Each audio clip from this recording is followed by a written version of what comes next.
a sheaf of unthreshed wheat and a single piece of raw bacon. According to a French chronicle written within living memory of the event, that was the only food placed in the cell at Corfe Castle in the summer of 1210, before the door was locked on a noblewoman named Maud de Breos and her grown son William. King John gave the order personally. 11 days later, the door was opened, and both of them were dead. The chronicler describes exactly how they were found, and the description has been sitting in the record ever since, refusing to soften. Maud was upright between her son's legs, her head fallen back against his chest. William sat slumped against the wall, and from the state of the bodies he had died first, probably days before she did, meaning she spent her own final days locked in a sealed stone room with the corpse of her child in total darkness, breathing the air of his decay. A body shut in an unventilated cell in an English summer does not wait politely. Within a day or two it bloats, blackens, and begins to weep, the gases of putrefaction thickening until the room is something you inhale rather than somewhere you sit, and Maud, dying of hunger and thirst, had no corner of that cell far enough away to escape any of it. Then comes the last detail, written flatly with no attempt at decoration.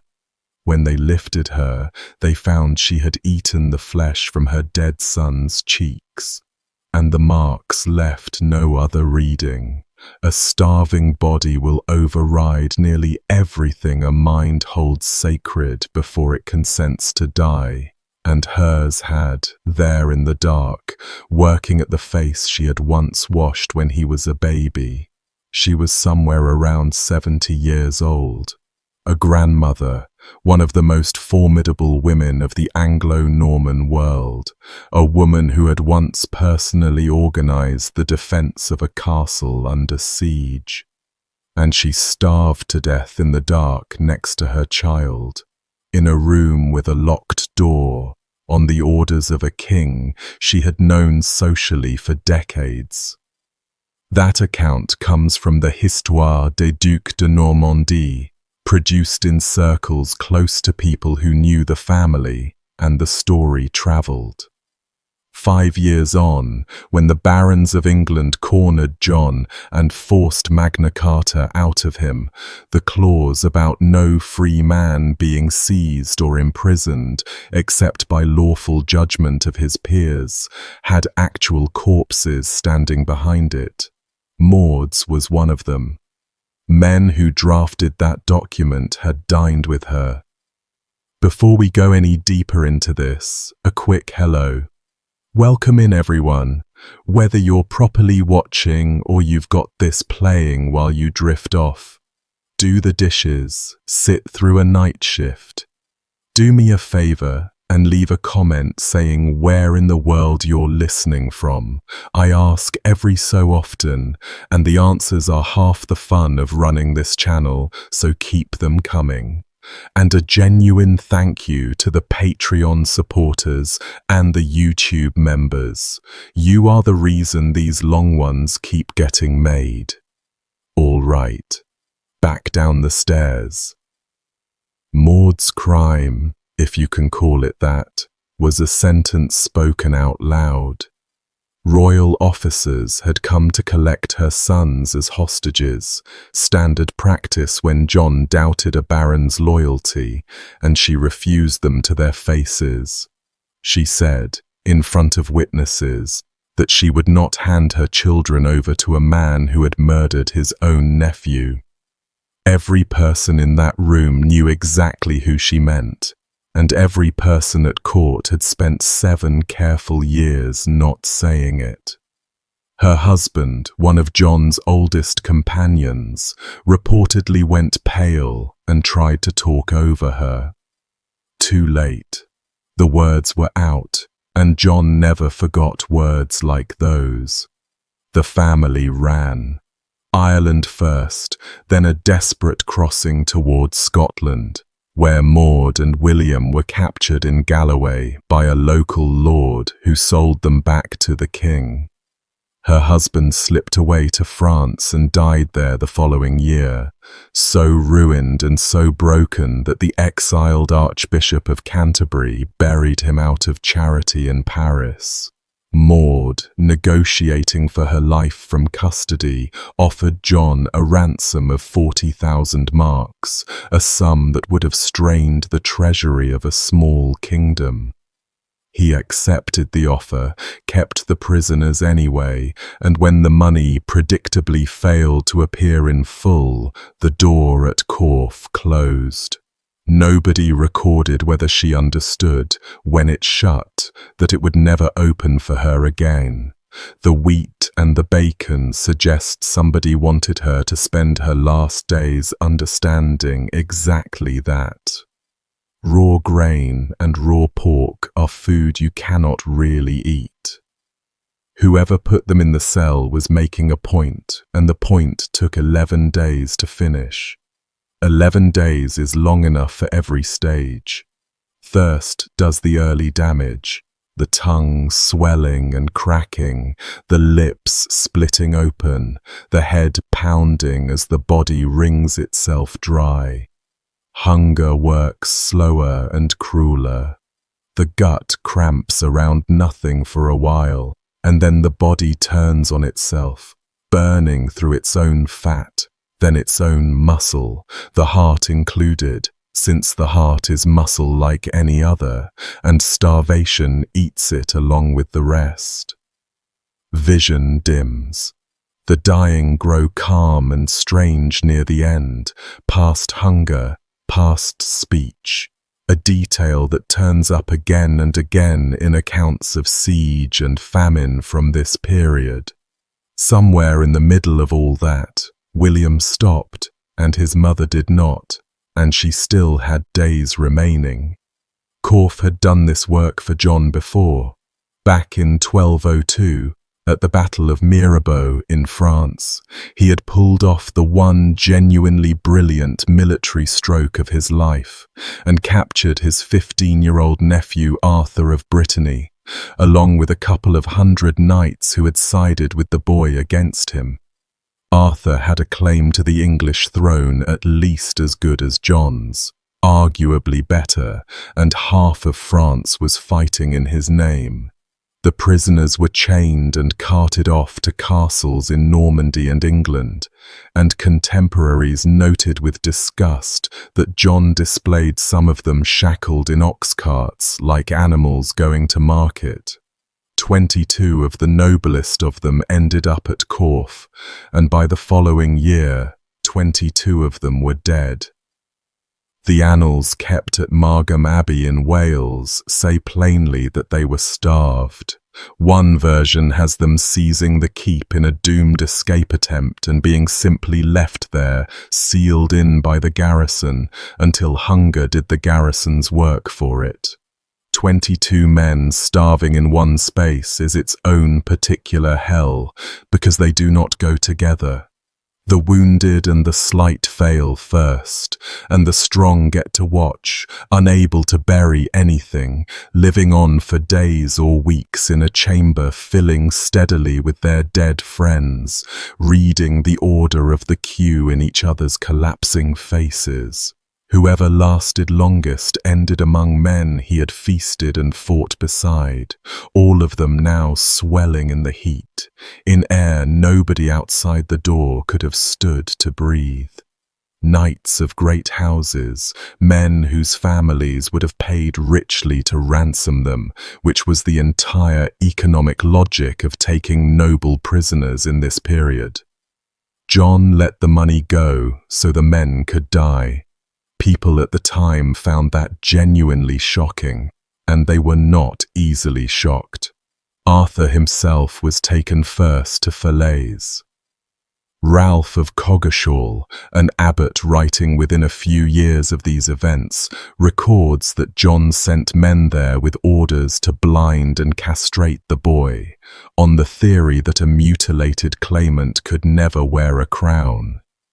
The procedure those men carried in their heads was standard practice, and standard meant a heated iron pressed into the open eyes until they burst and cooked, and a knife for the rest, done fast, with the patient pinned down by as many hands as the thrashing required. Men and boys died of it routinely, from the shock, from blood loss, from the infections that rode a dirty blade into the body, and anyone giving such an order knew the odds and considered them part of the appeal. The Castellan, Hubert de Burgh, refused to let it happen, and Coggeshall describes Arthur weeping and struggling as he grasped what the visitors had come to do to him. That refusal probably bought the boy a few months. He was moved to the castle at Rouen, and at Easter 1203 he disappeared from the record entirely. 16 years old, a duke, a crowned claimant with armies in the field, and he simply stops existing in any document anywhere. The Margam Annals, again, are the source willing to say what happened, and their account has a horrible specificity to it. After dinner on the Thursday before Easter, drunk and, in the annalists' words, possessed by the devil, John killed the boy with his own hand, tied a heavy stone to the body, and threw it in the Seine. A fisherman later dragged it up in his net. The corpse was recognized, and monks buried it quietly at a nearby priory, in the annalists' phrase, for fear of the tyrant. You are allowed to wonder how a Welsh abbey came by details that precise, and the answer folds this whole story shut like a trap. Margam's patrons were the Breaus family. William de Breaus, Maud's husband, was at Rouen with the king that Easter, one of the very few men who could have known, which means the woman starved at Corfe with her son in 1210 was almost certainly killed for knowing and repeating the exact story her family's abbey wrote down. John destroyed her for the sentence, and the sentence survived him anyway. One more prisoner from Mirabeau deserves a moment here, because her fate is quieter than any of these and somehow worse to sit with. Arthur had an older sister, Eleanor of Brittany. She was taken in 1202 as well, in her late teens, beautiful by every report, with a claim to the throne that ran through the same blood as her brothers. No cell full of rotting food for her, no midnight murder. She was simply never let go. 39 years in English custody, moved between castles, Corfe among them, later Bristol, with robes and servants and wine and occasionally delicacies sent from the king's own table as a mark of favour. Also with a permanent guard, no husband ever permitted, no children ever possible, no charge ever laid, no trial ever held, and no release until her body left Bristol Castle in 1241. She outlived John by a quarter of a century, and his son kept her locked up all the same, because her bloodline never stopped being dangerous no matter how grey she went. At Corfe she reportedly lived in comfortable apartments with her damsels while, somewhere below her, the knights who had fought for her brother starved. Whether she knew what was happening under her floor, no record says. The dungeon does not always need darkness and chains.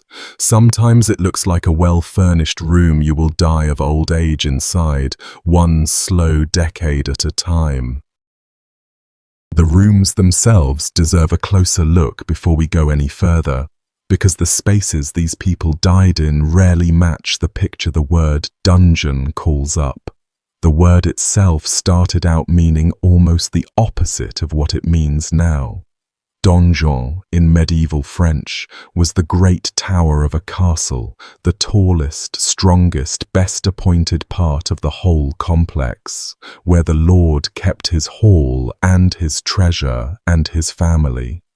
Prisoners of value were often held up there precisely because it was secure, and over the centuries the word slid downward, floor by floor, until in English it meant the worst room in the building instead of the best one.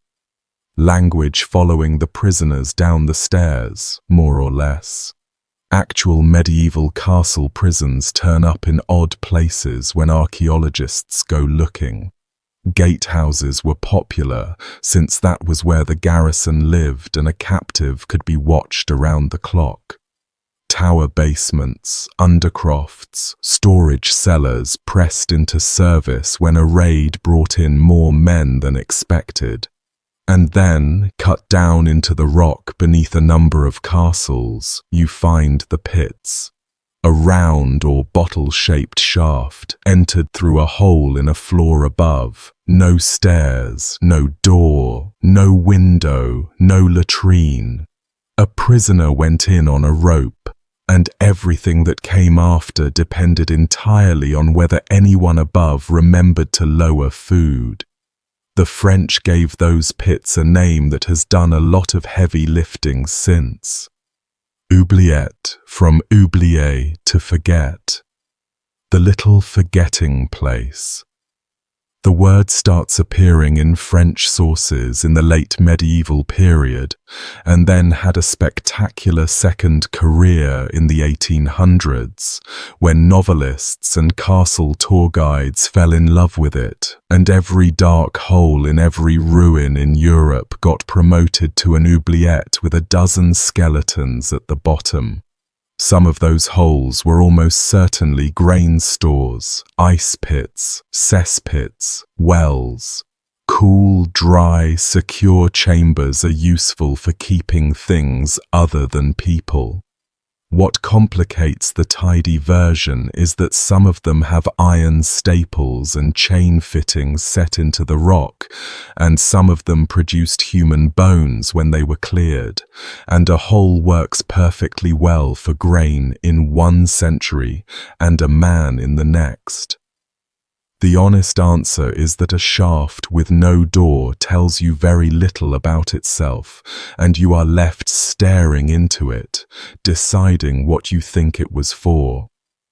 Warwick Castle has one of the famous English examples, a cramped chamber reached through a hatch off the corner of its main dungeon in Caesar's Tower, a space where a grown man could neither stand upright nor stretch out flat. The main dungeon around it leaves less to the imagination. Prisoners scratched writing into those walls that is still there, including work attributed to a captive royalist soldier held there centuries later, and the room itself is a stone box that daylight has never entered. Whatever the hatch chamber began as, men were unquestionably kept in the room beside it, and the graffiti is their handwriting. Ireland offers the version of this story people tend not to believe until they look it up. Leap Castle in County Offaly, seat of the O'Carroll clan, a family whose internal politics ran hot, even by Irish standards. In 1532, one O'Carroll brother, a priest, was saying mass for the family in the castle's upper chapel when another brother burst in and killed him with a sword in front of the altar, in front of their own relatives, mid-service. The room has been called the Bloody Chapel ever since. Off one corner of that chapel there is a drop, a narrow shaft falling away into the thickness of the wall, and the account passed down through the castle's later owners says that around 1910, workmen hired to clear it out hauled up cartload after cartload of human bones, 3 full cartloads by the family's telling, along with a pocket watch dating from the 1800s, resting among them. The same tradition holds that wooden spikes were set at the bottom of the shaft, so that a person shoved through the opening above had a decent chance of being impaled in the dark, the wood punching up through bowel or lung, and then left.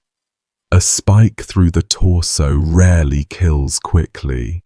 It holds a person, pinned and leaking in the blackness, for however many hours or days the wound takes, on a floor made of everyone dropped in before, the rotted and the recent together, with the sounds of the chapel arriving faintly down the shaft, and the last people who would ever hear that voice standing in it, choosing not to answer. The bones themselves were carted away and dispersed, so nobody can count or date them now, and the story rests on the word of the people who owned the castle when the shaft was emptied. Even discounted heavily for a century of retelling, an opening in a chapel floor with human remains at the bottom of it is the sort of thing a family does not usually invent about its own house. Scotland built the type specimen, though. At St Andrew's Castle, on the cliff edge where the sea air comes straight off the North Sea, there is a pit hewn out of the living rock beneath the northwest tower, shaped exactly like a bottle. A narrow neck at the top, just wide enough for a body on a rope, opening out below into a chamber roughly 7 meters down and several meters across at the floor. Solid stone on every side. No light has ever reached the bottom of it. Not once. Not for a moment in all the centuries it has existed. Prisoners were lowered through the neck and the rope was drawn back up, and that was the entire mechanism of the place. No bars to test, no door to work at, no guard to bribe, because the architecture itself was the jailer. It was also the latrine, the bed and the dining room, since everything a prisoner's body produced stayed at the bottom of the bottle with him, and everything he ate came down on the same rope through the same hole, into a chamber whose floor grew fouler by the week and whose air had nowhere to go. Cold rock pulls heat out of a living body day and night without ever stopping, so men down there shivered themselves gaunt in their own filth, joints seizing, skin ulcerating wherever it pressed the stone, minds softening at the edges from blackness, silence, and the daily question of whether the rope would come down at all. Men held down there could hear the sea.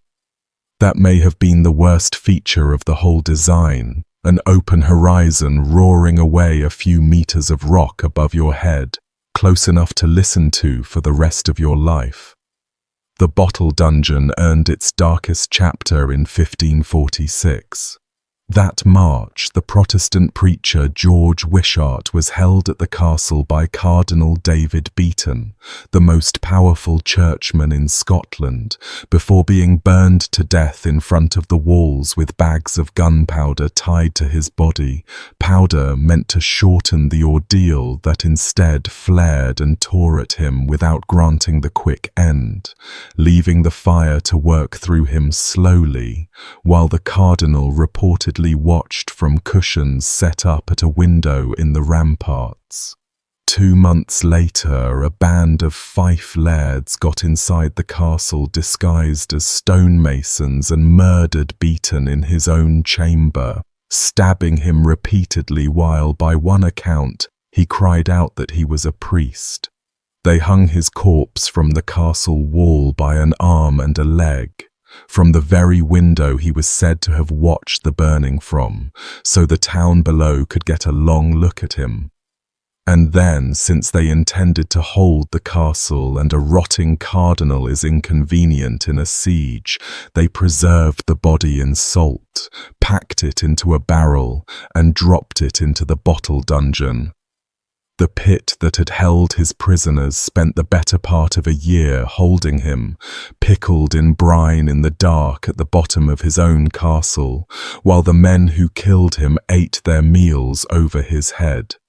John Knox, who joined the garrison during the siege and later wrote the whole episode up with obvious relish, remarked that the cardinal was kept there to await whatever funeral his brother bishops might eventually get around to preparing.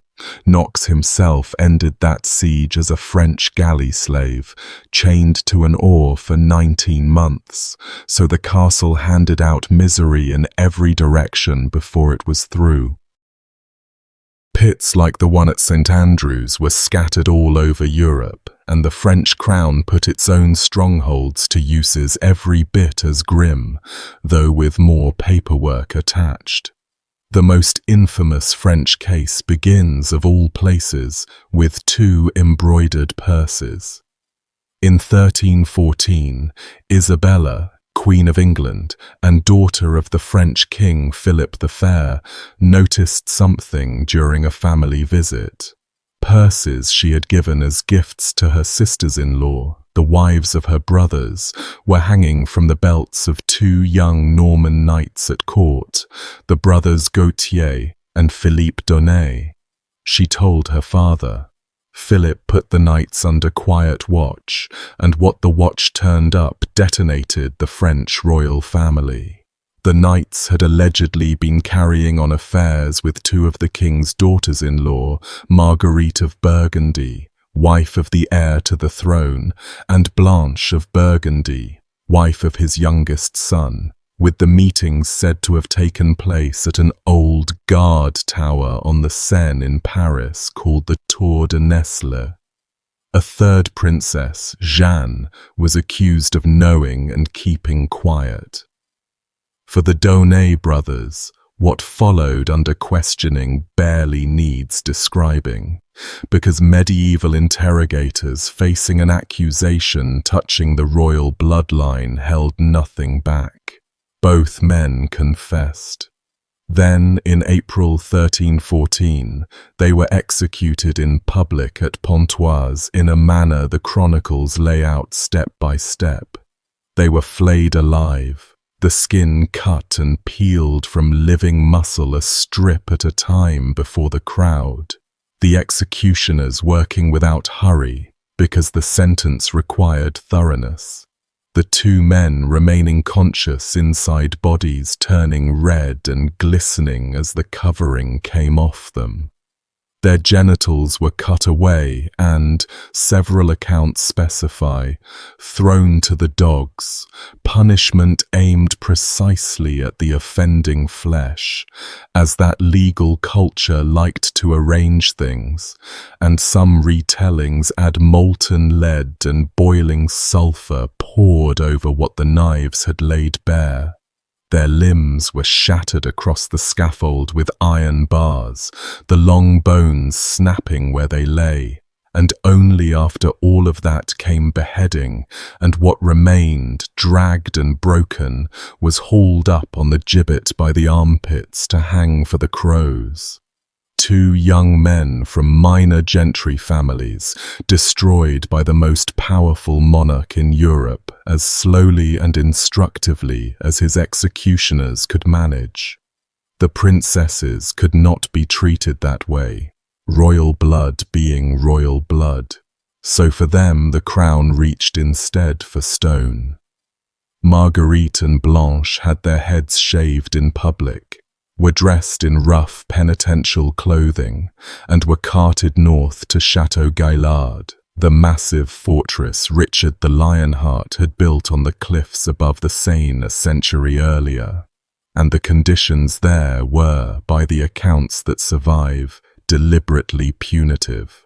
Cells in the keep exposed to the weather, cold that came off the river and through the stone all winter, the two of them held apart from any comfort or company their rank would normally command. Marguerite had been the future Queen of France. Within months, her husband was king as Louis X, and she was technically Queen of France, shaven-headed in a freezing tower, an obstacle to her own husband's remarriage. She died at Gaillard in August 1315, not yet 25. The timing was exquisitely convenient since Louis was married again within days of the news. And while some sources attribute her death to the cold and privation of the winter she had just endured, others passed along the word that circulated almost immediately, that she had been strangled in her cell to clear the way. Either version leaves her dead in that tower at her husband's pleasure, so the distinction mattered rather more to Louis than it ever could to her. Blanche's story is somehow bleaker for having no ending at all for so long. She stayed at Gaillard for years, through her father-in-law's death, through Marguerite's death a few walls away, through the entire reign and death of Louis X. Word eventually reached the outside that her conditions had broken her down in every way a prison can. Her marriage was finally annulled in 1322, and she was allowed to exchange the fortress for a convent near Paris, where she died in 1326, still only in her early 30s, having spent essentially her entire adult life as a prisoner of one kind or another. Jeanne, the sister accused merely of silence, was held more gently at Dourdan, fought her case and got out. She ended up a countess in her own right and lived out a full life, the one member of that generation of Burgundian sisters the Tour de Nesle affair did not consume. A century and a half later, the French crown refined castle imprisonment into something almost boutique, and the man responsible was Louis XI, a king with a spider's patience and a collector's interest in confinement. His favorite instrument sat inside the great keep at Loches in the Loire Valley, a castle whose lower levels had already been swallowing prisoners for generations. Louis is remembered for the cages, iron and wood lattices, some reportedly around 8 feet square, in which a prisoner could be kept indefinitely, suspended or set in a cell, with movement reduced to almost nothing. Court wit gave them a nickname, the Fillettes, the little girls, and the sheer breeziness of that name tells you plenty about the atmosphere around Louis. The memoirist Philippe de Comines, who served Louis closely, wrote about the cages with the specific discomfort of a man who had seen them and then experienced them, because after the king's death, Comines fell from favor and spent 8 months locked in one himself. He records a detail that has kept the story alive for 5 centuries.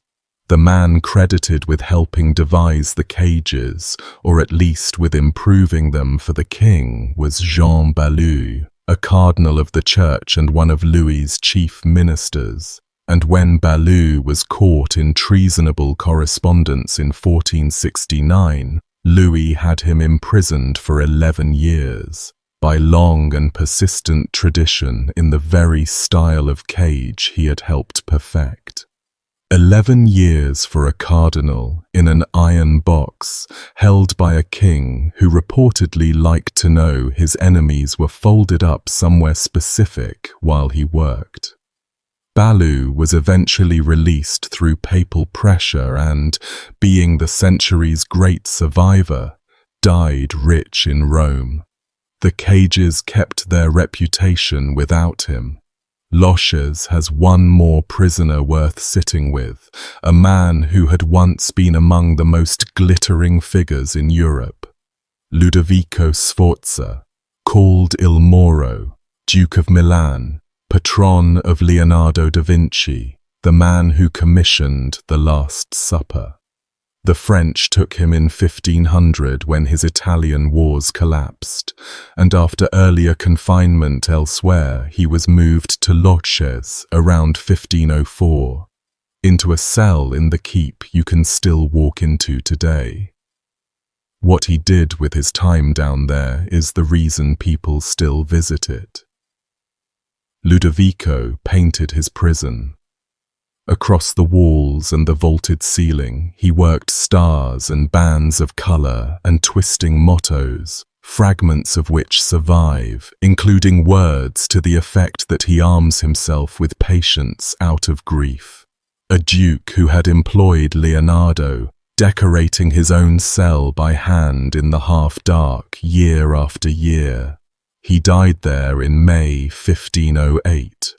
A story attached to his death, repeated ever since, says that shortly before the end, he was finally granted a taste of liberty, and that the shock of open air and sunlight after years in the dim keep felled him on the spot, so that his first steps toward freedom killed him faster than the cell had managed in 4 years. Take that one as the tradition it is.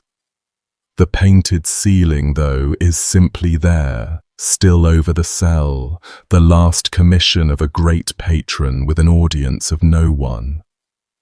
Further north on its tidal island, Mont Saint-Michel ran a version of the same machinery inside a monastery.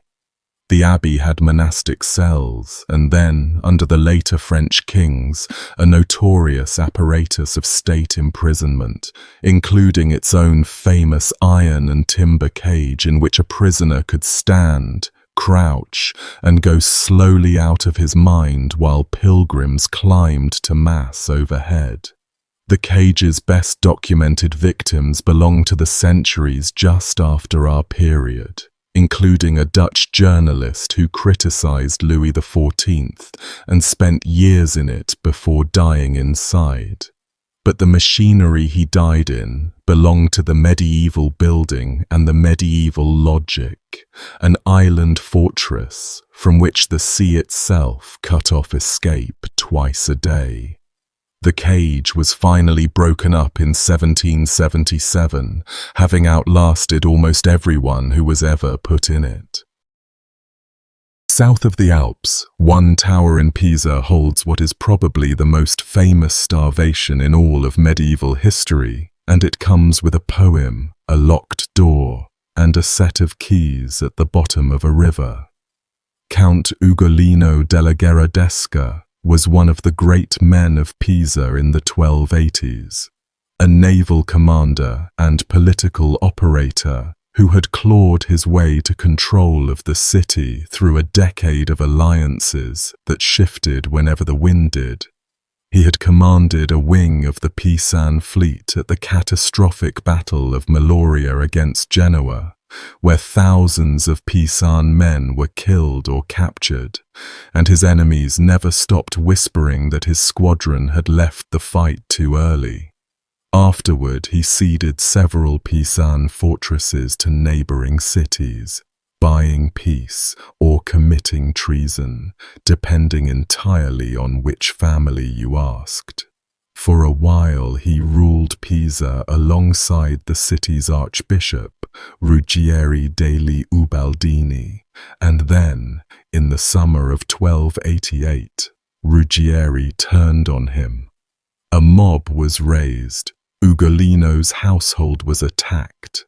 One of his illegitimate sons and a grandson were killed in the fighting, and the count was seized along with 4 members of his family. 2 sons, Gaddo and Uguccione. 2 grandsons, Nino, nicknamed Brigata, and Anselmuccio. And the diminutive on that last name is doing painful work, because Anselmuccio was a boy of about 15. The 5 of them were locked in the Torre della Muda, a tower in the middle of Pisa that belonged to the Gualandi family, and normally housed the city's eagles during molting season. Muda means the mew, the molting cage, a bird cage in plain terms, and Pisa put a family in it. They stayed there through the autumn, through the winter, month after month, presumably fed just enough, presumably assuming that ransom or politics would eventually turn the lock the other way, because that was how these things usually ended for men of Ugolino's rank. In March of 1289, on the Archbishop's orders, the door of the tower was nailed shut and the keys were thrown into the Arno. Contemporary chronicles record that detail specifically, the keys going into the river, because the gesture said everything the sentence needed to say. No food from that hour, and no water, since food and water came through the same door. The city went about its business around the base of the tower for the following days, while 5 people died inside it by inches, and anyone passing within earshot that first week could presumably hear exactly what that sounds like. The crying of the 2 boys, the begging at the walls, then weaker sounds, then intervals of silence stretching until the silence was all that remained. The young tend to go before the old in these situations, their bodies burning hotter and carrying less reserve, so the Count very plausibly did exactly what Dante has him do, and outlived every child in that room, going blind with hunger among the bodies as, one by one, they cooled. When the tower was finally opened, the bodies were carried out together and buried, and Pisans started calling the building the Torre della Fame, the Tower of Hunger. It is still standing, tucked behind a wall off the Piazza dei Cavalieri, and people walk past it every day holding gelato.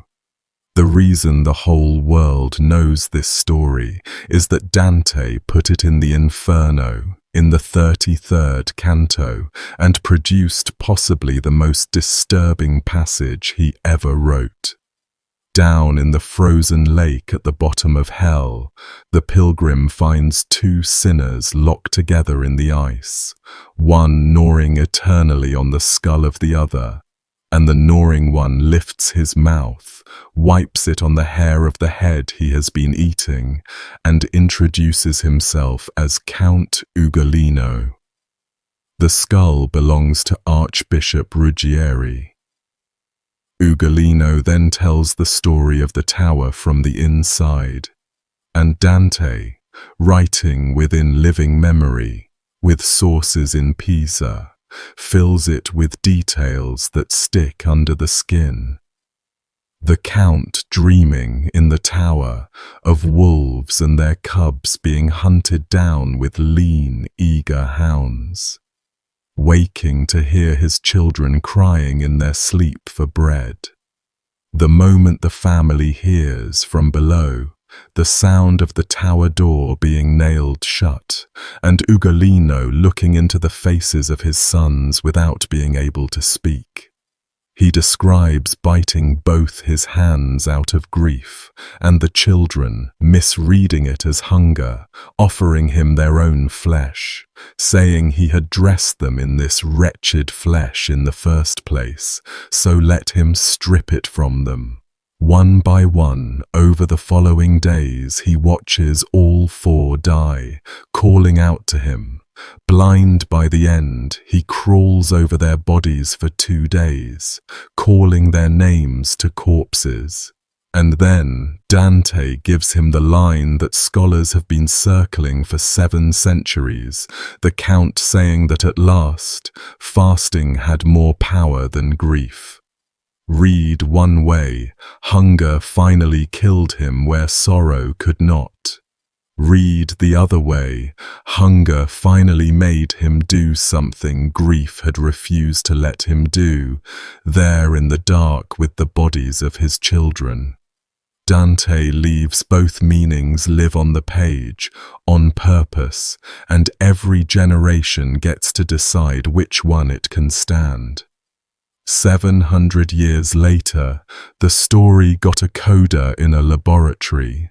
In the early 2000s, the paleoanthropologist Francesco Maleni was permitted to open the Gherardesca family chapel and examine the remains traditionally held to be Ugolino and the 4 young men, and the bones cooperated with the tradition to a remarkable degree.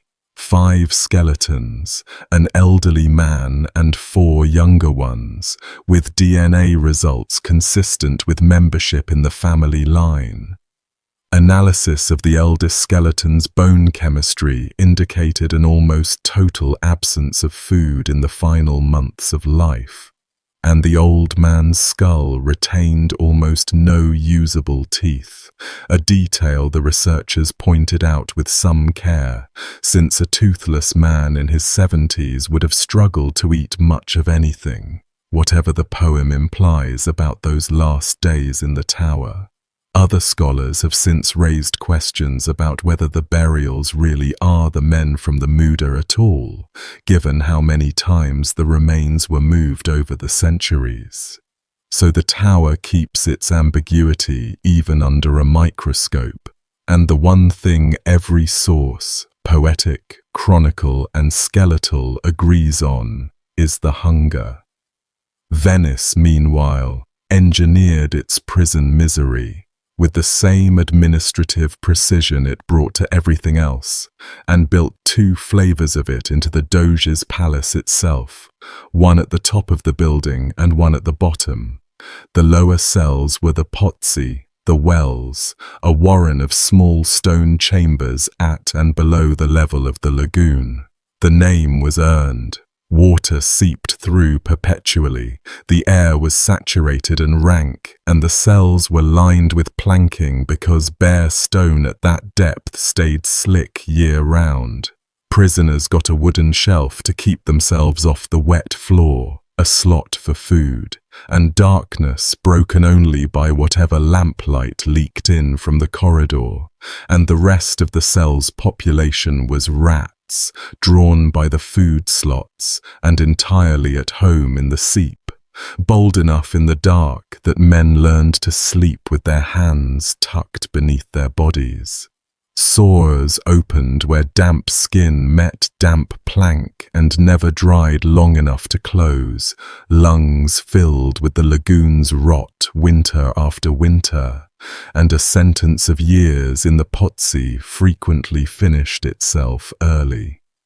Men in the pozzi lived essentially inside the lagoon, in its smell and its damp and its winter cold, with the actual city, one of the richest on earth, holding festivals a few meters over their heads. Furnace heat through the summer, aching cold through the winter, and enough slow misery in between that the piombi became a byword across Europe. Casanova, held there in the 1750s on charges that amounted to being Casanova, managed the famous escape through the roof, and his memoir of the cells, the heat, the rats, and the despairing company gives the flavor of an apparatus that had been operating in much the same spirit for 300 years by the time he sampled it. The Bridge of Sighs, the enclosed white bridge every tourist photographs, came later, built around 1600, to walk prisoners from the interrogation rooms to the newer prison across the canal, and the story goes that its little stone windows offered a man his final sliver of the lagoon before the cells took him. Venice, characteristically, made even that moment beautiful and then priced tours for it. England, for its part, developed a national specialty during these same centuries, the deposed king who goes into a castle alive and comes out as an announcement. 4 times in under 200 years, An anointed English monarch or the next thing to one died behind walls in circumstances his keepers controlled entirely, and each case left a trail of competing accounts that historians are still picking through. Follow those trails closely, because what the chronicles say, and when they start saying it, is a story in itself. Edward II came first. Deposed in January 1327 in favour of his 14-year-old son, with the real power held by his estranged queen Isabella, the same Isabella who had noticed those purses in Paris years before, and her ally Roger Mortimer. The former king was moved to Berkeley Castle in Gloucestershire that spring, and almost immediately there were rescue attempts, one of which briefly sprang him before he was recaptured. A deposed king who keeps attracting rescue parties is a problem with exactly one permanent solution, and everyone involved understood that. The chronicler Geoffrey Le Baker, writing a generation later, describes the softening up that allegedly preceded the end. The king held in a chamber above a pit, into which the rotting carcasses of animals were thrown, so that the stench rising through the floor would sicken him and, with luck, kill him off in a way no one could be blamed for. Rotting carcasses in a confined shaft brew a genuinely poisonous atmosphere, the reek of putrefying meat, and the gases of decay dense enough to bring on retching, blinding headaches and fouled lungs. And the plan was for the deposed King of England to breathe that soup night and day until it finished him. Murder by smell, deniable to the last.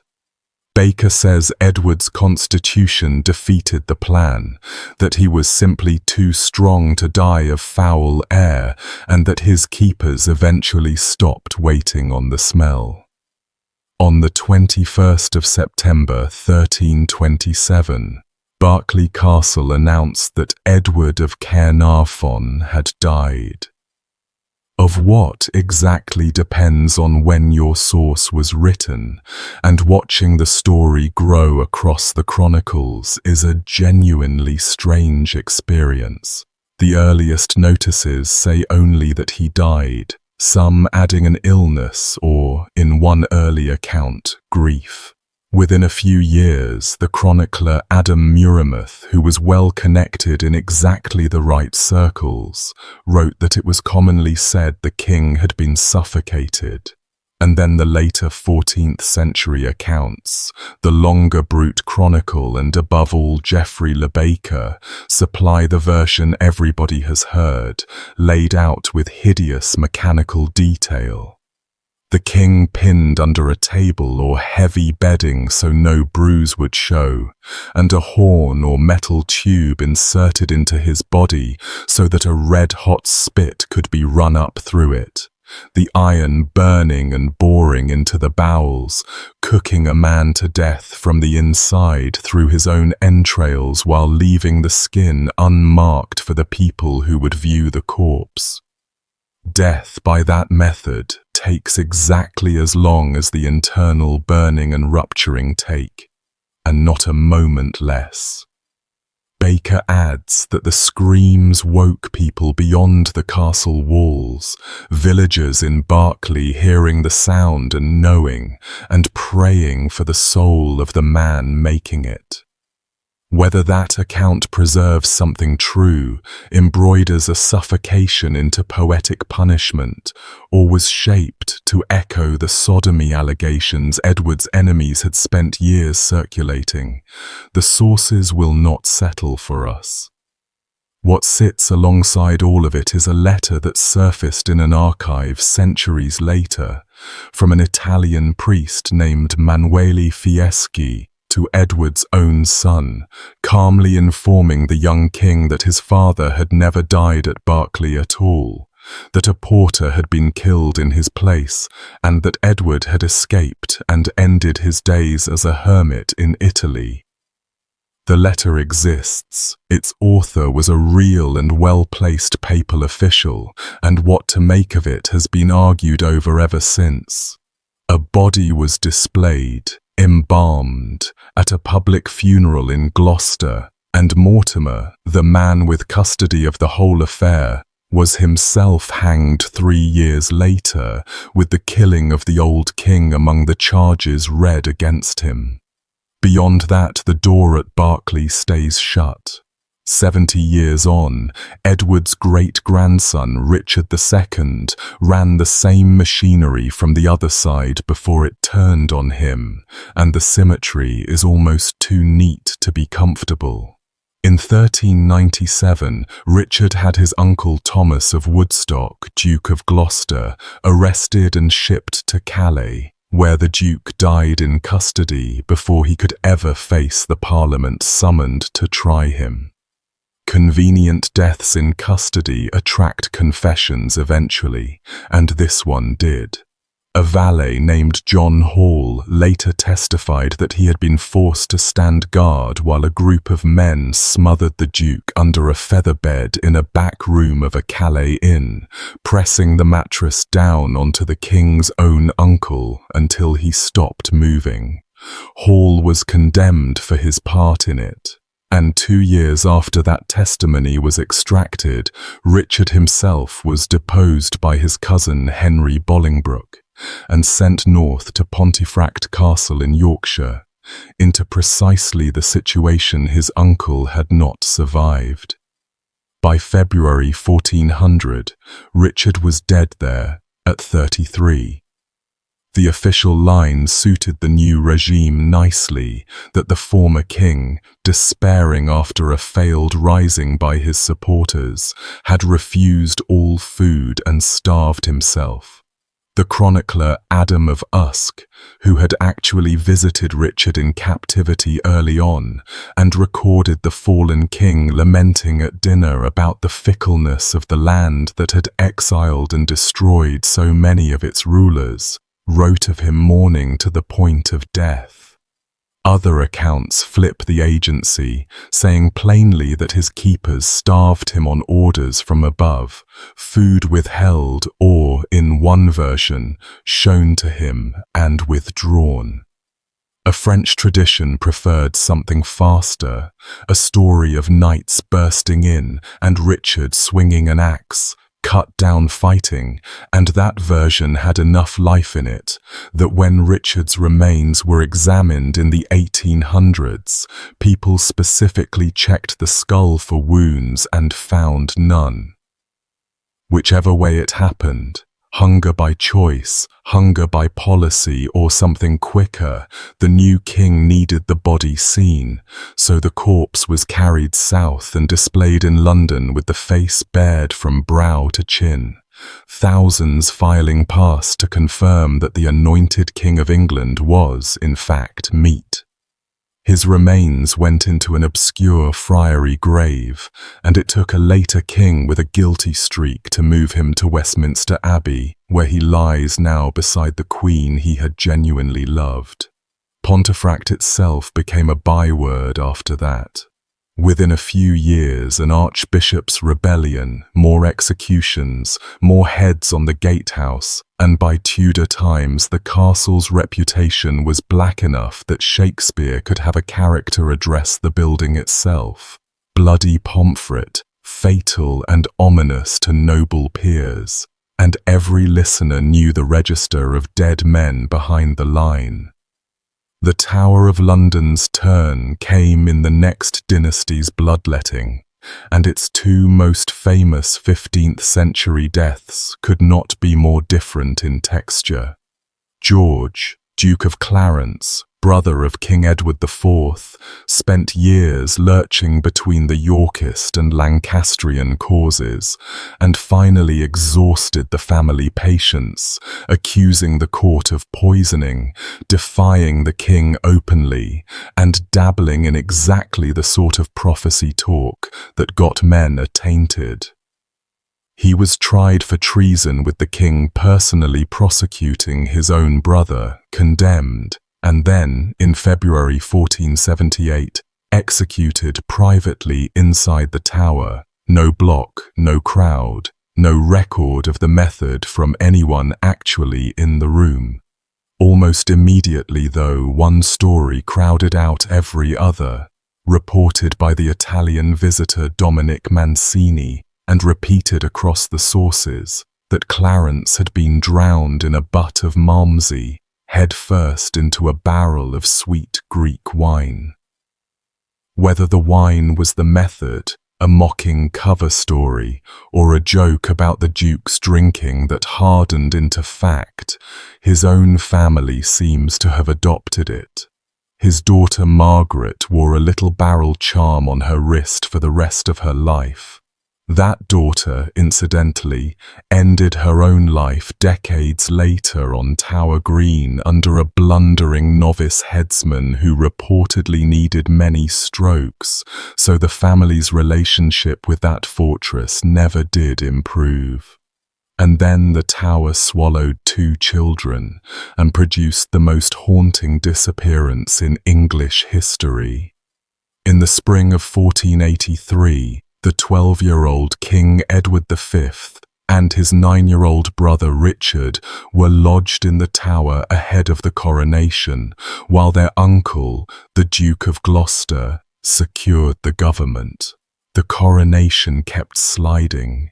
The uncle became King Richard III, and the boys, in the words of Mancini, who was in London that summer and wrote his account within months, were withdrawn into the inner apartments of the tower, seen more and more rarely behind the bars and windows, until at length they ceased to appear altogether.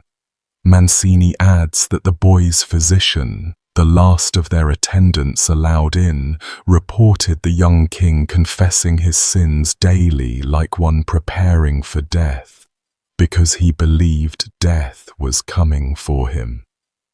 After the summer of 1483, no one ever reliably saw either child again. Thomas More, writing a generation later with sources inside the old regime, supplied the fullest account of what he said had happened, naming names. 2 men, Miles Forrest and John Dighton, entering the boys' chamber at midnight, wrapping them in their own bedclothes, and pressing the featherbed and pillows down hard unto their mouths in Moore's phrasing, holding them there while the children smothered underneath, then laying the small bodies out on the bed for their employer's man to inspect, before burying them at the foot of a staircase, meatly deep, under a heap of stones. Moore himself notes the burial detail was disputed even in his day. Then, in 1674, workmen demolishing a staircase attached to the White Tower dug down about 10 feet and struck a wooden chest containing the skeletons of 2 children. At the foot of a staircase, meatly deep, Charles II had the bones placed in a marble urn in Westminster Abbey, where they still are. They were examined once in 1933, and the examiners judged the ages consistent with the prince's in 1483, though the methods of that examination have been criticized ever since, and no one has been permitted to test the remains with modern techniques. So the urn sits in the abbey, holding either the answer or somebody else's children, and the tower keeps the only complete account of that summer to itself. 2 years after Pontefract, Scotland staged a death so similar to Richard's that the 2 stories practically rhyme, and the Scottish version comes with details that are harder to sit through than anything in the English chronicles. David Stewart, Duke of Rothesay, was the heir to the Scottish throne, the eldest son of the ailing Robert III, and by all accounts a young man with charm to burn and judgment that had not caught up to it. Real power in the kingdom sat with his uncle, the Duke of Albany, a man of enormous patience and no visible scruples, and by 1401 the nephew's independent streak had become an obstruction to the uncle's control of everything. Early in 1402, David was arrested on the road near St. Andrews, reportedly with his own father's reluctant consent to a temporary restraint for the young man's own good, and Albany had him conveyed to Falkland Palace in Fife, one of the Duke's own strongholds. He went into a cell there in February.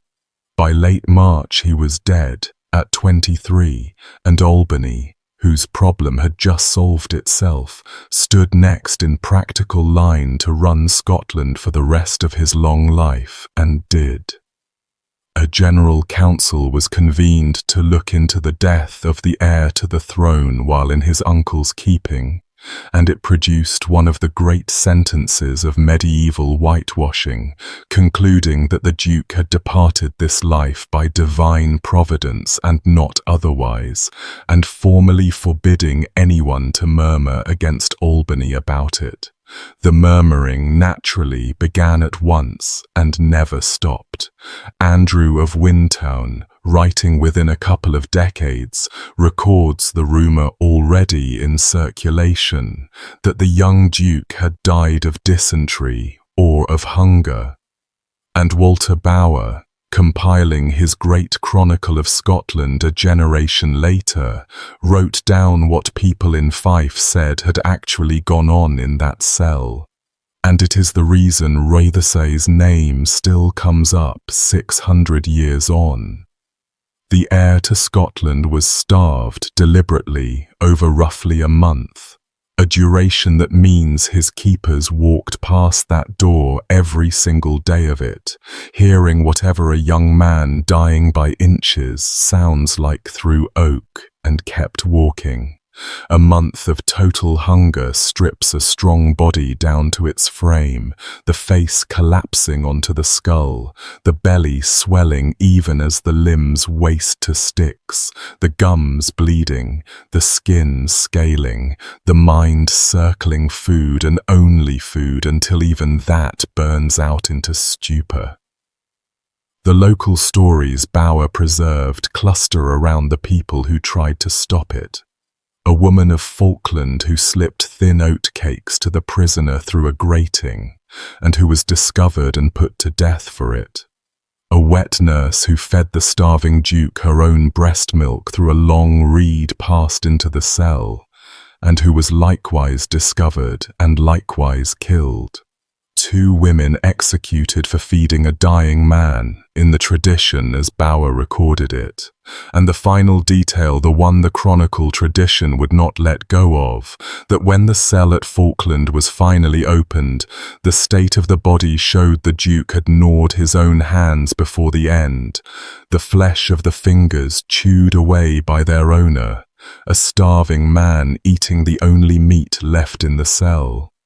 His father, the broken old king, packed his one remaining son off to France for safety within a few years. That boy's ship was captured by pirates. He grew up a prisoner of the English for 18 years. And Albany, who might have ransomed his nephew home, somehow never found the funds. The uncle died in his bed at over 80, ruler of Scotland in all but name to the last. Falkland was no aberration in that landscape either. Scottish lordship came with judicial powers baked into the land itself. The old baronial right known as pit and gallows, furca et fossa in the charters, and both halves of the phrase meant exactly what they said. The gallows on the hill for hanging men, the pit for holding prisoners, and, in the grimmer half of the tradition, for drowning condemned women, since hanging a woman was long considered indecent, her skirts and her dignity being the stated concern, so she was bound and put under the water of a pond or pit instead, decency thereby preserved. Records of drownings under these local jurisdictions run through Scottish court material for centuries. A laird with a charter could hold your life in a wet hole at the bottom of his garden, entirely legally, and many did.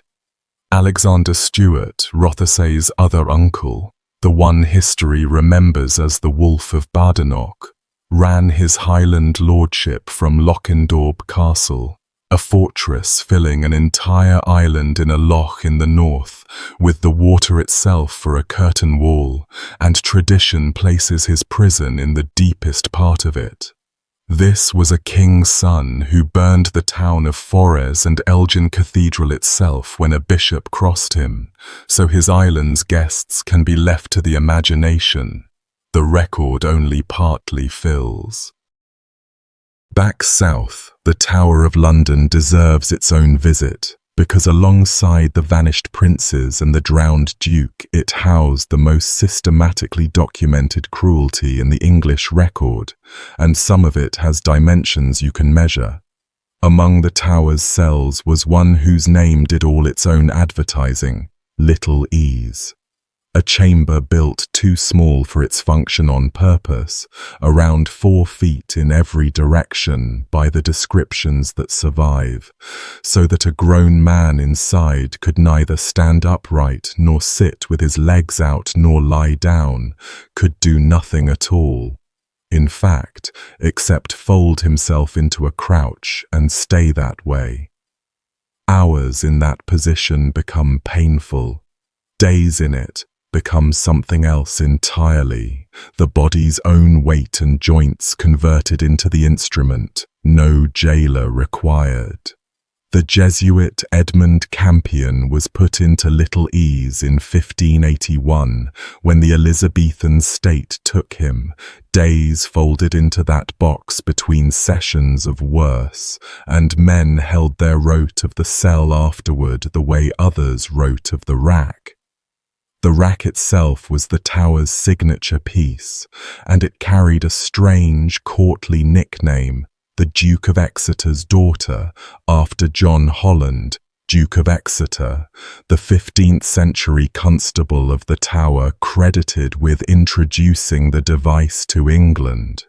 A frame with rollers at either end, the prisoner's wrists and ankles roped to them, and levers that turned until the body between was stretched taut, and then passed taut, the shoulders and hips hauled from their sockets one after another, with wet, popping reports that witnesses in the room made a point of recording, ligaments and cartilage tearing under the skin, the whole frame of a man lengthening in ways a frame does not recover from.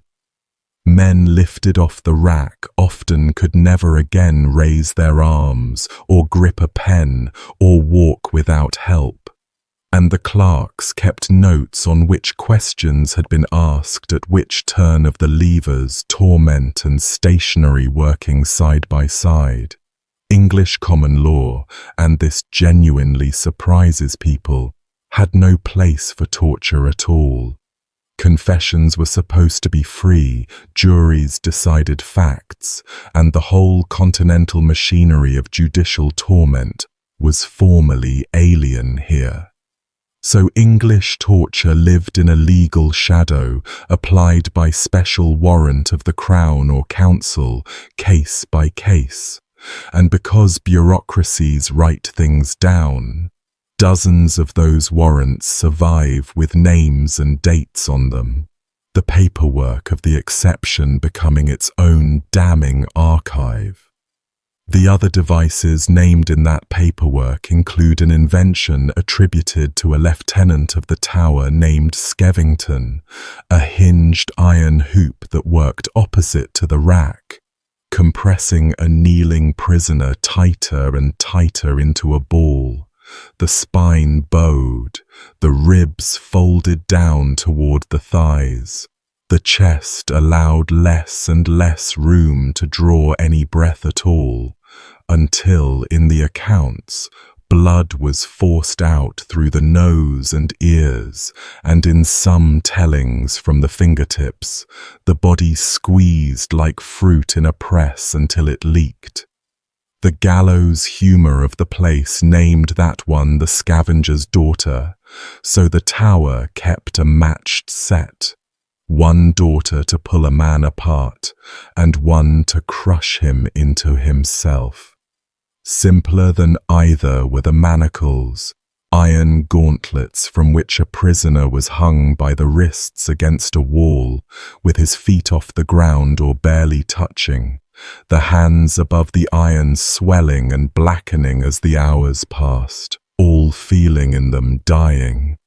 The chest dragged so tight that every breath had to be fought for, his whole weight tearing at his shoulders for hours at a stretch, a method the warrants authorize again and again because it required no machinery at all, only a wall, iron, and time. Most of the famous rackings belong to the Tudor decades just past the medieval line, and one of them should be heard about from the victim herself, because she managed to smuggle her own account out. Anne Askew, a gentlewoman of 25, was racked in the Tower in 1546 over her religious beliefs and her connections at court, and when the lieutenant of the Tower refused to keep turning the levers on a woman, two of the highest officers of the realm, the Lord Chancellor Wriothesley among them, reportedly threw off their gowns and worked the rack with their own hands. Her joints were pulled from their sockets. She wrote afterward, in the account that reached a printer abroad, that she lay still and did not cry, and that the Lord Chancellor and his companion took pains upon her until she was nigh dead.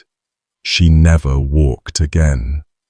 Weeks later, she was carried to Smithfield in a chair, unable to stand, and burned, seated, with the crowd watching a woman who could no longer hold her own body up. And if you want the manacles summed up in a single image from just past our window, the gunpowder plot files hold two signatures from Guy Fawkes, one before the Tower worked on him and one after, the first a firm, practiced hand, the second a faint, disintegrating scrawl, the name trailing off unfinished. A man's ruin recorded in his own handwriting on the confession the state required him to sign. Torture on the truly industrial scale, though, happened across the Channel, and the largest single demonstration of it opened on a Friday morning in October 1307, when royal officers all over France unsealed identical secret orders and arrested virtually every Knight Templar in the kingdom simultaneously. Hundreds of men, the most prestigious military order in Christendom, bankers to kings, taken in a single coordinated dawn sweep. The order came from King Philip IV, the same Philip whose daughters-in-law would be dragged to Chateau Gaillard 7 years later, a king drowning in debt to the very order he was arresting, and the charges his ministers had prepared were designed to be unforgivable. Denying Christ at initiation, spitting on the cross, obscene kisses, idol worship, the whole catalogue of things no defence could dignify with argument. What happened next in the prisons of Paris and across France is unusually well documented, because both the royal inquest and the later papal commissions kept records, and the prisoners eventually got to speak into those records themselves.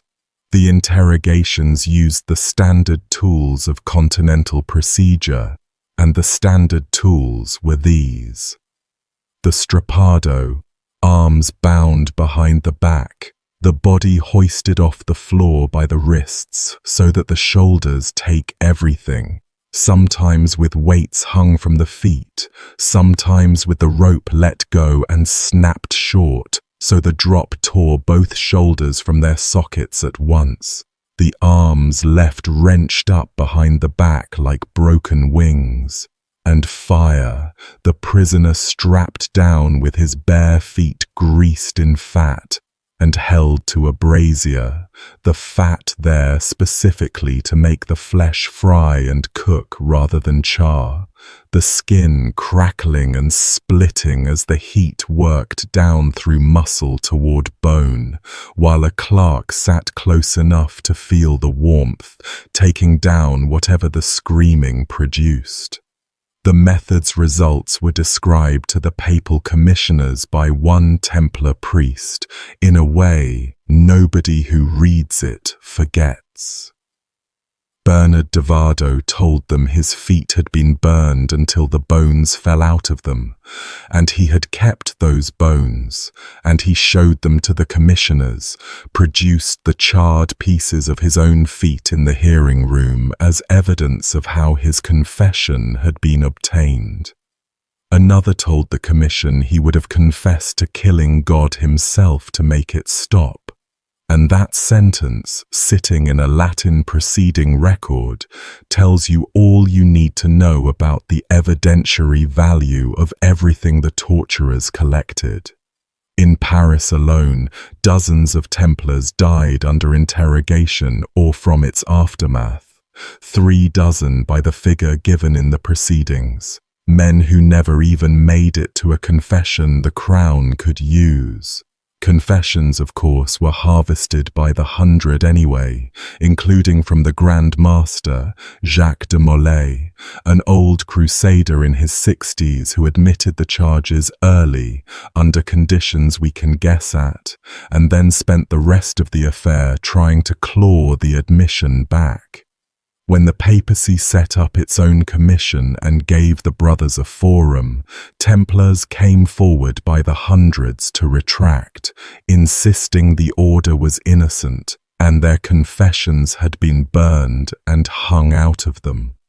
The Crown's answer to that legal counterattack was delivered in May 1310, when the Archbishop of Sens, brother of the king's chief minister, ruled that any Templar who retracted a confession had thereby relapsed into heresy, and relapsed heretics burn. 54 of the brothers who had dared to defend the order were taken out to fields near the convent of Saint-Antoine outside Paris and burned alive in a single day, and witnesses recorded that they died refusing to the last to repeat the confessions, calling out their innocence through the fire. That mass burning did what it was designed to do. The defense of the order collapsed because every man still in custody now understood the price of taking his confession back. The end came on the 18th of March, 1314. Molay and 3 other senior officers were brought out onto a platform before Notre Dame to hear their sentence, perpetual imprisonment, the harsh wall for the rest of their lives, and at the moment of sentencing, the old Grand Master did the one thing left to him. In front of the crowd, he recanted everything, loudly, declaring the order pure and holy, and his confession a lie extracted by torture, and the preceptor of Normandy, Geoffroy de Charny, stood and did the same. Relapsed, then, by the Crown's own rulebook. Philip did not wait for the church. That same evening, the 2 old men were rowed out to a small island in the Seine, the Île aux Juifs, in sight of the royal palace, and burned over a slow fire, a detail the accounts specify.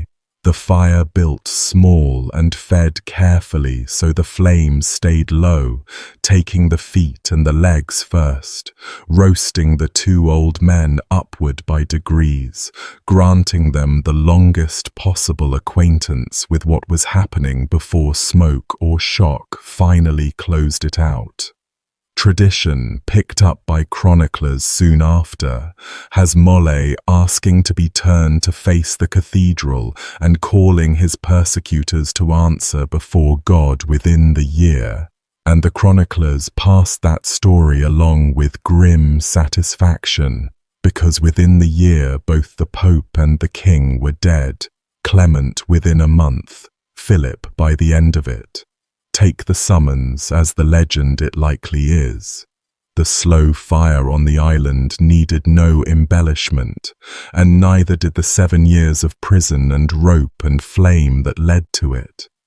As a coda, a document turned up in the Vatican's archives in 2001, the record of a papal delegation at Chinon in 1308 that had heard the Templar leaders, absolved them of heresy and restored them to the sacraments, an absolution that then sat filed away, doing nothing, while the men it covered went to the fire. The church that judged the Templars ran an entire prison system of its own, and its vocabulary for confinement is some of the coldest language the Middle Ages produced. Inquisitorial sentences distinguished between the murus largus, the wide wall, ordinary imprisonment where a penitent heretic might move about within the prison, receive visits, live out a sentence, and the murus strictus, the narrow wall, chains, a solitary cell, and a diet.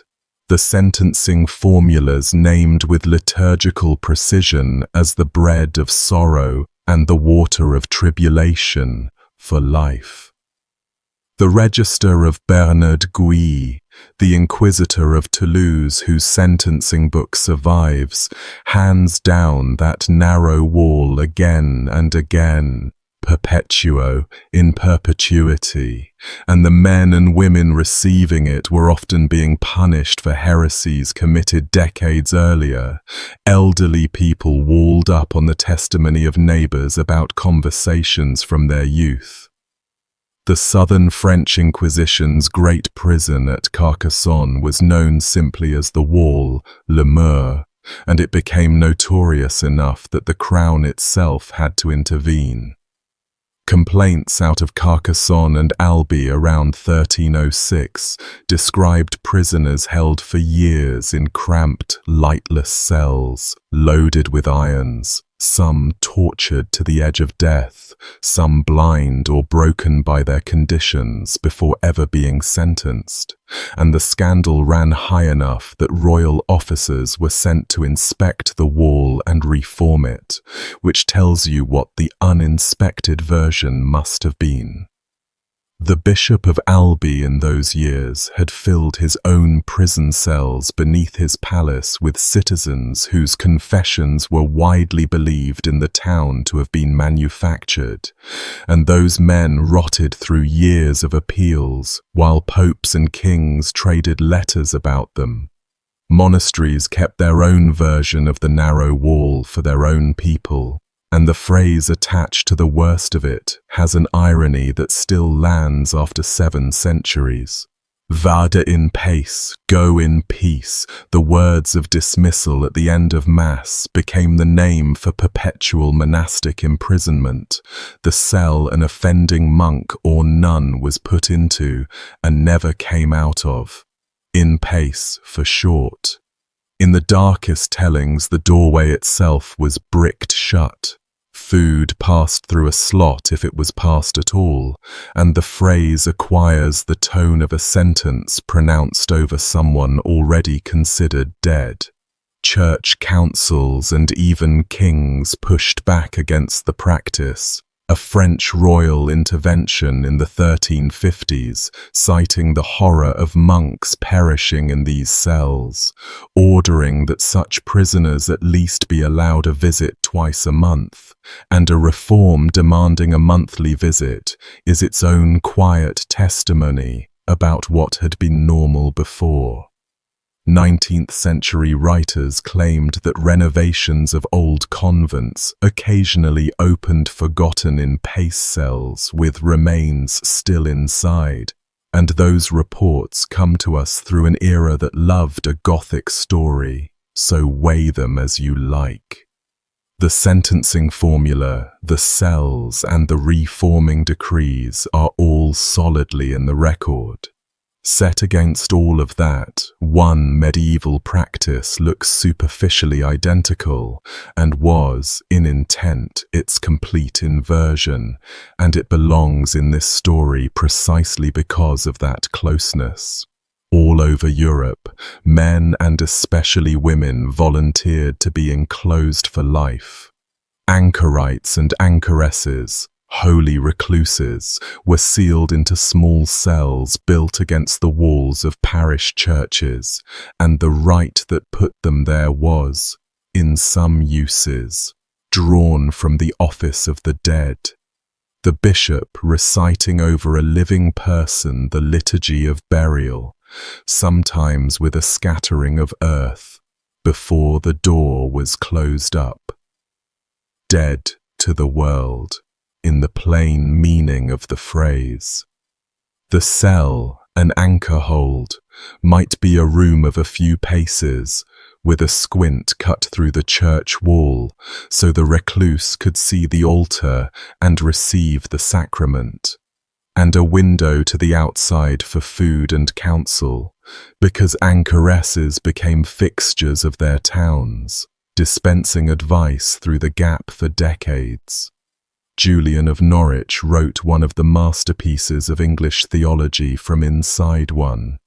She chose it, and that choice, freely made and locally celebrated, existed in the same world where the identical architecture, minus the choice, was the harshest punishment the church could inflict on its own. The same few feet of stone, and everything depending on which side of the wall the decision was made. Everything covered so far has involved the famous kings and cardinals and counts, people whose deaths generated chronicles. Now spare some time for the anonymous thousands, because the ordinary town jail of medieval England killed more people than every castle in this video combined, and it did the killing through a mechanism so mundane it barely sounds sinister at first. Money. A medieval English jail was, functionally, a private business. The office of jailer was bought or granted as a favour, and the man who held it recouped his investment from the only revenue stream available, the prisoners themselves. Everything inside had a price, a fee on arrival, cheerfully known as garnish, before you were even shown to your ward.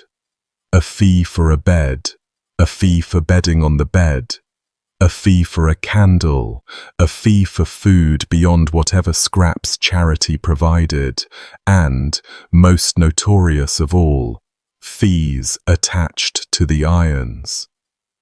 A jailer could load a new prisoner with the heaviest fetters in the building, and many did precisely that as an opening move, because the fee schedule included a payment called easement of irons, cash to have the weight reduced or struck off, iron as a negotiating position, pay, and you sat unchained in an upper room with a fire and sent out for your dinner.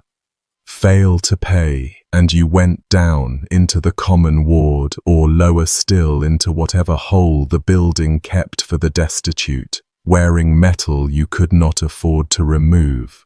And the records show men lying in fetters for years over debts of a few shillings. And here is the detail that reframes the entire institution. For most of the medieval period, no one was obligated to feed a prisoner at all. No royal allowance, no ration, nothing. Food came from your own purse, your family, or charity, and if you had none of the three, you starved, lawfully, in the middle of a town, while the town went about its business a few feet away on the other side of the wall.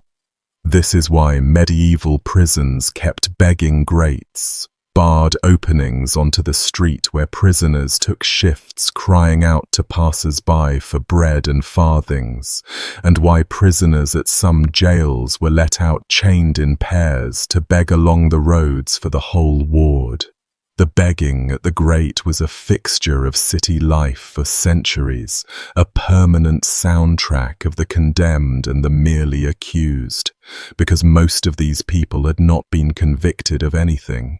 English justice ran on travelling judges, and a prisoner waited in jail until the next jail delivery came through, months away, sometimes years. And plenty of the innocent starved before anyone got around to acquitting them.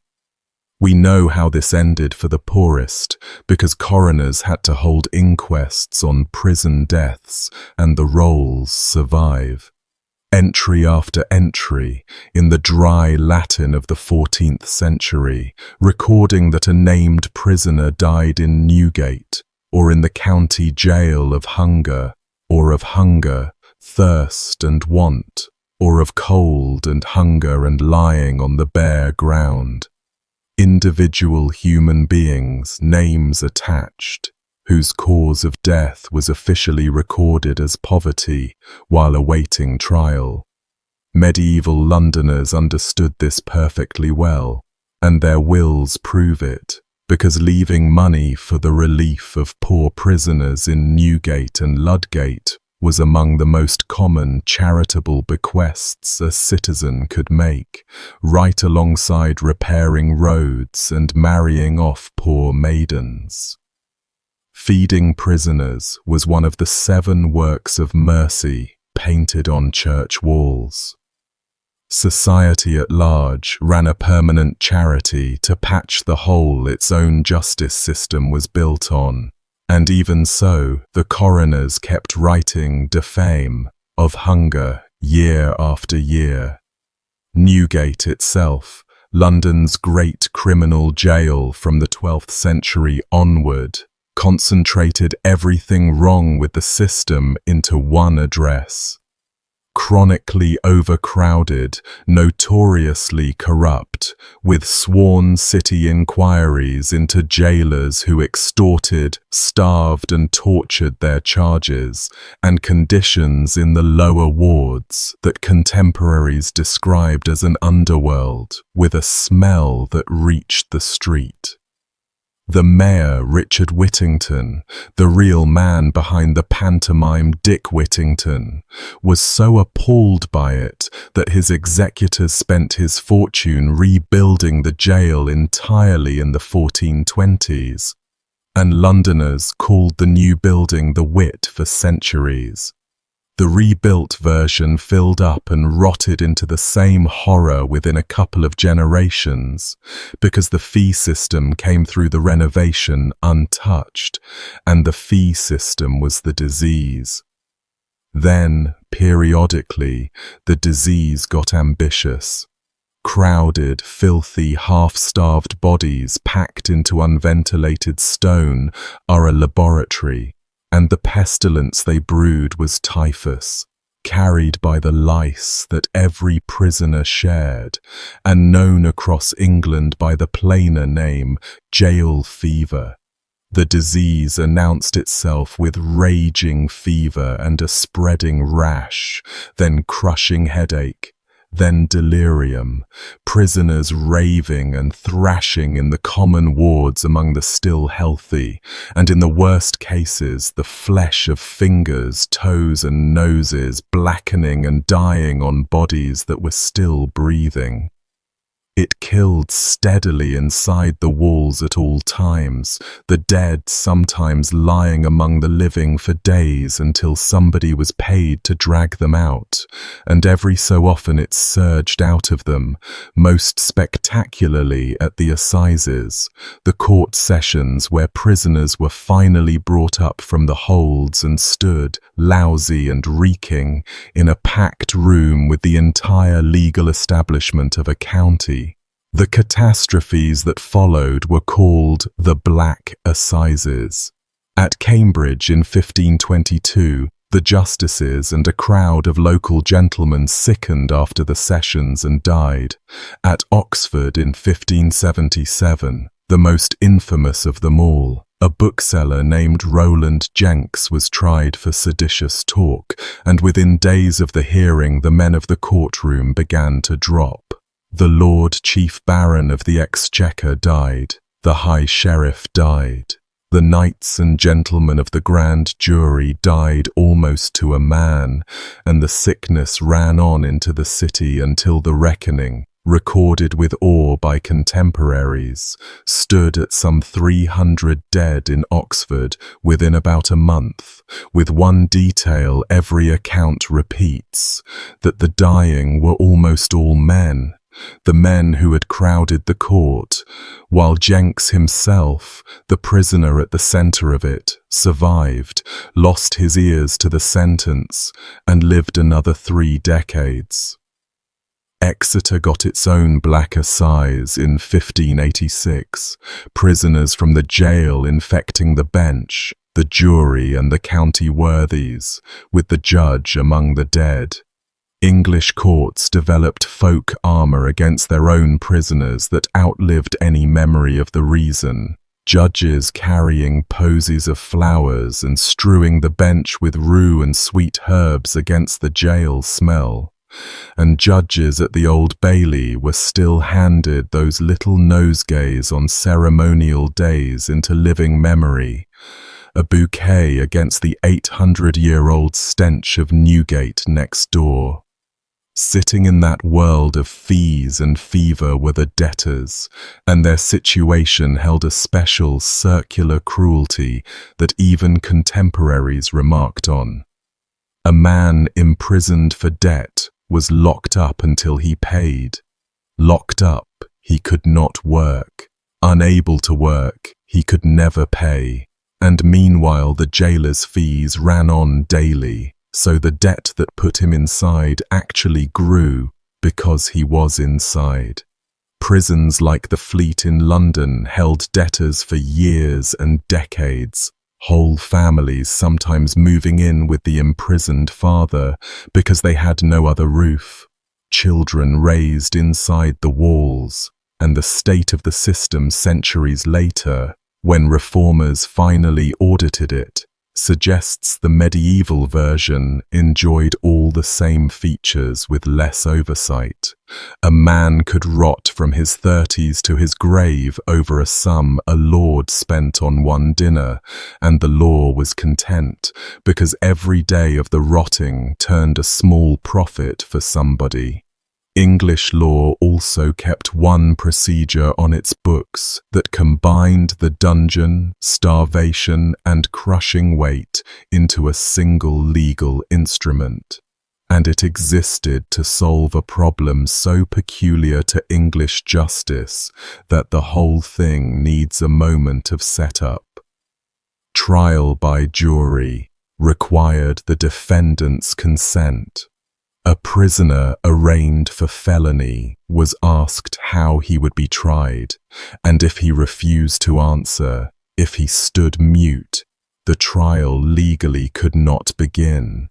No trial meant no conviction, and no conviction meant no forfeiture, because a convicted felon's lands and goods were seized by the crown, stripping his widow and children of everything, while a man who died unconvicted passed his property to his heirs like anyone else.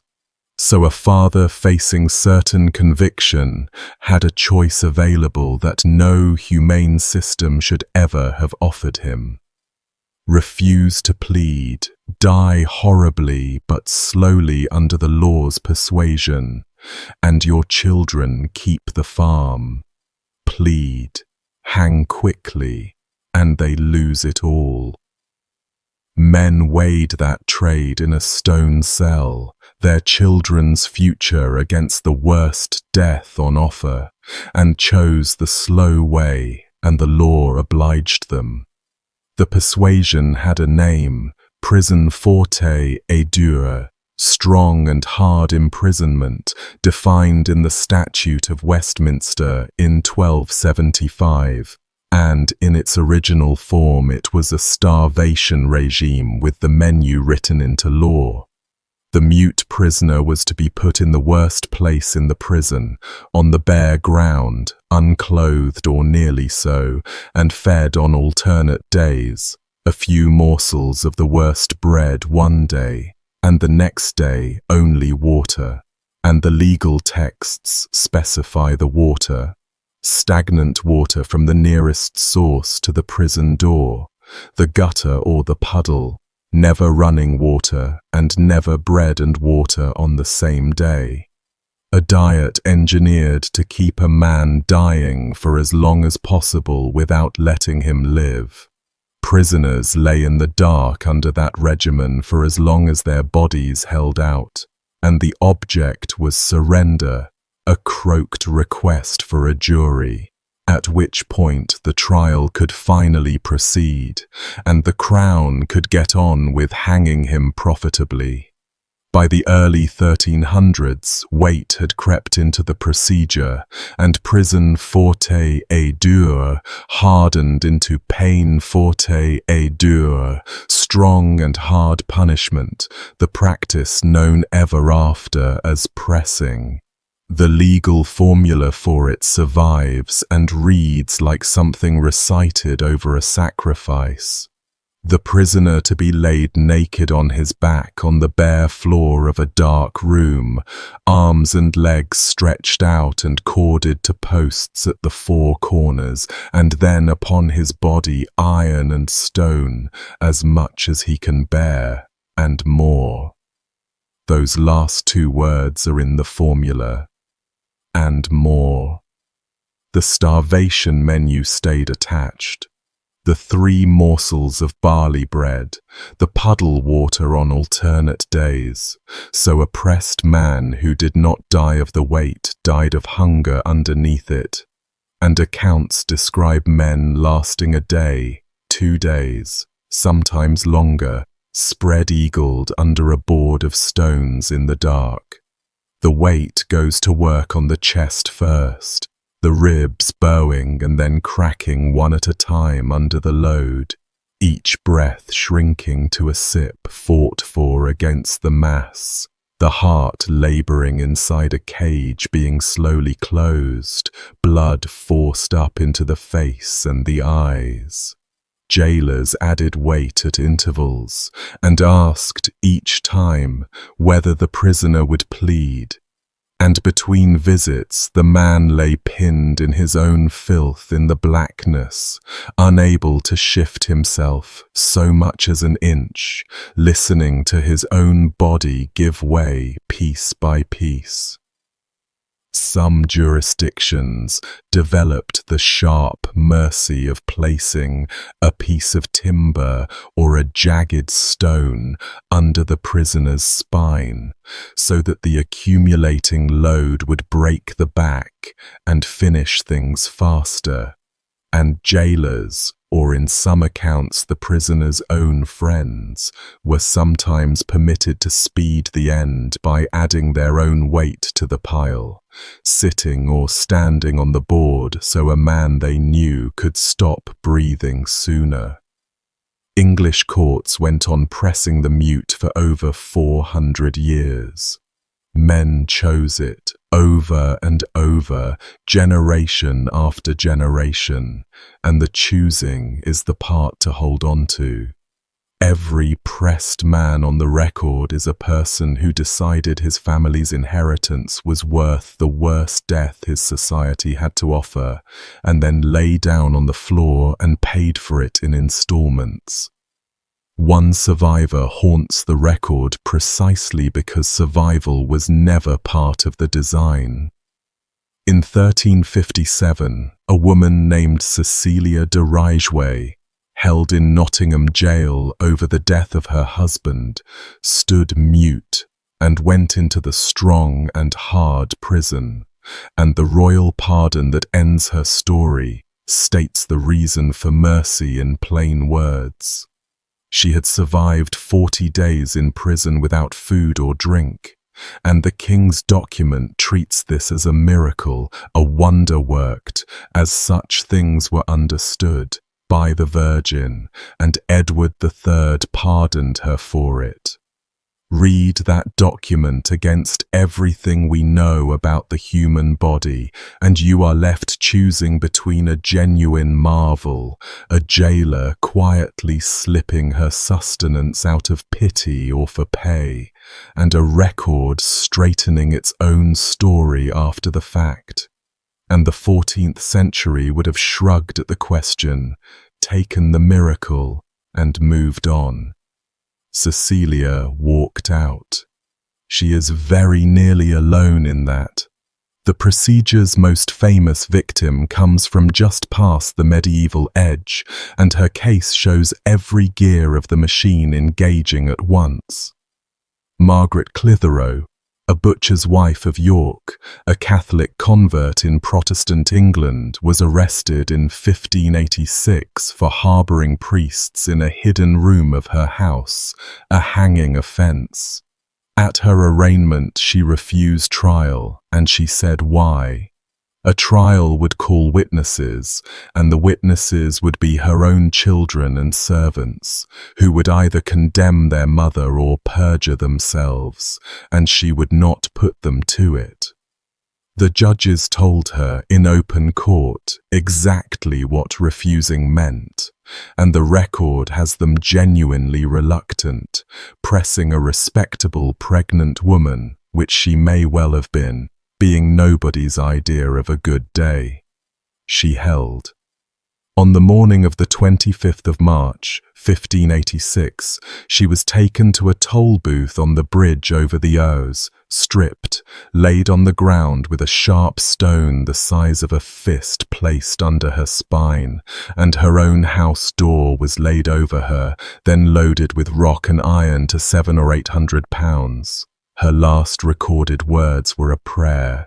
She was dead within about 15 minutes, the sharp stone driving up into her spine as the load came down until her back broke across it, the ribs cracking under her own front door, and she was 30 years old, or near it. Her right hand was later taken as a relic and is kept to this day by a convent in York, and the Queen herself is said to have written to the citizens of York expressing horror that a woman had died that way. The law that killed her stayed on the books for another 200 years regardless. Pressing, for all its horror, at least had rules, a statute, a formula, a procedure a lawyer could cite. What happened to hostages had none of that, and hostages were everywhere in this world, because medieval politics ran on them.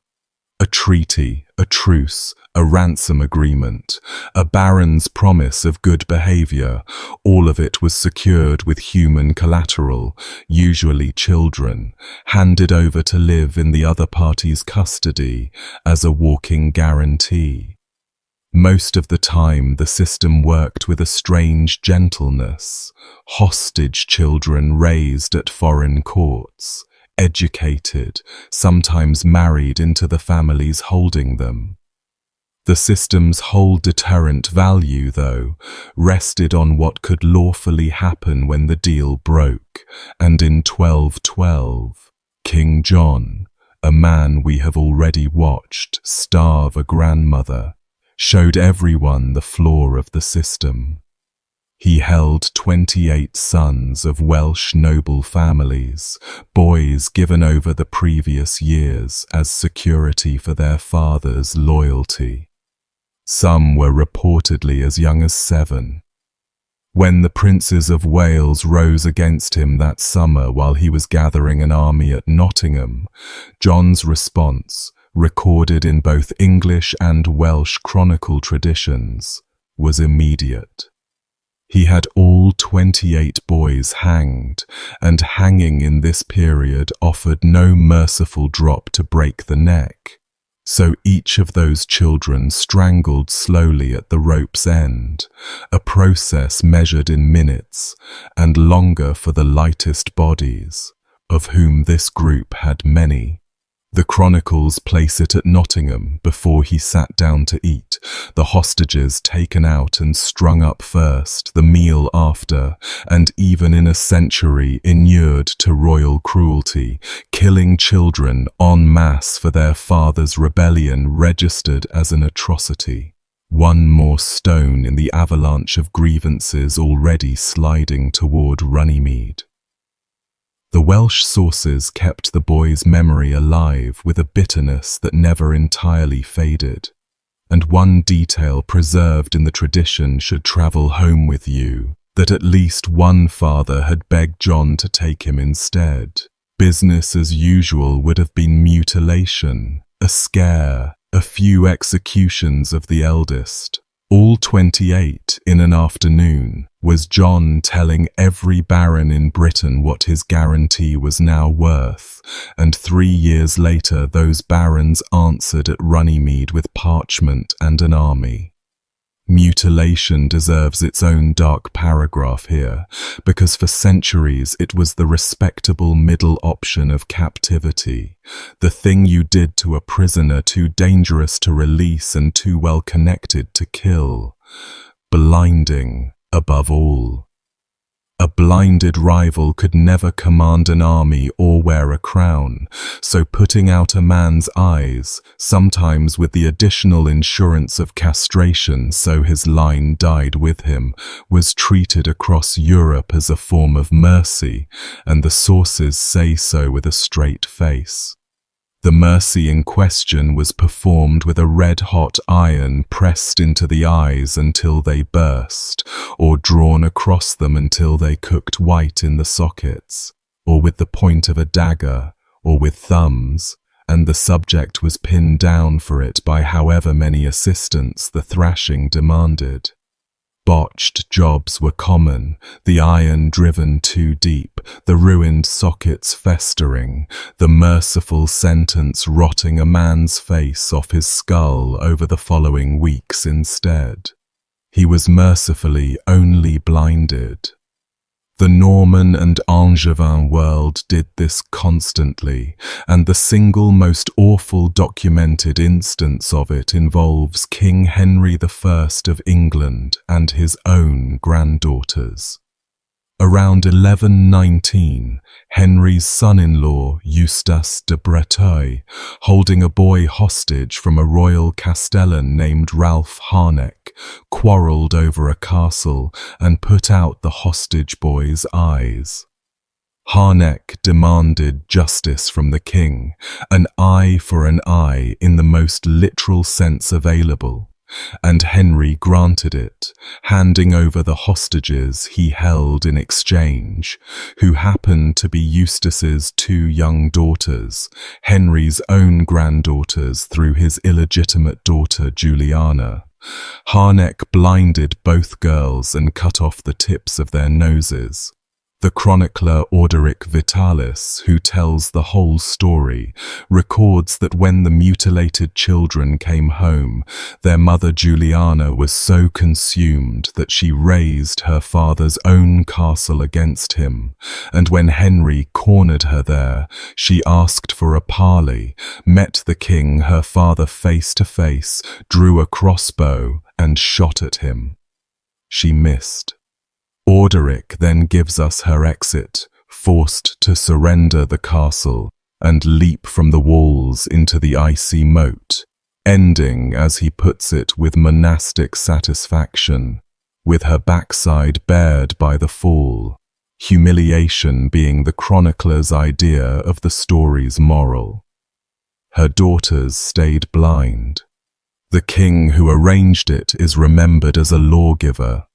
Christendom's eastern half provides the practice at a scale the West never attempted, and the detour earns its place here because it shows what blinding meant once a state applied it wholesale.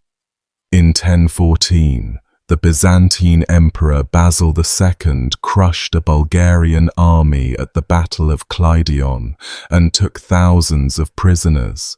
And the tradition recorded in the Byzantine histories says he blinded them, the whole captive army, on the order of 99 men out of every 100, leaving each 100th man one eye so he could lead his 99 sightless comrades home. Columns of blinded soldiers, thousands strong, their seared sockets weeping down their faces, roped together or shuffling hand on shoulder in long stumbling files, groping their way back through the mountain passes into Bulgaria, each column following its own one-eyed guide, the passes echoing for days with armies learning to walk in the dark. Tsar Samuel of Bulgaria is said to have watched the first of those columns come over the horizon toward his capital and collapsed on the spot, dead within 2 days. And the emperor carried the epithet Bulgaroktonos, the Bulgar slayer, into the history books. Later, historians have questioned the numbers, as later historians do, and even a tenth of the traditional figure describes something without parallel in the medieval West.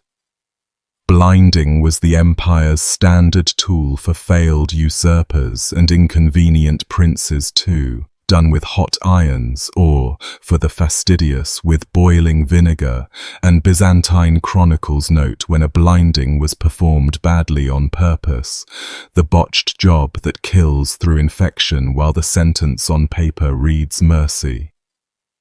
German-speaking Europe, to round out the continental tour, left a whole architecture of specialized misery standing that you can still visit.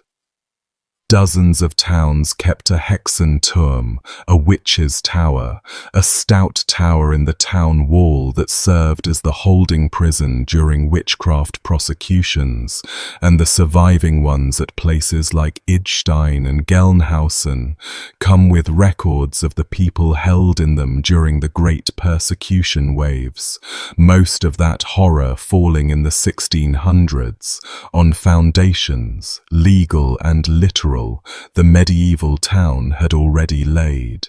Town halls kept torture cellars whose inventories survive.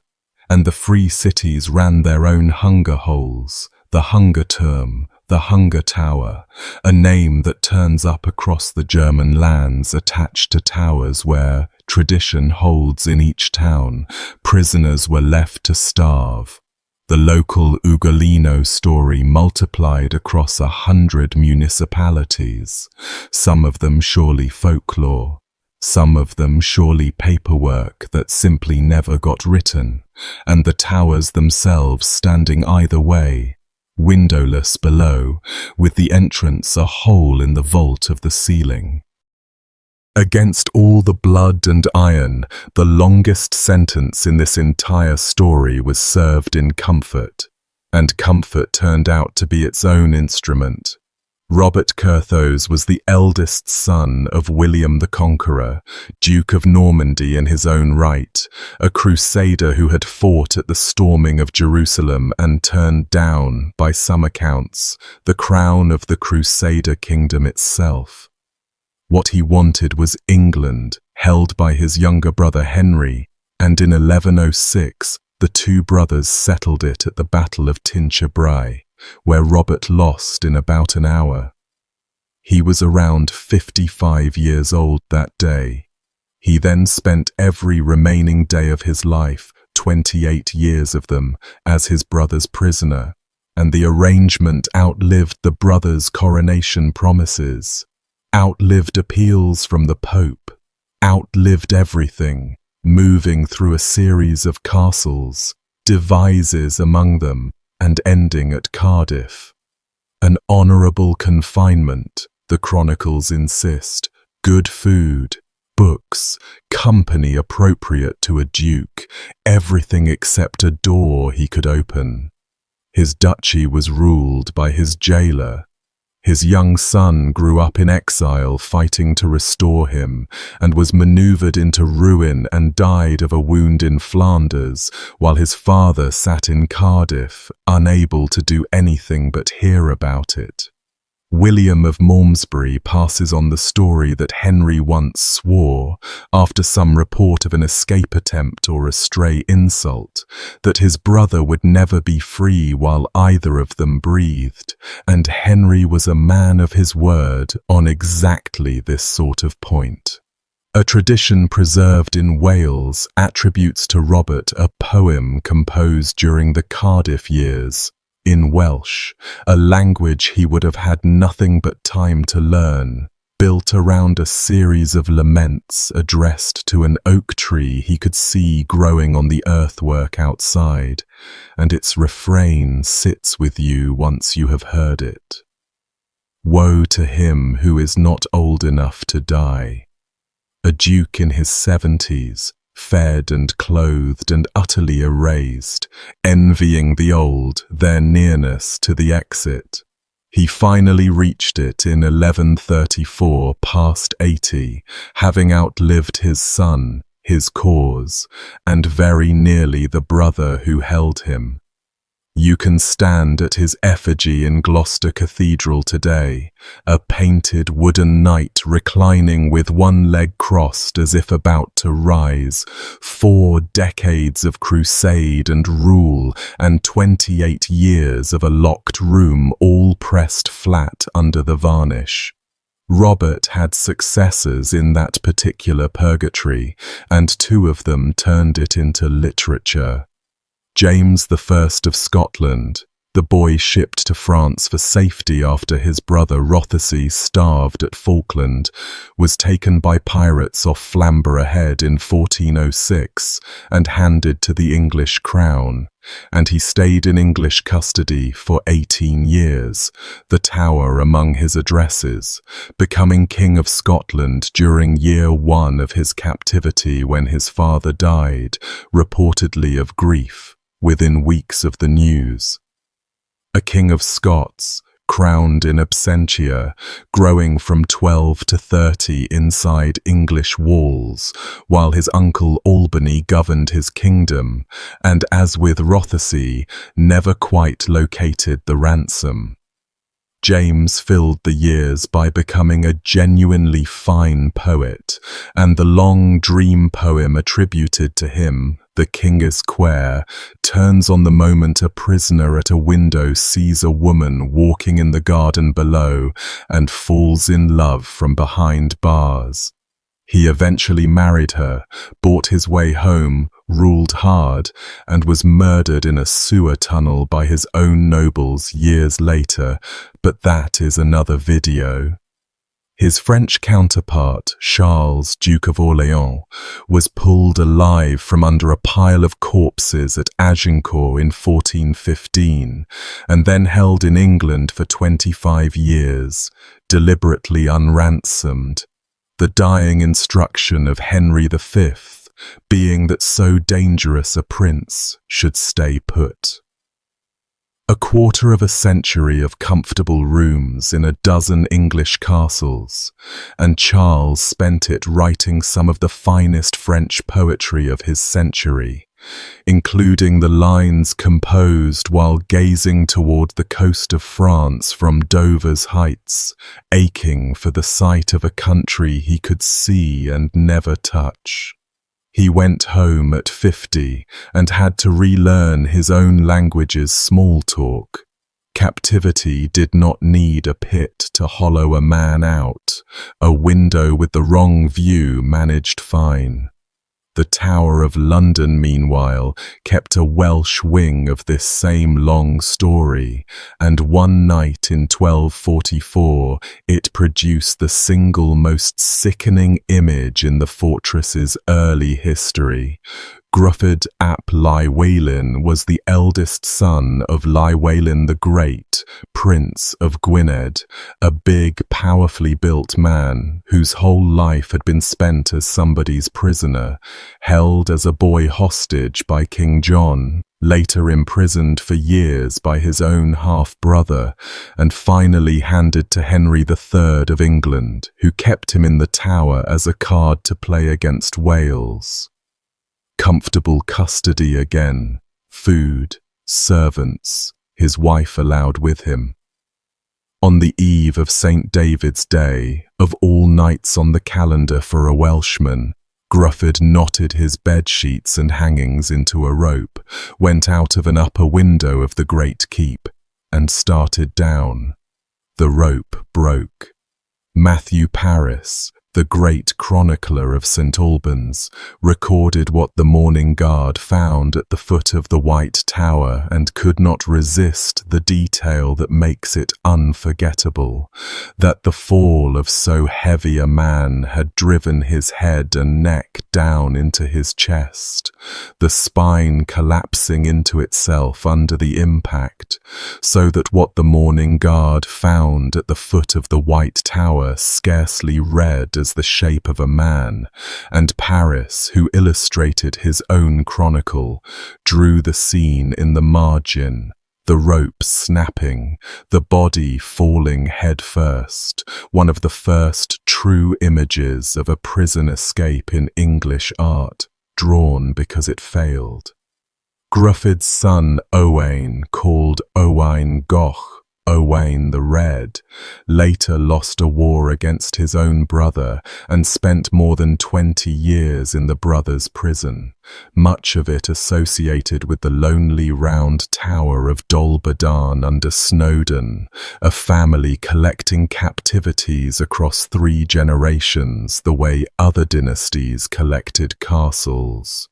One more king belongs on the tower's ledger, and I deliberately held him back until now, because his death closes the circle on all those convenient announcements from Berkeley and Pontefract. Henry VI, the gentle, pious, intermittently catatonic king who lost the Wars of the Roses, spent 5 years as a prisoner in the Tower in the 1460s, was briefly restored to his throne in a coup, and then, in May 1471, went back into the Tower as a prisoner after his cause was annihilated at Tewkesbury, where his only son was killed. On the night of the 21st of May, the victorious Edward IV rode back into London. By morning, Henry was dead. The official announcement explained that the former king had died of pure displeasure and melancholy on learning the news of his son, and you can decide for yourself about a heartbreak timed to the hour of his rival's arrival, in his rival's fortress, guarded by his rival's men. The version London believed almost immediately, and the version tradition has kept, is that he was killed while kneeling at prayer in the oratory of the Wakefield Tower, and the fellows of the colleges Henry founded still lay lilies and roses on that spot every year on the anniversary. When his remains were examined in 1910, the skull was found broken, and, on one part of it, the surviving hair appeared to be matted with blood, displeasure and melancholy, as recorded. Even the postcard castles carry this cargo. Chillon, the impossibly pretty fortress standing in the water on the edge of Lake Geneva, has a vaulted dungeon cut at lake level where the walls weep and the water lies just outside the pillars, and in the 1530s the Savoyards chained a troublesome Genevan prior named Francois Bonivard to one of those pillars and left him there for 4 years. The floor tells the story better than any document, because centuries of visitors have been shown the track worn into the living rock around Bonivard's pillar, the groove paced into stone by a man walking the few feet his chain allowed, back and forth, thousands of miles of circles a yard wide. Byron came through on holiday 3 centuries later, heard the story, wrote The Prisoner of Chillon in a couple of days, and carved his own name into a pillar while he was at it, so the dungeon now displays the graffiti of the tourist directly beside the floor groove of the prisoner, and the two marks say everything about the distance between visiting these rooms and living in them. Every so often, the buildings themselves hand back a body, and those discoveries form a strange, scattered archive of their own. Skeletons turn up in the excavation reports of castles across Europe, with irons still on them, men in the fills of ditches and pits wearing the shackles nobody bothered to remove before disposal, because iron was valuable and a smith's time cost money, so a fettered corpse in a rubbish deposit is a statement about exactly how little that particular death was worth to somebody. Repairs and restorations in the great age of castle renovation kept opening voids in walls and floors that were not on any plan, and the reports from that era describe remains found in blocked chambers and forgotten shafts, often enough that the walled-up prisoner passed permanently into the furniture of the Gothic imagination. Some of those Victorian finds evaporate when you chase the paper trail, retellings of retellings with no bones at the end of them.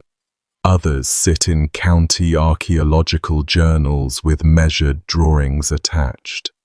The honest position lies in between, and it is an uncomfortable place to stand, because the documented cases mean the dismissed ones can never be dismissed entirely, and every ruined castle in Europe keeps its voids, which leaves the walls and what the prisoners wrote on them, because after all the chronicles and coroners' rolls, the most direct testimony this whole world left behind is carved at shoulder height in cell after cell by the people themselves, working with a nail or a knife point or a belt buckle through the hours that would not pass. The Beauchamp Tower at the Tower of London holds dozens of inscriptions, names, dates, coats of arms cut with astonishing patience, prayers and sentences that stop you flat. A prisoner named Charles Bailey, taken in a Tudor conspiracy, cut a long meditation into the stone in 1571 that ends by calling himself the most unhappy man in the world, and dated it and added his age, 29. Elsewhere in the same tower, a hand carved the reminder that the most unhappy man is he that is not patient in adversities, a prisoner coaching himself through the wall.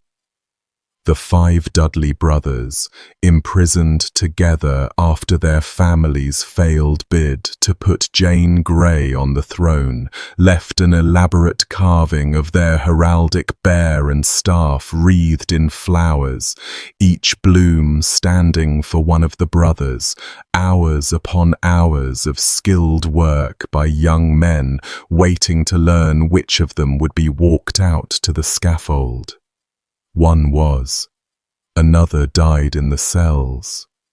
A priest named Thomas Abel, held for years in irons for refusing to endorse his king's divorce, cut his own name into the wall as a picture puzzle, a bell with the letter A above it, A Bell, a small joke in stone from a man who was eventually dragged out and butchered at Smithfield.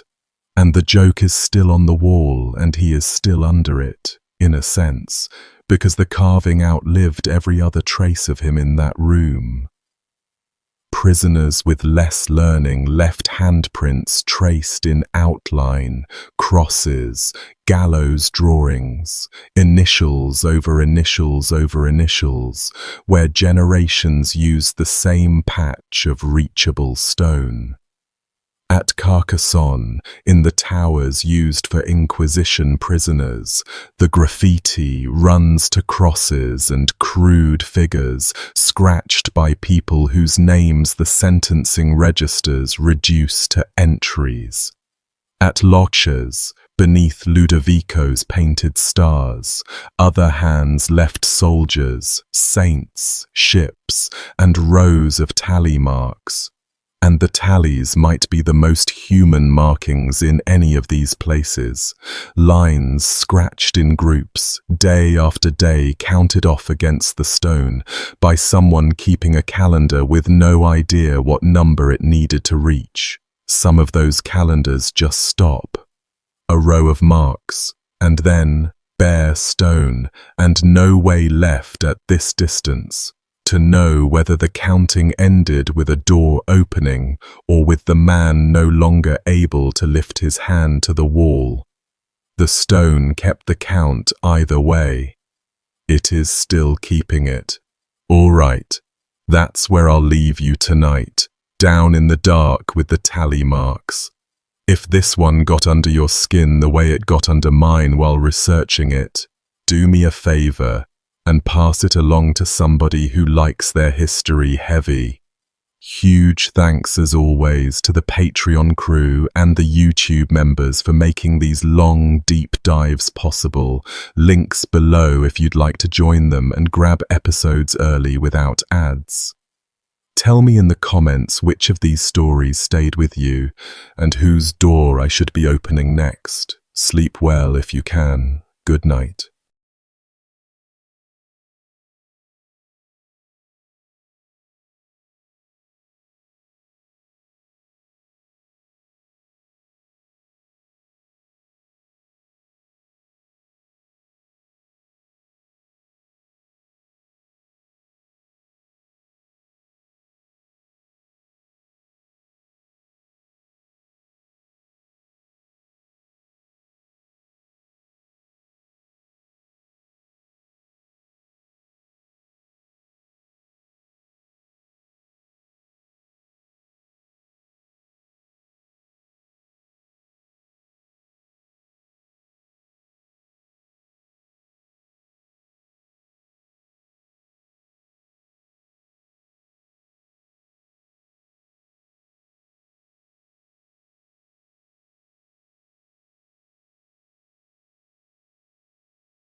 On a boundary line in the English countryside, sometime around the year 900, a burial party did everything wrong on purpose.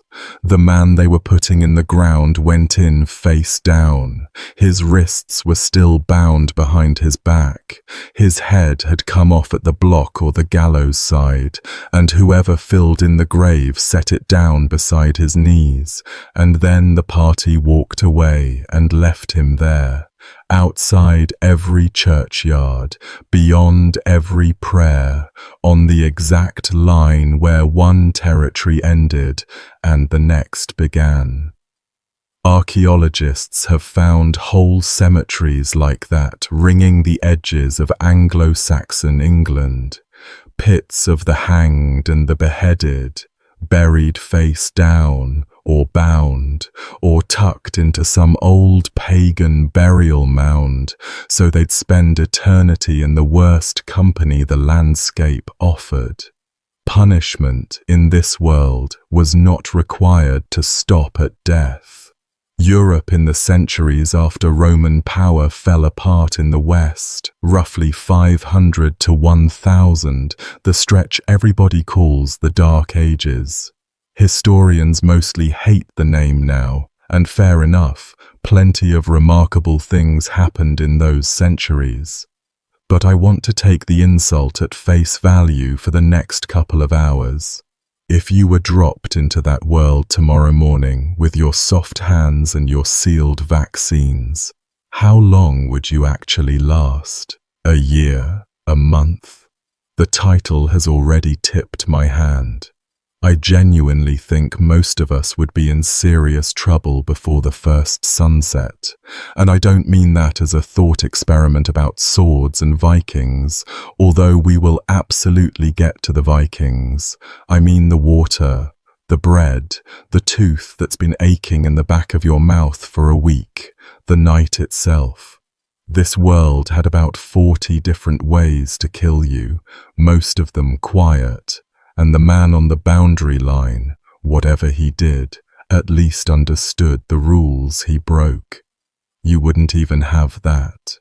Before we get into it, quick pause for the housekeeping. Welcome in, whether you're new here or you've been around for a while. This one is long, so get comfortable and do me a favor and drop a comment telling me where in the world you're listening from. I genuinely enjoy scrolling through those. It's a strange little map of who's out there at 2 in the morning with a history video on. Massive thank you, as always, to the Patreon supporters and the YouTube members. If you want to join them, everything is down in the description and in the pinned comment. Alright, back to the dark. Dawn, early spring. You wake up on a straw mattress on a packed earth floor, and the first thing that hits you is the smell, because you are sharing roughly 40 square meters with between 5 and 10 other people, and depending on the season, the family cow. That's not an exaggeration for effect.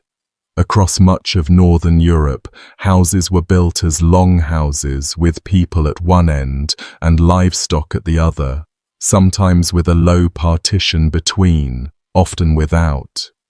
The animals were kept inside partly for security, and partly because their body heat was the central heating. In January, a cow in the house was the difference between a cold night and a dangerous one. The trade was that you lived in their air, their dung, their urine soaking into the floor, their breath, their flies.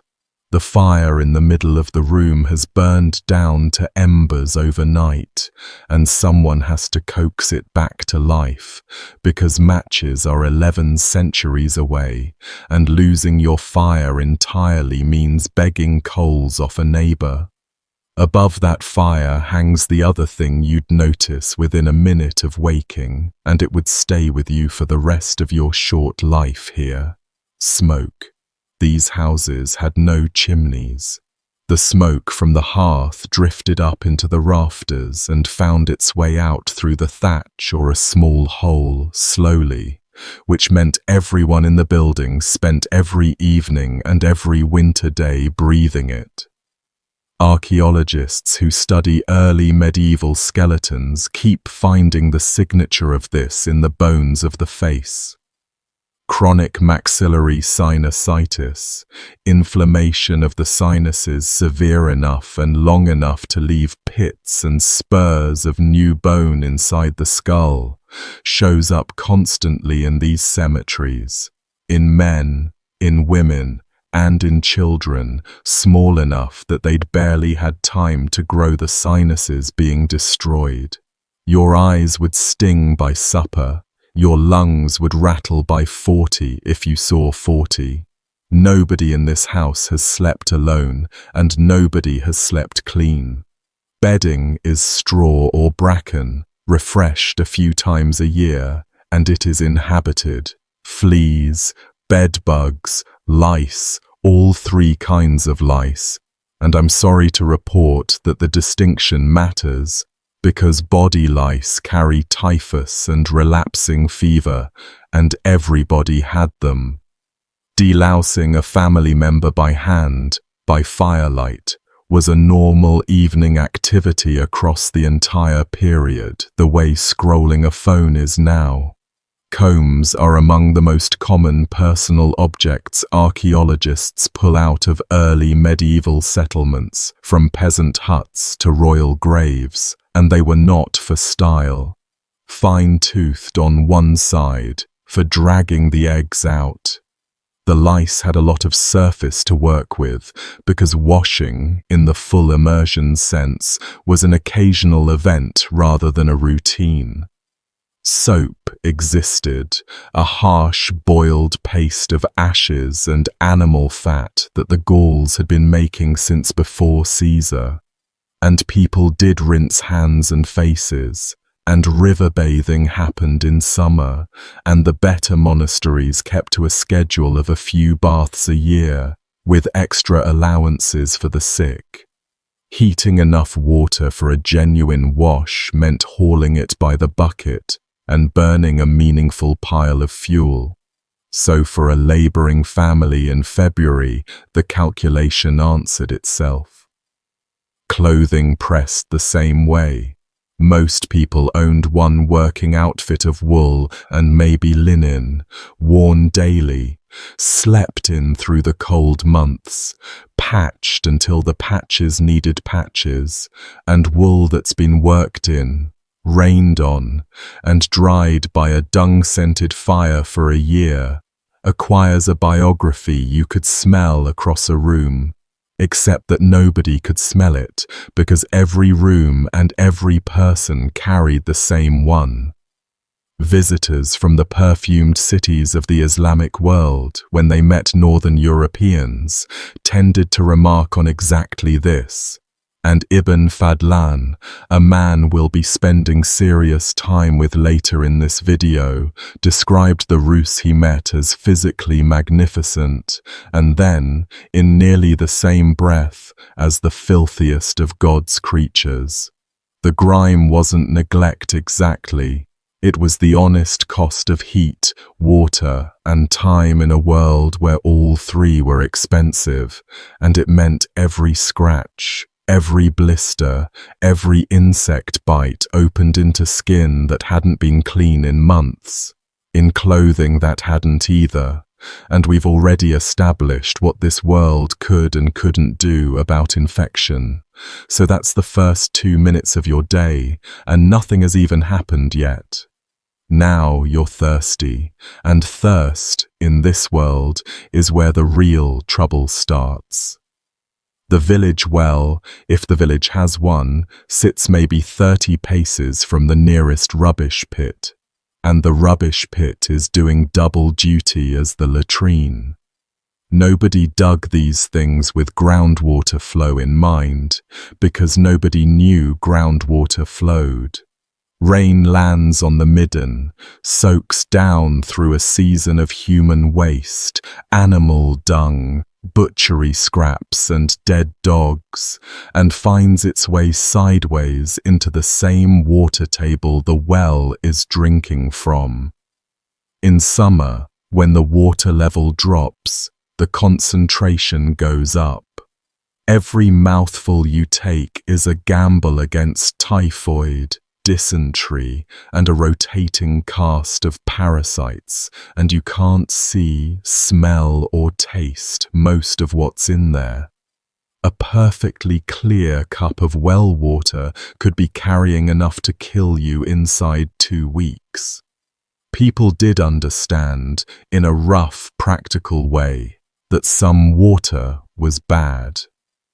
They drank ale and weak beer in enormous quantities, and part of the reason those drinks were safer had nothing to do with the alcohol, which was thin, but with the fact that brewing meant boiling. A household that drank mostly ale was a household that accidentally sterilized a good portion of its fluid intake. But ale takes grain, and grain is food, and in a lean spring the choice between brewing your barley and eating it is not really a choice.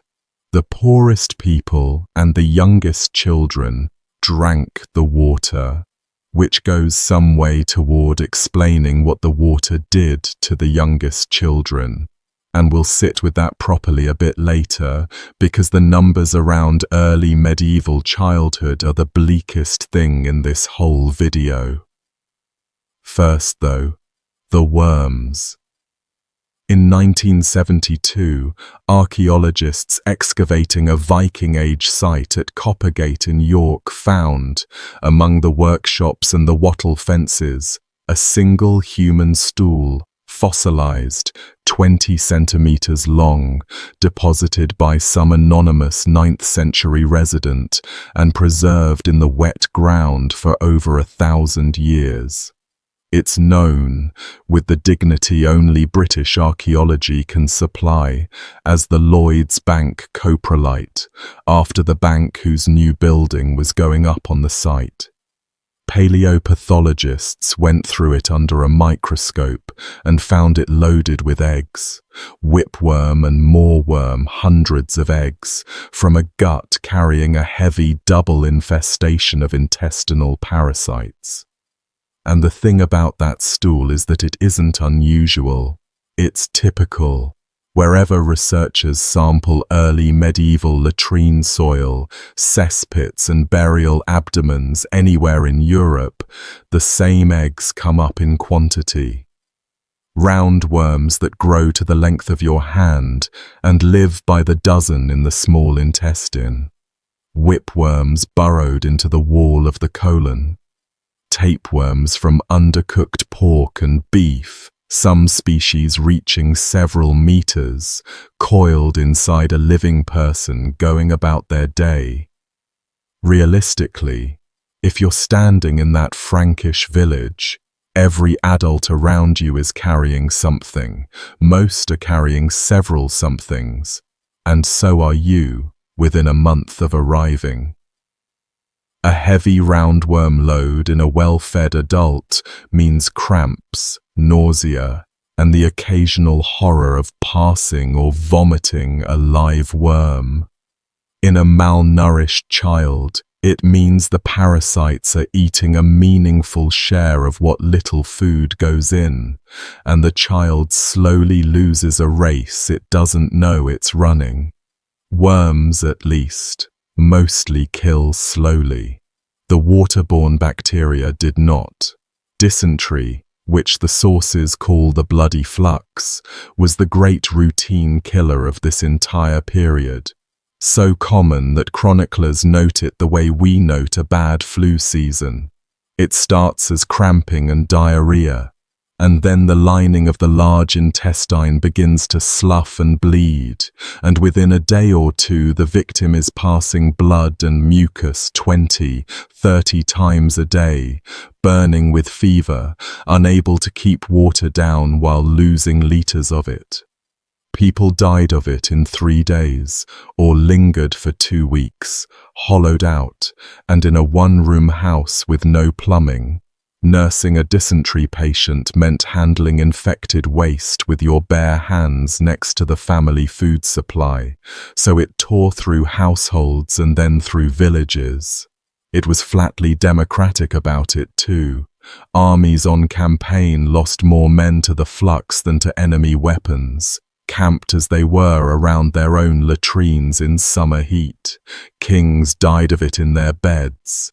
In 580, an epidemic of it swept Frankish Gaul, and our best witness for that whole world, a bishop named Gregory of Tours, watched it happen and wrote it down. Gregory describes the victims gripped by high fever, vomiting, terrible pain in the kidneys and the belly, and he says the disease fell hardest on the small children, and that they died in numbers that emptied houses. He wrote a line about losing little ones who were sweet and dear to him, and how it left a wound that stays. This from a man who spent his career cataloguing assassinations without flinching.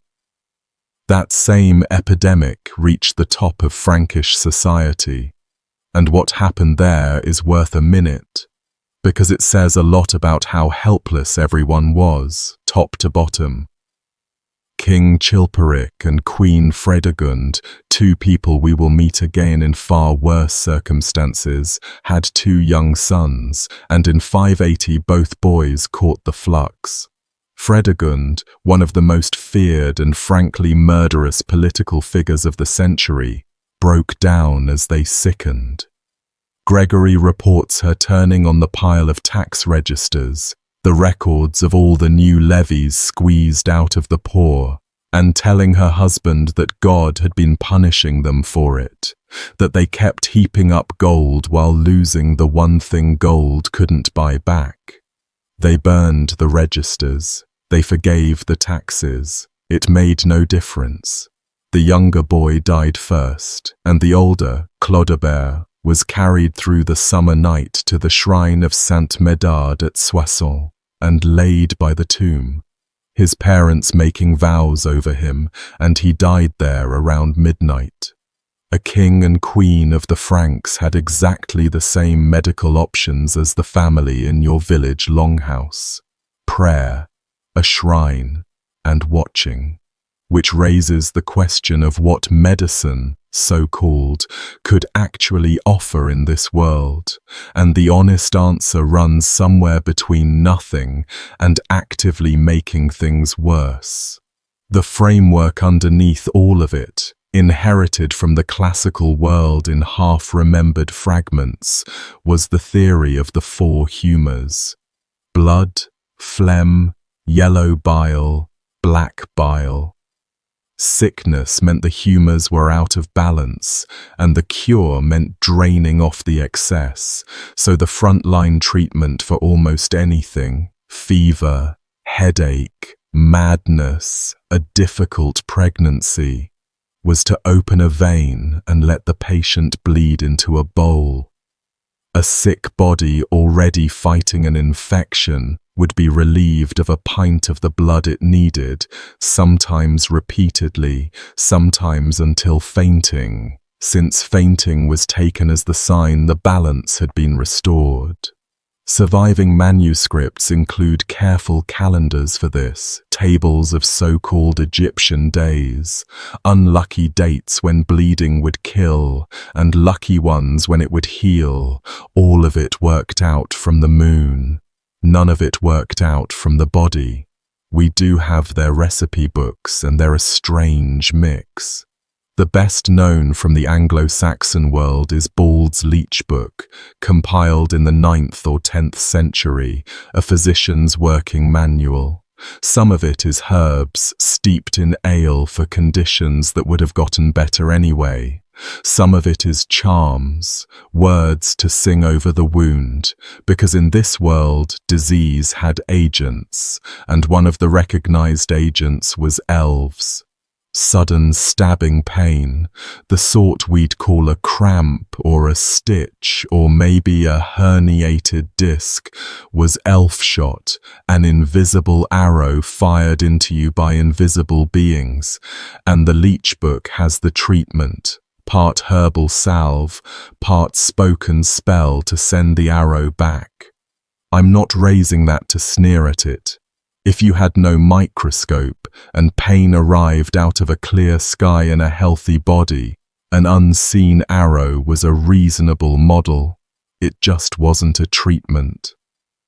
And here's the twist that keeps historians of medicine humble. A few years ago, microbiologists rebuilt one leech book remedy exactly as written, an eye salve of garlic, leek, wine, and ox gall, brewed in a brass vessel and left to stand 9 nights, and tested it on modern drug-resistant staph bacteria. It killed them. Whoever assembled that recipe had, through generations of trial and error, stumbled onto a genuinely potent antimicrobial. So the picture isn't that these people were stupid. The picture is that they were intelligent people locked out of the one fact that mattered, that disease is caused by living things too small to see, and without that fact, 1,000 years of careful observation still left them bleeding fever patients by the phase of the moon. Surgery existed, and I use the word loosely, for a shattered limb going bad, amputation, with the patient held down by several strong men, awake, because effective anesthesia did not exist. Wine, maybe a draught with henbane or poppy in it if the healer was well supplied, none of it close to enough. The cut had to be fast, the vessels seared shut with irons from the fire, and the survivors then faced the infection lottery with no antiseptics beyond wine, vinegar, and honey. Honey, at least, genuinely helps. Another accident of trial and error. And then at the far end of the scale, trepanation, cutting or scraping a hole through the living skull to relieve pressure or release whatever was thought to be trapped inside. Early medieval cemeteries across Europe turn up skulls with these holes, and the remarkable thing is how many of them show smoothed, healed bone around the edges. The patients lived, sometimes for years, sometimes through more than one operation. Somebody scraped through your skull with an iron blade by firelight, no anesthetic, no sterilization, and you survived it, walked around your village with a soft spot in your head, and eventually died of something else. The human body's tolerance for punishment in this period is genuinely hard to fathom. It had to be. Where did the sick actually go then, when home remedies failed and no surgeon was within reach or within courage? They went to the saints, and this is one place where the sources are magnificent, because Gregory of Tours, our bishop, spent decades keeping registers of the cures at the shrine of St. Martin in his own cathedral city, and the registers are, whatever else they are, a census of illness. Around the tomb, on any given day, camped the paralyzed, carried there on the backs of kinsmen from days away. The blind, cataracts and infections and injuries all filed together under one word. Epileptics, the possessed in the era's classification, chained sometimes for their own protection, waiting through the nights near the holy dust. People with contracted, clawed hands and withered limbs, with fistulas and tumors and fevers that had burned for months. The whole catalogue of what this video has been describing, gathered at the one institution that would take all of them. And it functioned in its way. It was shelter, it was arms and food, it was the only long-term care facility the West had, and Gregory records cure after cure at the festivals, the crowds pressing in, the dust from the tomb drunk in water as medicine, sight returning, limbs unlocking, and you can supply whatever mix of remission, psychology, and rest, plus regular meals you find plausible. The people involved supplied St. Martin. The shrines were the hospitals. The monasteries came to run the closest thing to actual infirmaries, with herb gardens laid out by written plan, a designated bleeding house, a room for the dying, and monks assigned to nursing as a sacred duty.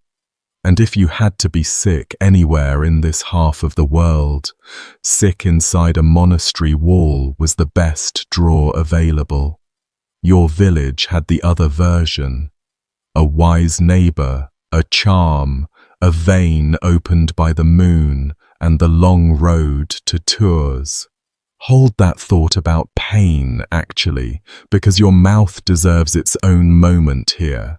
The stereotype says medieval teeth were rotten, and the archaeology says something more interesting and in a way worse.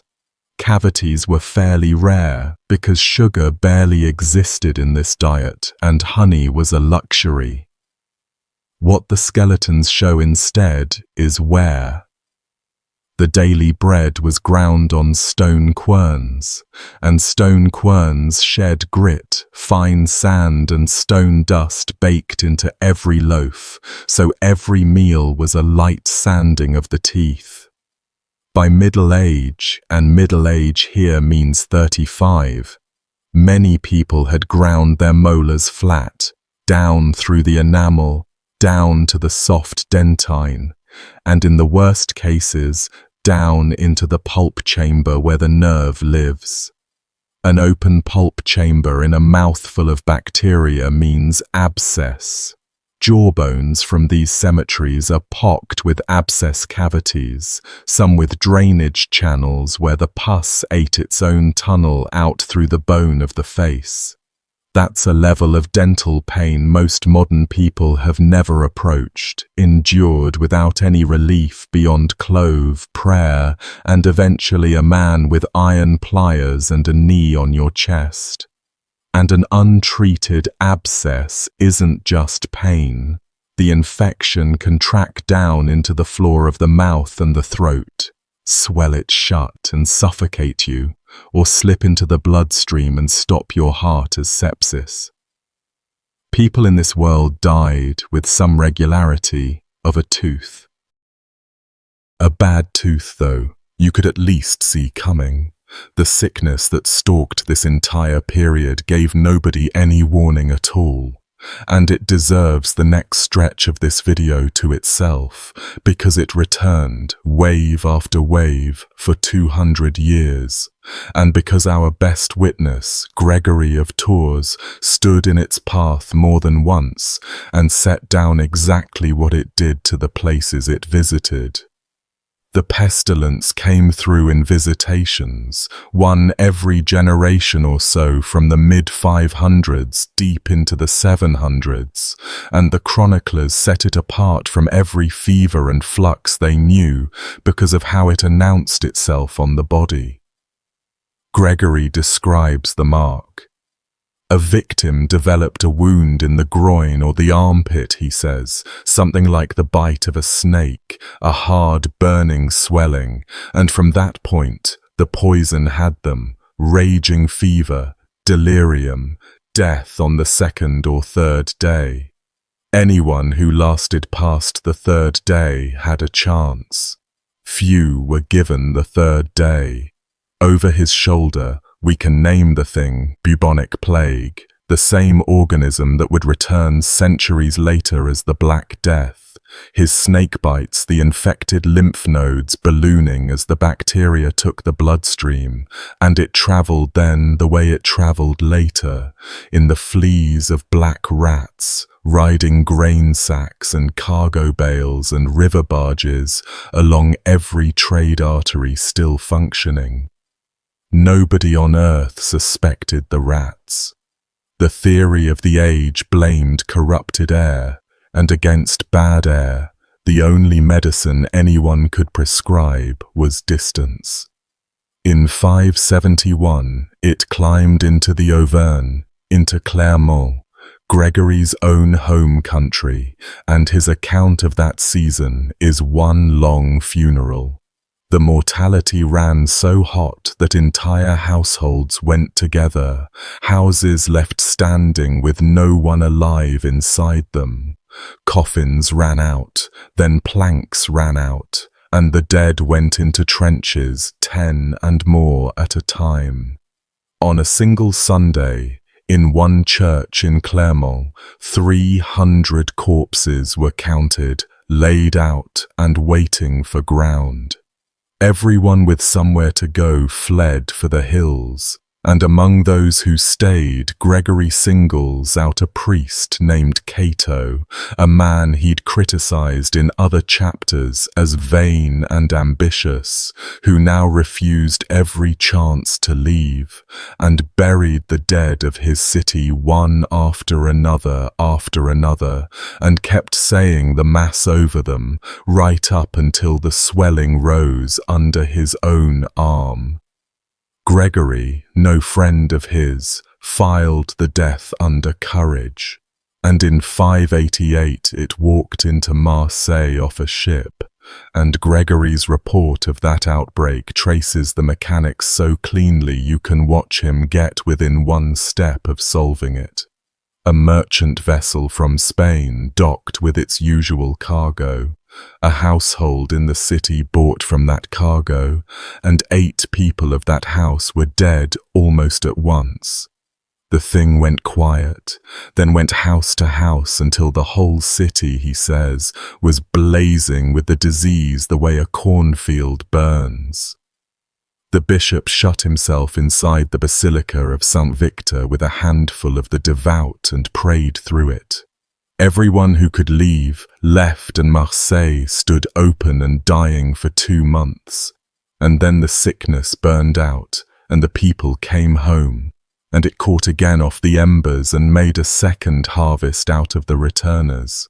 A ship, a cargo, a first house, a sequence, all of it observed and written down in order by a careful man, and the missing step was a flea.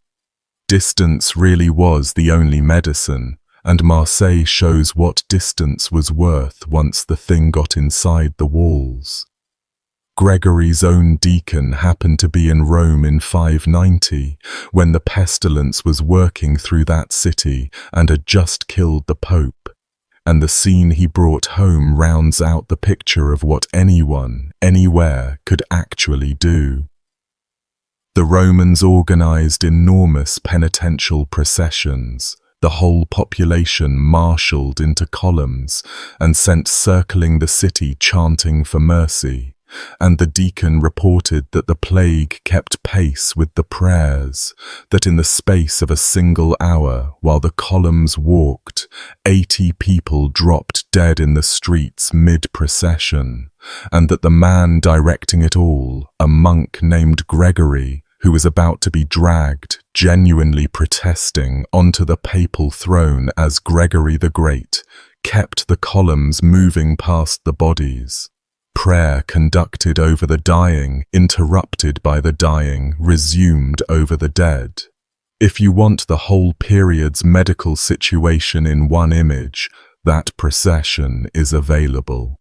It reached Britain too, on the far edge of the known world. The island's great historian, a monk named Bede, writing in the early 700s, describes the pestilence of 664, which fell on a single day, if the record is right about it, that also carried off both the King of Kent and the Archbishop of Canterbury, July the 14th. It moved north through the English kingdoms and emptied monasteries the way it had emptied the towns of Gaul. Bede tells one story from that outbreak that I'll pass along, because it lands harder than any casualty figure. A bishop named Cedd died of the plague at his monastery at Lastingham, up in the Yorkshire moors, when word reached the community of monks he'd founded down in Essex. About 30 of them decided to travel north, to live out their lives near their father's body. And they made the journey, and they settled in at Lastingham, and the plague that had killed Ced was still in the place, and it killed them. All of them, Bede says, except one small boy. And that boy lived on at the monastery for years, and it was only discovered much later, Bede reports, that the boy had never been baptized, which to the people around him explained everything, that death had passed over him because he wasn't yet on the rolls, so to speak, and he was promptly baptized as an adult. You can take from that story the piety Bede intended, or you can take from it the image of a child in an empty monastery, the sole survivor of 30, growing up among the graves of every adult he'd followed there. Both are true at once. Plague, at least, announced itself, and it eventually left. Other diseases moved in permanently and worked on a longer clock. Smallpox was circulating in this world. Epidemics of burning fever and pustules turn up in the chronicles of 6th century Gaul and Italy, blinding some survivors and pitting the faces of the rest. Tuberculosis was everywhere, in the lungs and, from untreated milk, in the bones, and early medieval skeletons show its signature, collapsed and fused vertebrae, bending spines into the hunched question mark the disease carves when it eats the spine of a growing child. And then, slowest of all, leprosy, the one that took your body apart while insisting you stay alive to watch. The bacterium kills nerve endings, so the hands and feet go numb, and a numb hand in a world of open fires, sickles and boiling pots destroys itself through 1,000 unfelt injuries, wounds that go unnoticed until they're infected, infections that cost fingers, then toes, then more. The face changes as the disease works on it, the bridge of the nose collapsing inward, the brow thickening, and skeletons from early medieval cemeteries show exactly this pattern in the bone, the eroded nasal opening, the pitted palate, the resorbed finger bones tapering to points. What made leprosy uniquely dreadful, though, wasn't only the disease. In most communities, the diagnosis carried a social death that arrived years before the physical one. The infected person was moved outside, out of the house, eventually out of the settlement, to live at the margins on charity, ringing or calling a warning when the healthy came near.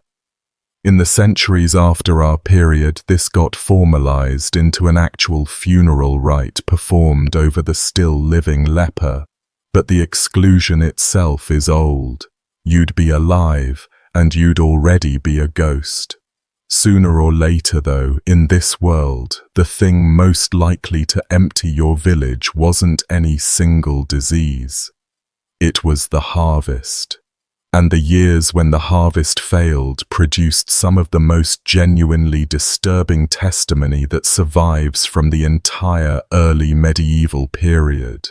So consider this your warning that the next stretch of this video is heavy going even by the standards of what you've already heard.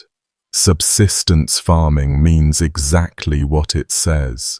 You grow what you eat what you grow, and the margin between the two in a normal year was thin enough that historians estimate many peasant households consumed most of their harvest and kept back just enough seed grain to plant the next one.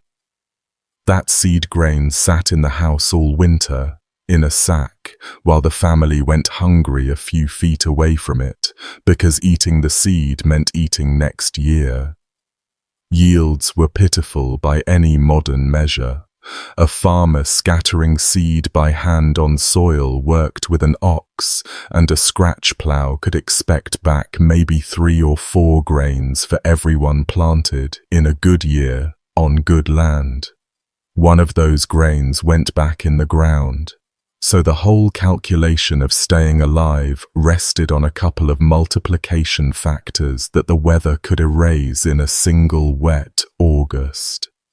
One failed harvest meant a hungry year, eating the seed, eating the plough ox, eating acorns and bark bread and boiled grass. Two failed harvests in a row meant famine. And the climate of this period, especially in the grim, hungry stretches of the 6th and 9th centuries, kept dealing out exactly that hand. The chronicles record these famines in a flat, exhausted shorthand, a great hunger, so that many died. The Anglo-Saxon Chronicle notes a severe famine in Britain in 793, the same year as certain other events on that island that we'll come to shortly, and the annalists clearly saw the two as connected omens. The Frankish annals log hunger after hunger through the 800s as civil war and raiding tore up the farming calendar. Even the years the chronicles never bothered to mark were hungry at the edges, because the farming year had a built-in starving season. By late spring the stores were scraping bottom, the new harvest stood months off, and households crossed the gap on pottage thinned a little further each week. On bread eked out with beans and vetches, the pig kept alive because killing it early meant no winter fat, and the youngest weaned children taking the shortage hardest, since everyone in the house was rationing except the worms we met earlier. Children raised on that calendar carried it in their skeletons for life. Arrest lines in the teeth and the long bones, laid down like tree rings, one ring for every lean spring the growing body barely crossed. A chronicle famine was that gap breaking its banks and swallowing the whole year, and the English annals give 976 a single flat line, the great hunger among the English, and move on.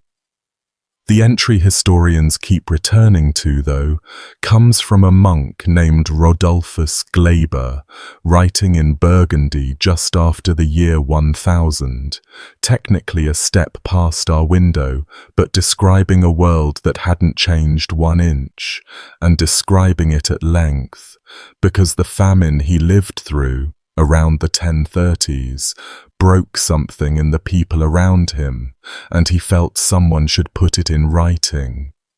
3 years of rain, he says, rain at planting, rain at harvest, fields that couldn't be worked because the furrows were ponds, grain that sprouted and rotted standing up. The poor ate the green shoots in the fields, then the roots, then grass and riverweed. The price of what grain remained went vertical, and Glaber describes rich men gnawing bark alongside beggars, and the specific look of famine bodies, the skin drawn tight and yellowing, the belly swelling as the limbs waste, the voice thinning to a wheeze.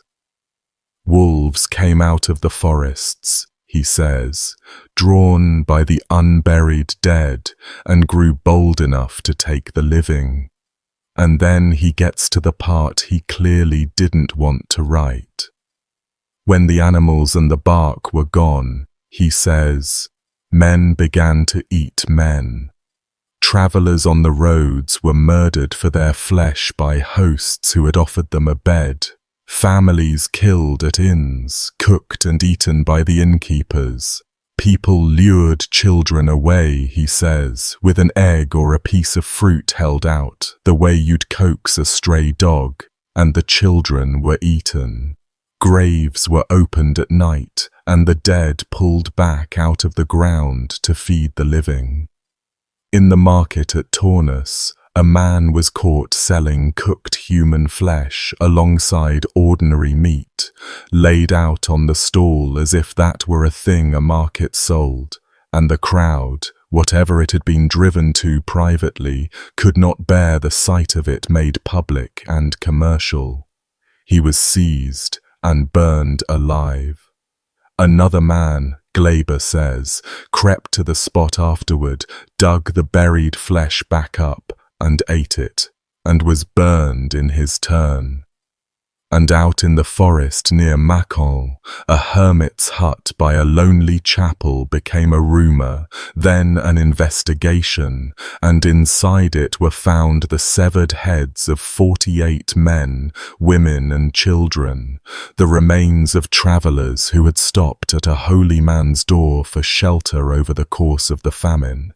He was taken to Mâcon and burned.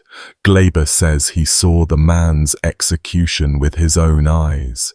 Now chroniclers exaggerate and monks moralize, and this monk more than most, so hold each individual anecdote as loosely as you feel you need to.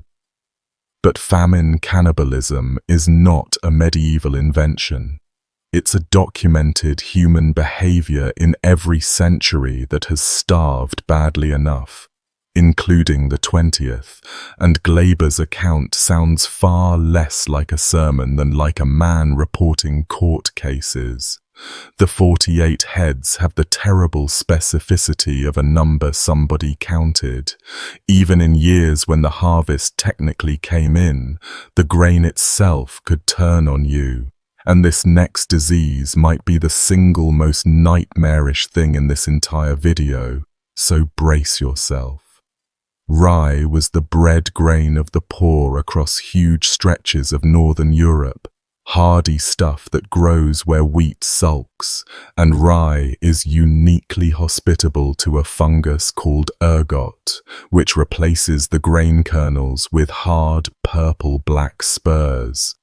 Wet summer, contaminated harvest, and the spurs get milled into the flour along with everything else, invisible in dark bread. Ergot's alkaloids do two things to a human body, and different outbreaks leaned different ways.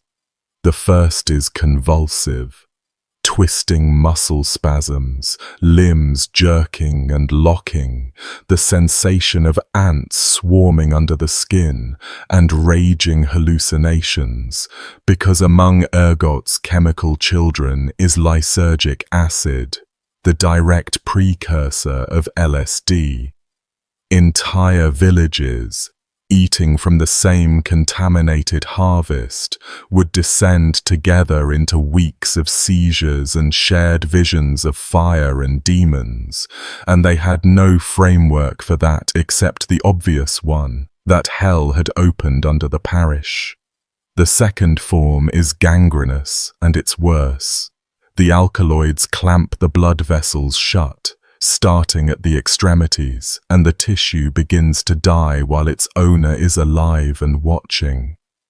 It starts as burning, an unbearable heat in the feet and hands, as if they were held in invisible fire, and the era's name for the disease came straight from that sensation, the holy fire, ignis sacer.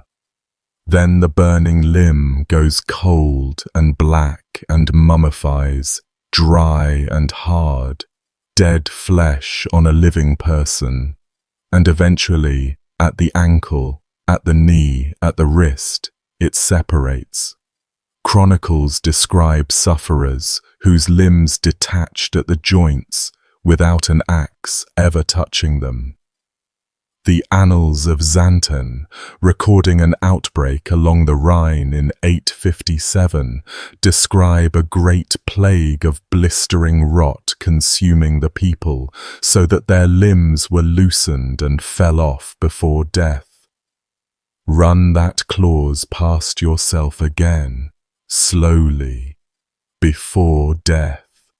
The disease took your legs and left you alive to consider the arrangement. In 994, an outbreak tore through Aquitaine in southern France, and the chroniclers there put the dead at 40,000, with churches filling up with the burned and the limbless crawling to altars because a saint's shrine was the only pharmacy on offer. Some outbreaks eased when the sufferers gathered at monasteries, and the monks credited the saint, though the quieter reason may simply be that the monastery kitchen baked its bread from clean wheat in the granary rather than the poisoned rye at home. Eat somewhere else, and the fire goes out. Nobody could see that mechanism. They could only see the fire. Sit with the position this puts our time traveler in, by the way. You know about ergot now. You know about the wells and the worms, and it buys you almost nothing because your knowledge has no leverage. You can't test the flour. You can't boil every cup of water over a fire you have to feed by hand while also earning your bread. You'd know exactly what was killing you in precise modern vocabulary while it killed you at the medieval rate. In some ways, that's a darker fate than your neighbors, who at least had the mercy of blaming elves.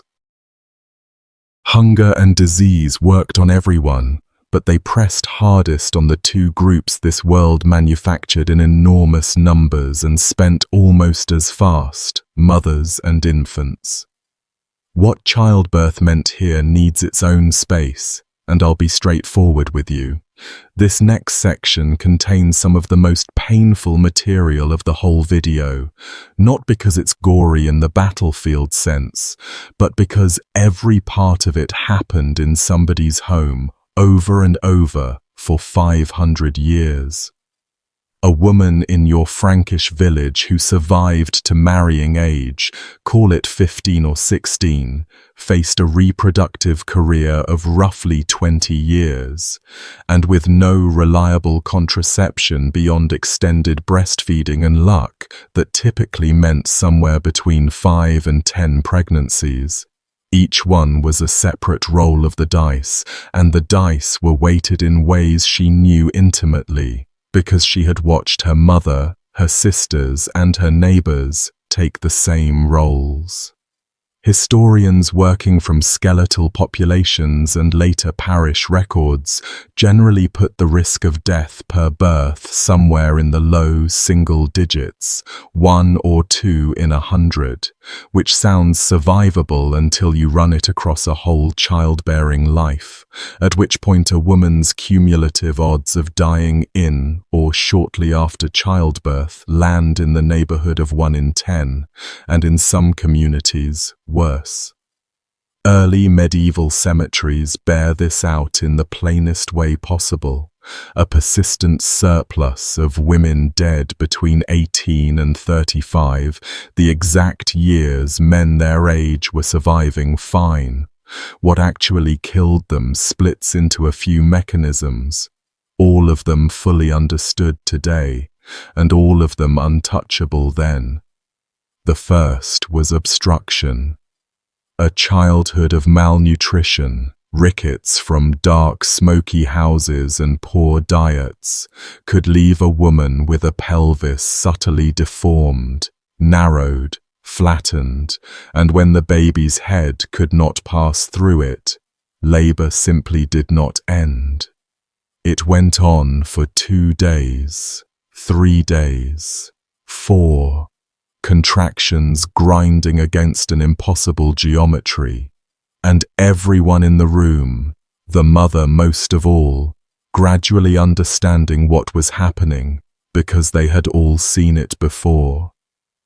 A surgical delivery that both patients survive was 1,000 years away. Caesarean section existed in this world only as a desperate act performed on a mother already dead or dying, in the hope of baptizing the child before it followed her. When the mother's life was the priority and the child was already lost, the midwife's final resort, and it's recorded in the medical texts of the age without euphemism, was to take hooks and knives and remove the child from her body in pieces. Some mothers survived that. Given what it was performed with and where, many did not. The second killer worked in the days after a birth that had seemed to go well. Childbed fever, puerperal fever, an infection of the birth canal and womb introduced by unwashed hands and unclean cloths during delivery, and here the tragedy has a particularly bitter edge, because the more help a laboring woman had, the more hands, the more intervention, the more chances the bacteria got. The fever set in on the second or third day, with rigors and a soaring temperature and pain through the abdomen, and once it tipped into the bloodstream it killed within the week. A young woman burning and lucid, with a living newborn beside her that she grew too weak to nurse. It's the same infection that would still be slaughtering new mothers in the gleaming hospitals of the 1800s, until a doctor was mocked out of his profession for suggesting that physicians wash their hands. In a 6th century longhouse it didn't even have a name, and behind those two stood the quieter mechanisms, hemorrhage that no one could stop, eclampsia, the retained afterbirth turning septic. Archaeologists periodically excavate the outcome directly, graves holding a young woman with a full-term infant lying in her pelvis, dead together in labor, and occasionally something they call coffin birth, where the fetus is found positioned below the pelvis, expelled after burial by the gases of the mother's decomposition. The earth finishing blindly, the delivery that killed them both. The baby's own odds barely improve once out. The best estimates for this period, drawn from cemetery demography across Europe, suggest that roughly 1 infant in 4 or 5 died before their first birthday, and that only around half of all children born were still alive at 10. Half. Every mother in your village who raised 4 children buried, on average, 3 or 4 others. And this wasn't the private lightning strike grief it is now. It was the weather. The killers were the ones you've already met: dysentery in the summer, the coughing diseases in the winter, plague when plague came, plus the specific hazards of being small in a house built around an open fire and a farmyard, the hearth, the well, the pond, the pig. An animal perfectly willing to take a toddler if one wandered into reach, and later court records from the medieval countryside show exactly that happening at intervals. Families answered the arithmetic the only way available, by having many children and holding each one provisionally. You can see the provisionality in the sources, in the rush to baptize newborns within days or hours, because an unbaptized child, in the theology everyone shared, died outside the community of the saved. And you can see it in the cemeteries, where infants are sometimes buried apart, along the walls, at the edges, in the eaves, drip of the church where the water running off the holy roof might do for them what the font hadn't gotten the chance to. One more thing belongs in this section, and it should be said carefully. Not every dead infant in this world died of disease. Exposure of newborns, the abandonment of children a family could not or would not feed, was an inheritance from the classical world, where it had been legal and routine, and the early medieval church spent centuries campaigning against it, in sermons, in law codes, in penitential handbooks that assigned specific penances for mothers who overlaid or made away with infants. Institutions grew up in response that tell you the practice never stopped. Foundling arrangements at church doors, the marble shell placed outside a cathedral where a child could be left anonymously rather than left in the woods. And the law codes and penitentials repeatedly, uncomfortably, scale their penalties by circumstance, treating the starving mother in a famine year differently from the prosperous one, because the men writing them knew exactly what a famine year did to a household's choices. The historians who work on this subject argue over scale and can't settle it, since the act by its nature left the thinnest of records. What the records do preserve is a world in which the question came up often enough to need standing answers. Suppose you dodge all of it, though. The well, the worms, the plague, the birth that kills your wife or you. In this world you are still, every single day, one insult away from a category of danger we haven't touched yet, the deliberate kind. Violence in the early medieval centuries wasn't a breakdown of the system. In large stretches of life, it was the system. And the sources for it are so rich and so appalling that historians have been dining out on them for 300 years. Time to meet the neighbors properly.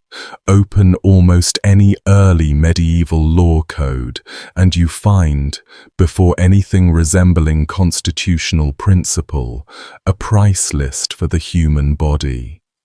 The laws of Ethelbert of Kent, set down around the year 600 and the oldest surviving document in the English language, run through it with the calm of an insurance schedule.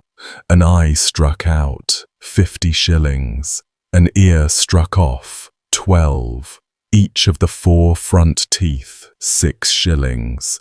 The teeth beside them 4, and so on down the jaw, every tooth in your head individually priced. A thumb, 20 shillings. A thumbnail, 3.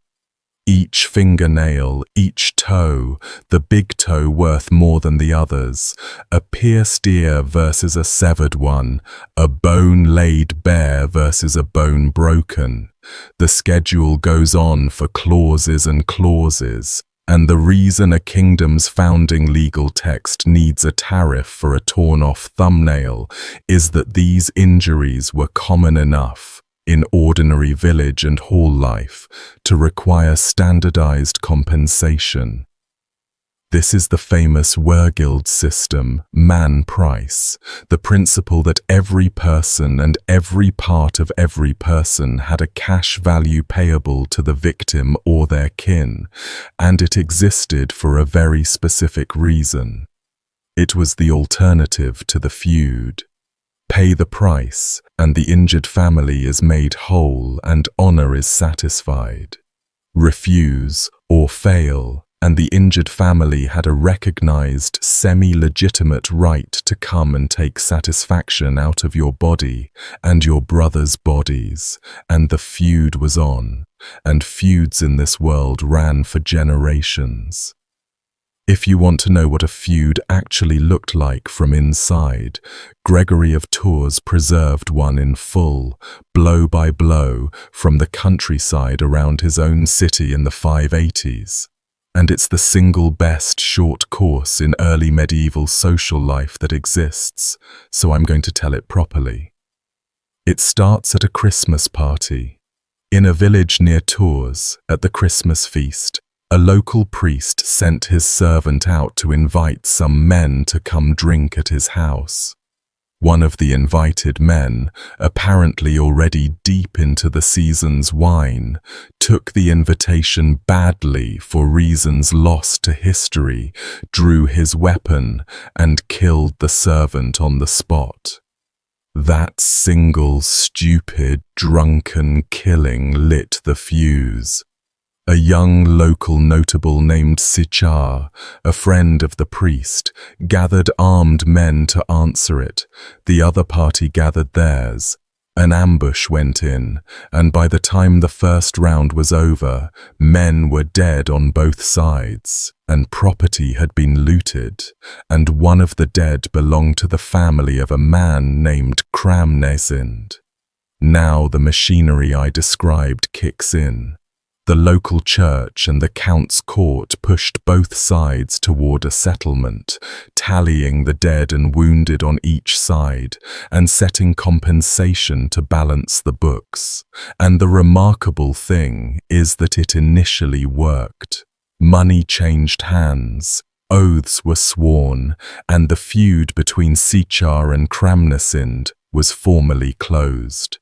Then it went further than closed. The two men, bound now by payment and oath, became genuinely close, Gregory says, so fond of each other that they often shared meals and slept at each other's houses. The killer of your kin becoming your best friend, with the corpses papered over by silver. Gregory presents this without comment, and honestly the detail is doing a lot of quiet work about how this society processed loss.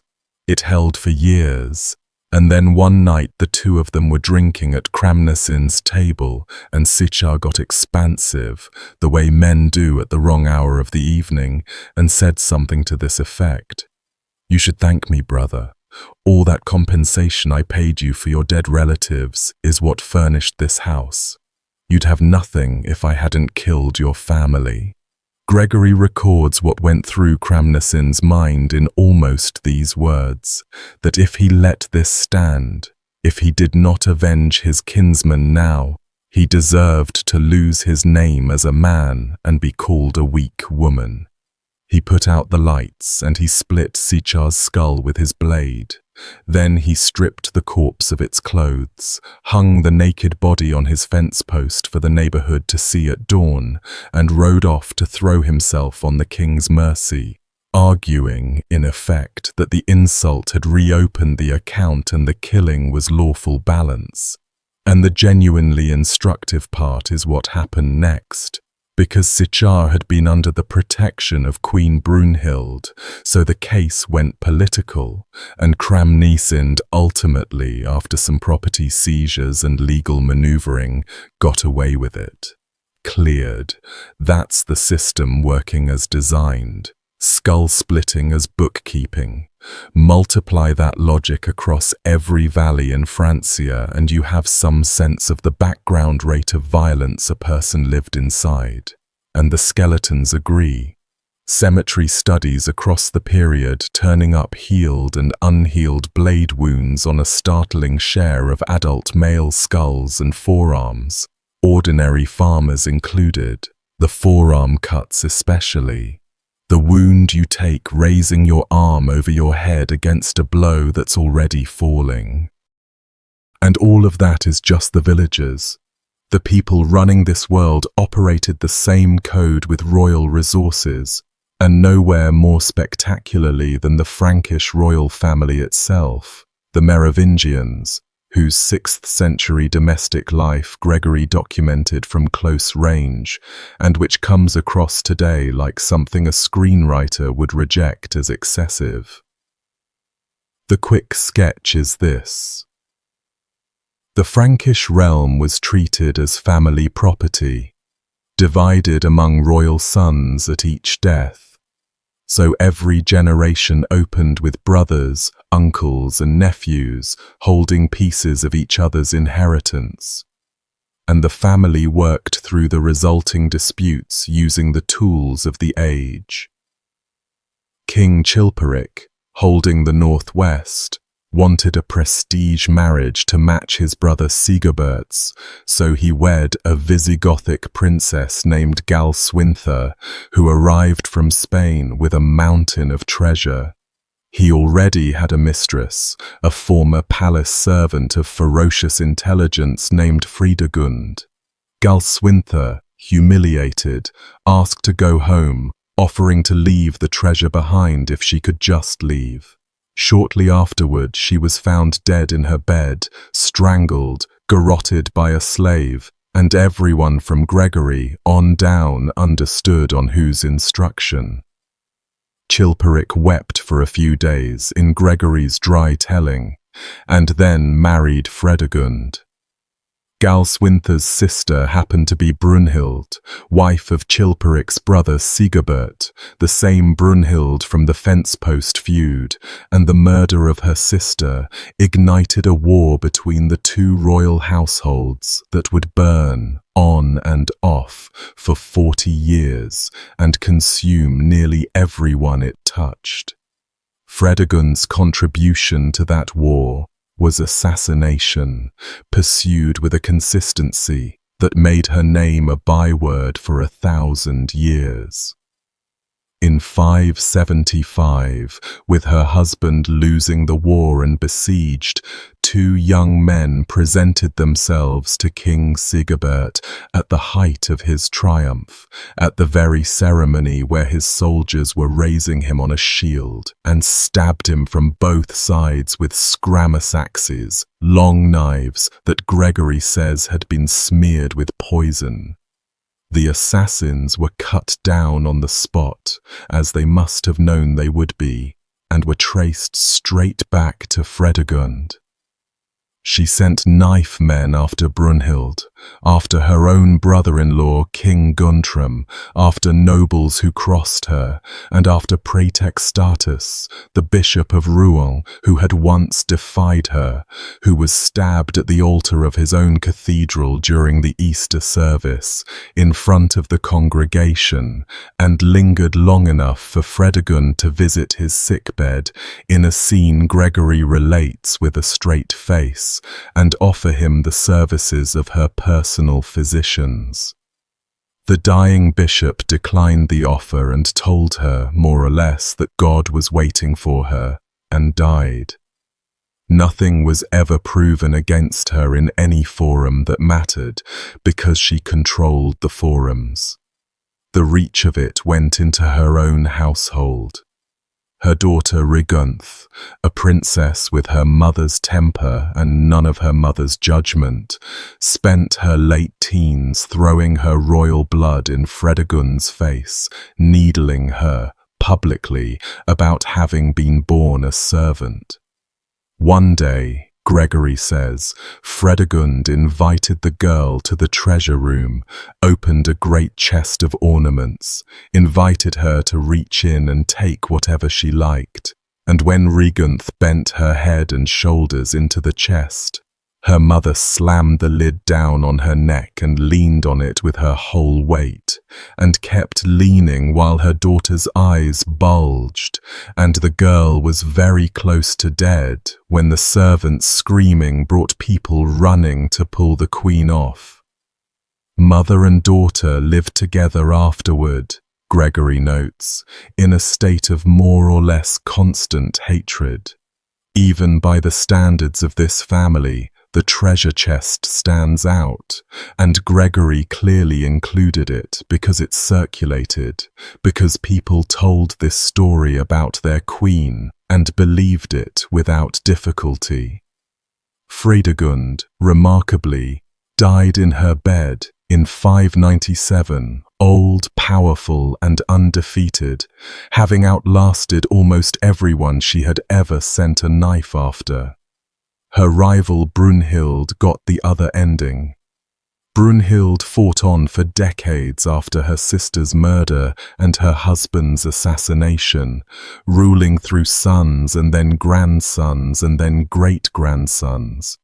An old woman keeping a kingdom together with her bare hands, until in 613 the nobles of Austrasia finally sold her out to Fredegund's son, King Clothar II, the child of the woman who had strangled her sister.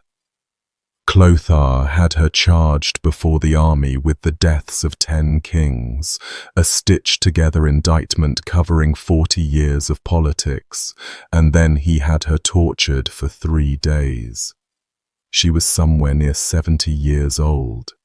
On the last day she was paraded through the ranks on a camel for the soldiers' amusement, and then bound to a wild, unbroken horse, tied by her hair and by one arm and one leg, and the horse was lashed into a panic, and it kicked and dragged the old queen apart across the ground until what was left was, in the chronicle's words, torn limb from limb.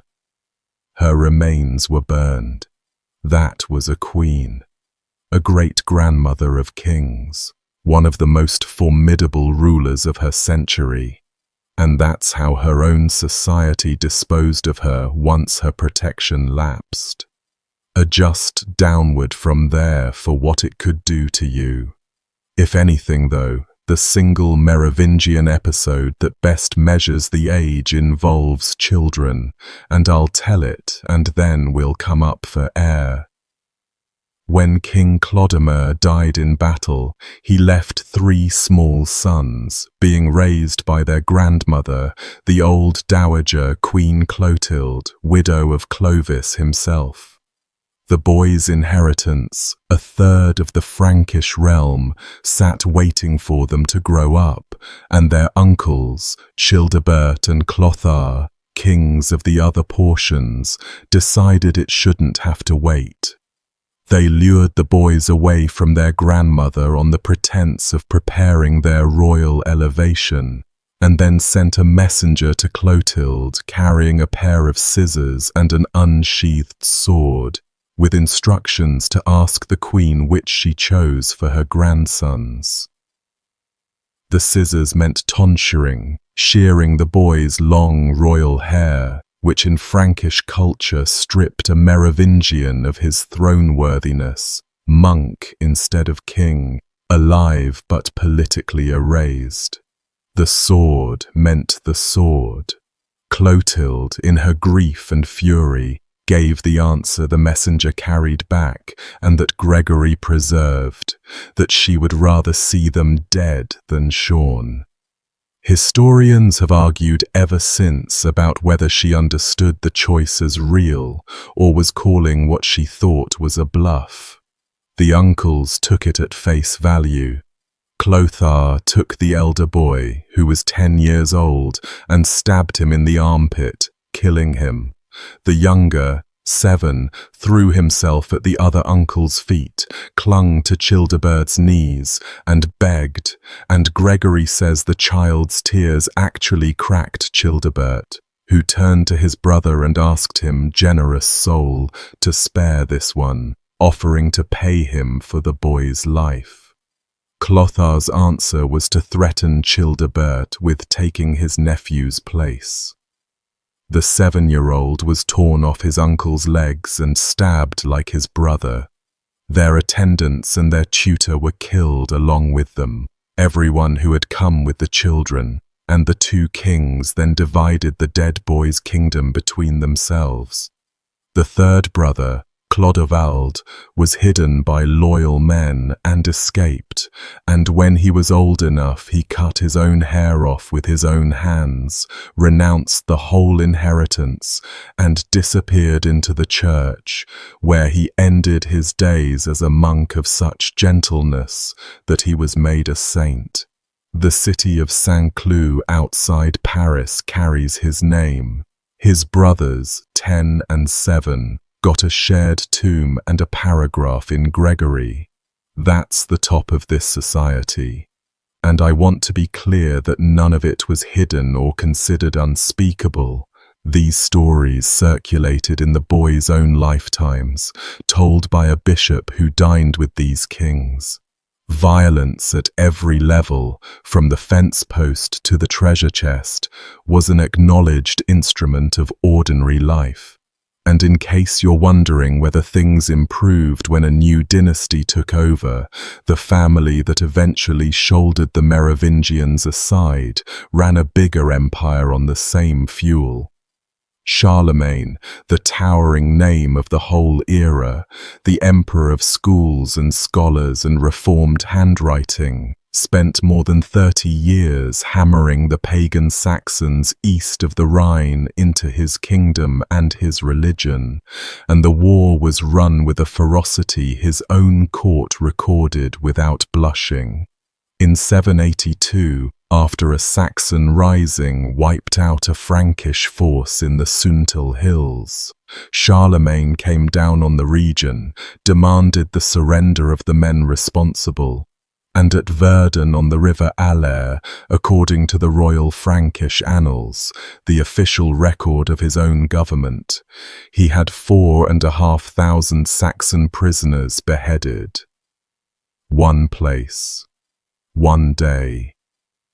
A few modern scholars have suggested the Annals word for beheaded might be a copyist's slip for a word meaning resettled, and the suggestion has never won over the majority, partly because nobody at the Frankish court ever showed the slightest embarrassment about the entry.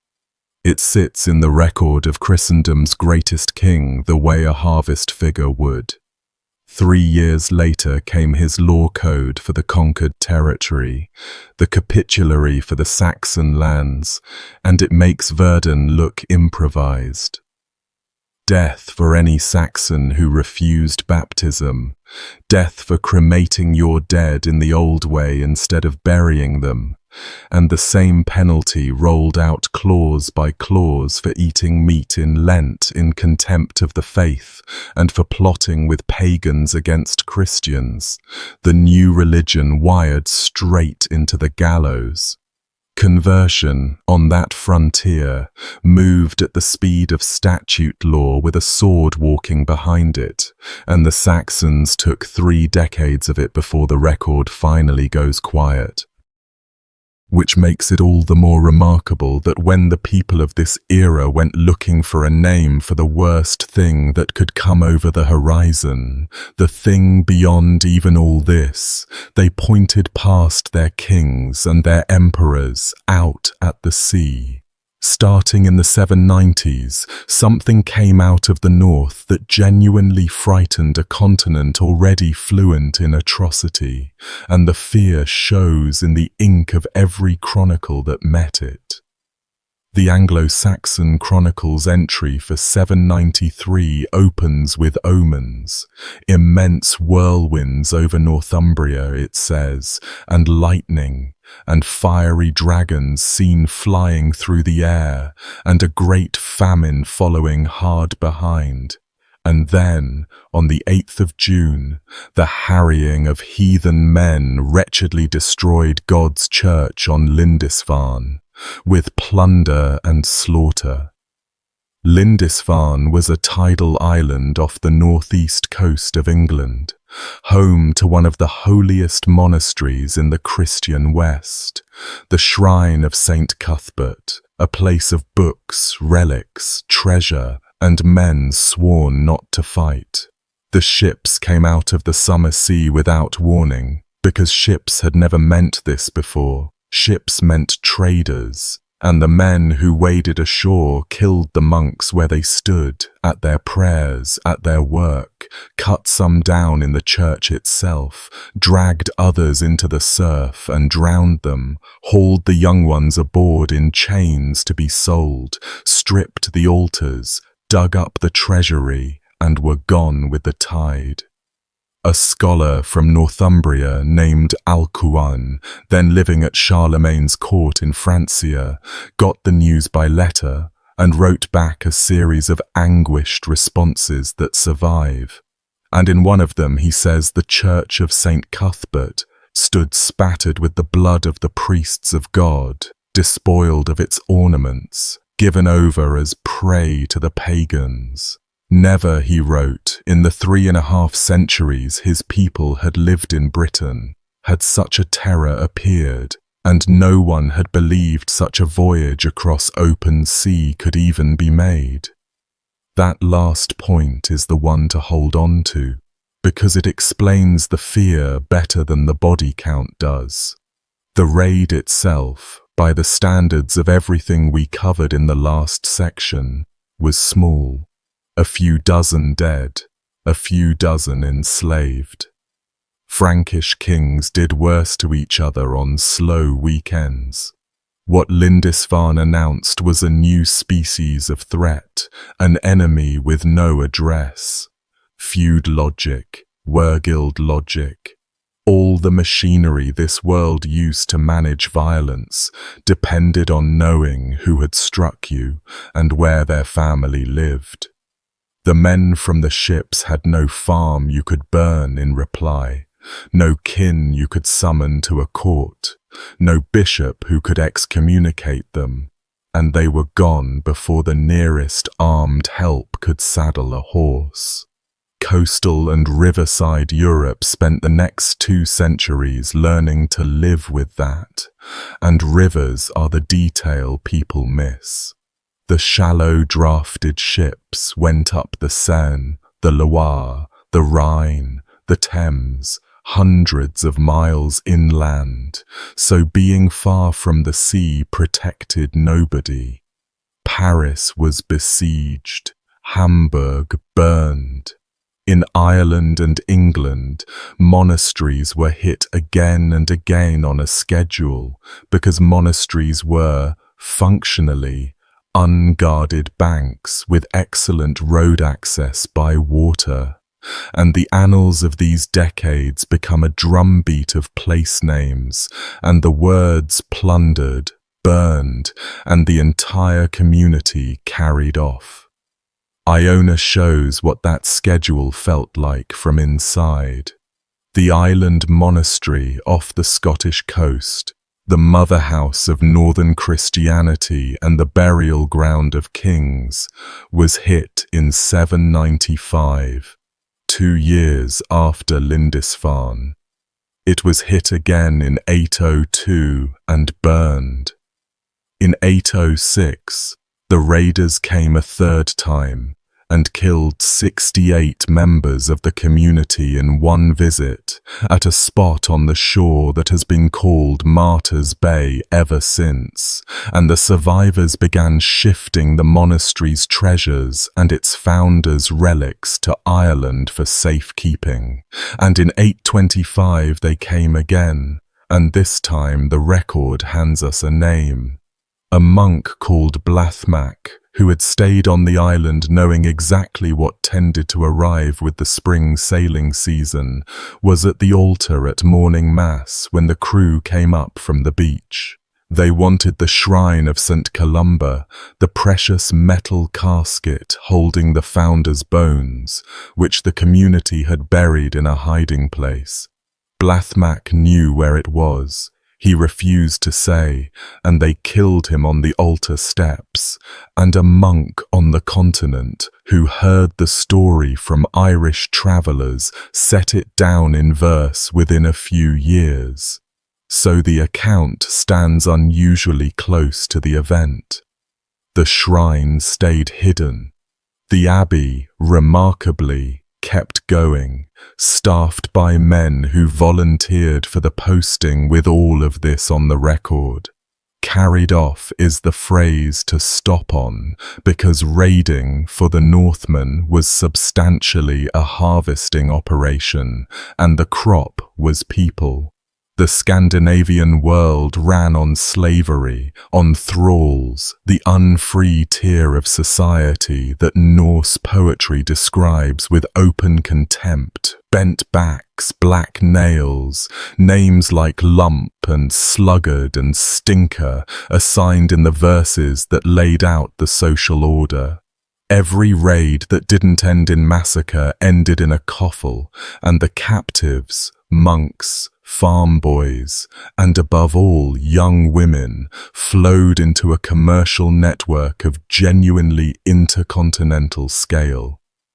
Dublin, founded by Norse raiders as a fortified ship camp, grew into one of the great slave markets of Western Europe, a place where an Irish girl taken from her family on Tuesday could be standing for inspection and sale by Friday, priced, handled and shipped onward to Iceland, to Francia, to Spain, or east down the Russian rivers toward buyers in the rich market markets of the south and east where the demand was effectively bottomless. Excavations in Viking-age towns and camps have turned up the hardware, iron neck fetters and chain links, purpose-built restraint for the human freight. And we'll come back to the slave trade as its own subject shortly, including one branch of it that's as dark as anything in this video. But first, we have an eyewitness to meet, because for one corner of the Norse world, we have something almost no other early medieval atrocity gives us. A literate, observant outsider standing close enough to watch. And what he watched has never really left anyone who's studied it. In 922, an Arab diplomat named Ahmed ibn Fadlan traveled north from Baghdad on an embassy to the Volga region, and there he encountered the Rus, Scandinavian traders and settlers operating along the Russian rivers. He wrote up everything, their magnificent physiques, their tattoos, their appalling hygiene. He was fastidious, and they shared washing water, and then one of their chieftains died, and Ibn Fadlan was permitted to attend the funeral, and his report of it runs several pages and is, page for page, among the most disturbing documents to survive from the entire early Middle Ages. The dead man was placed in a temporary grave for 10 days, while his ship was drawn up on shore and prepared, and his household was asked which of his slaves would die with him. A girl volunteered. I want to be careful with that word, because everything that follows complicates it. From the moment she spoke, Ibn Fadlan says, she was treated with honor, waited on, adorned, kept drinking day after day, singing, described by observers as happy, and the structure of the thing, the beliefs everyone around her held, the drink, and the total absence of anywhere to run, all bore down on whatever the word volunteer can mean for an enslaved teenager. Over the following days she was taken through the encampment, and man after man lay with her, each one telling her afterward, in the formula Ibn Fadlan records, to tell her master that this was done out of love for him.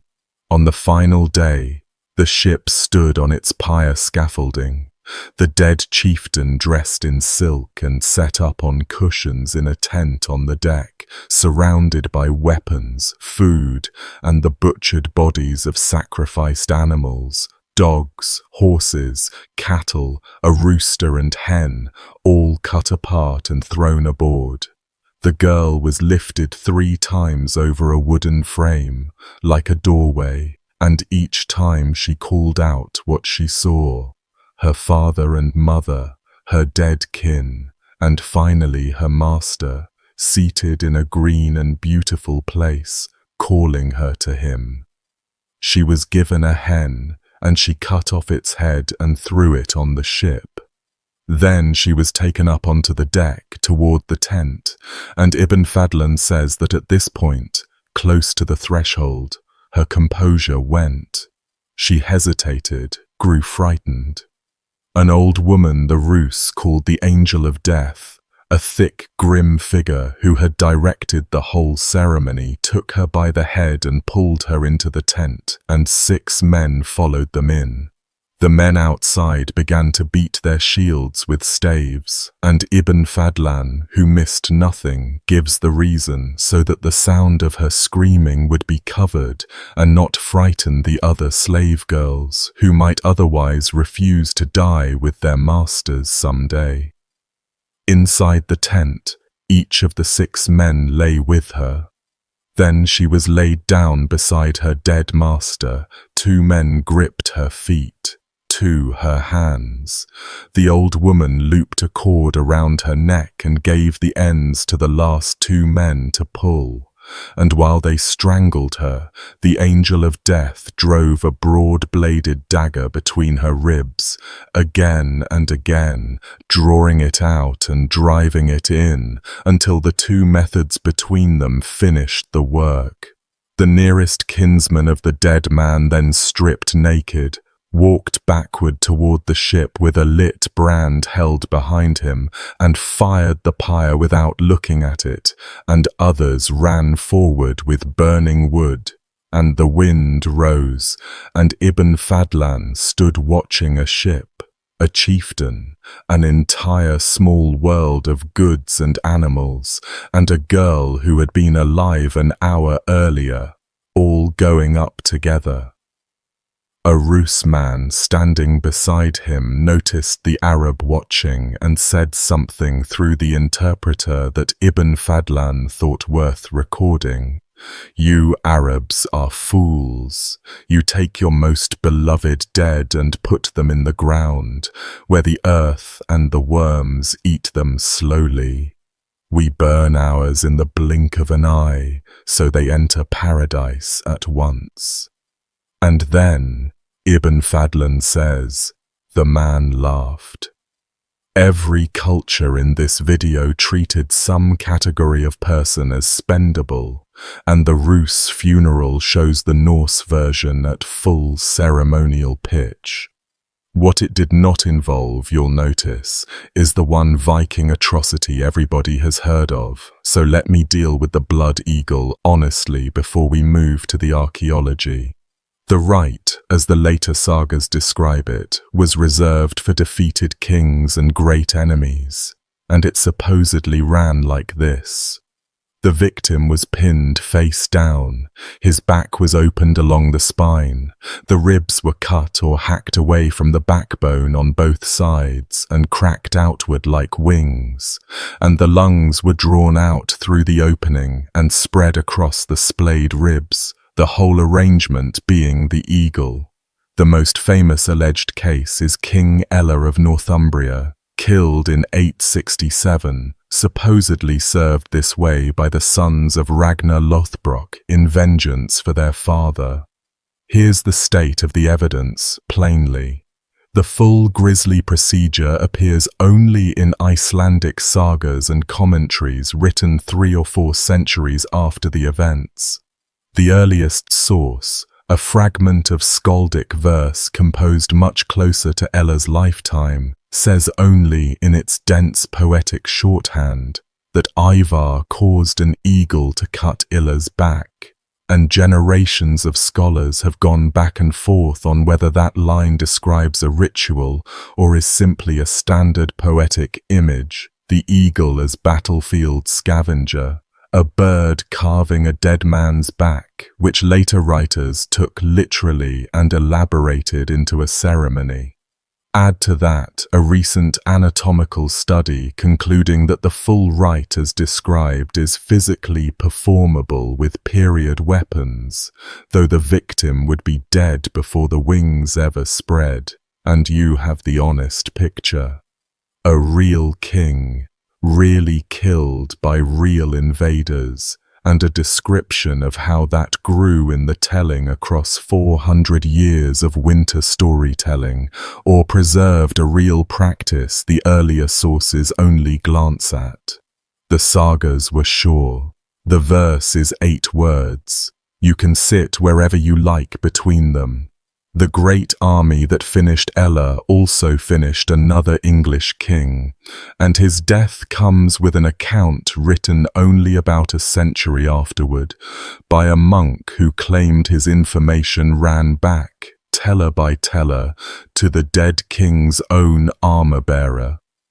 In 869 the army wintered in East Anglia, and the young king there, Edmund, refused in this telling to rule on as a pagan's puppet. So the Danes bound him to a tree, whipped him, and then made a target of him, putting arrows into him slowly, drawing it out until, in the monk's image, he bristled with them like a hedgehog, and then they beheaded what was left.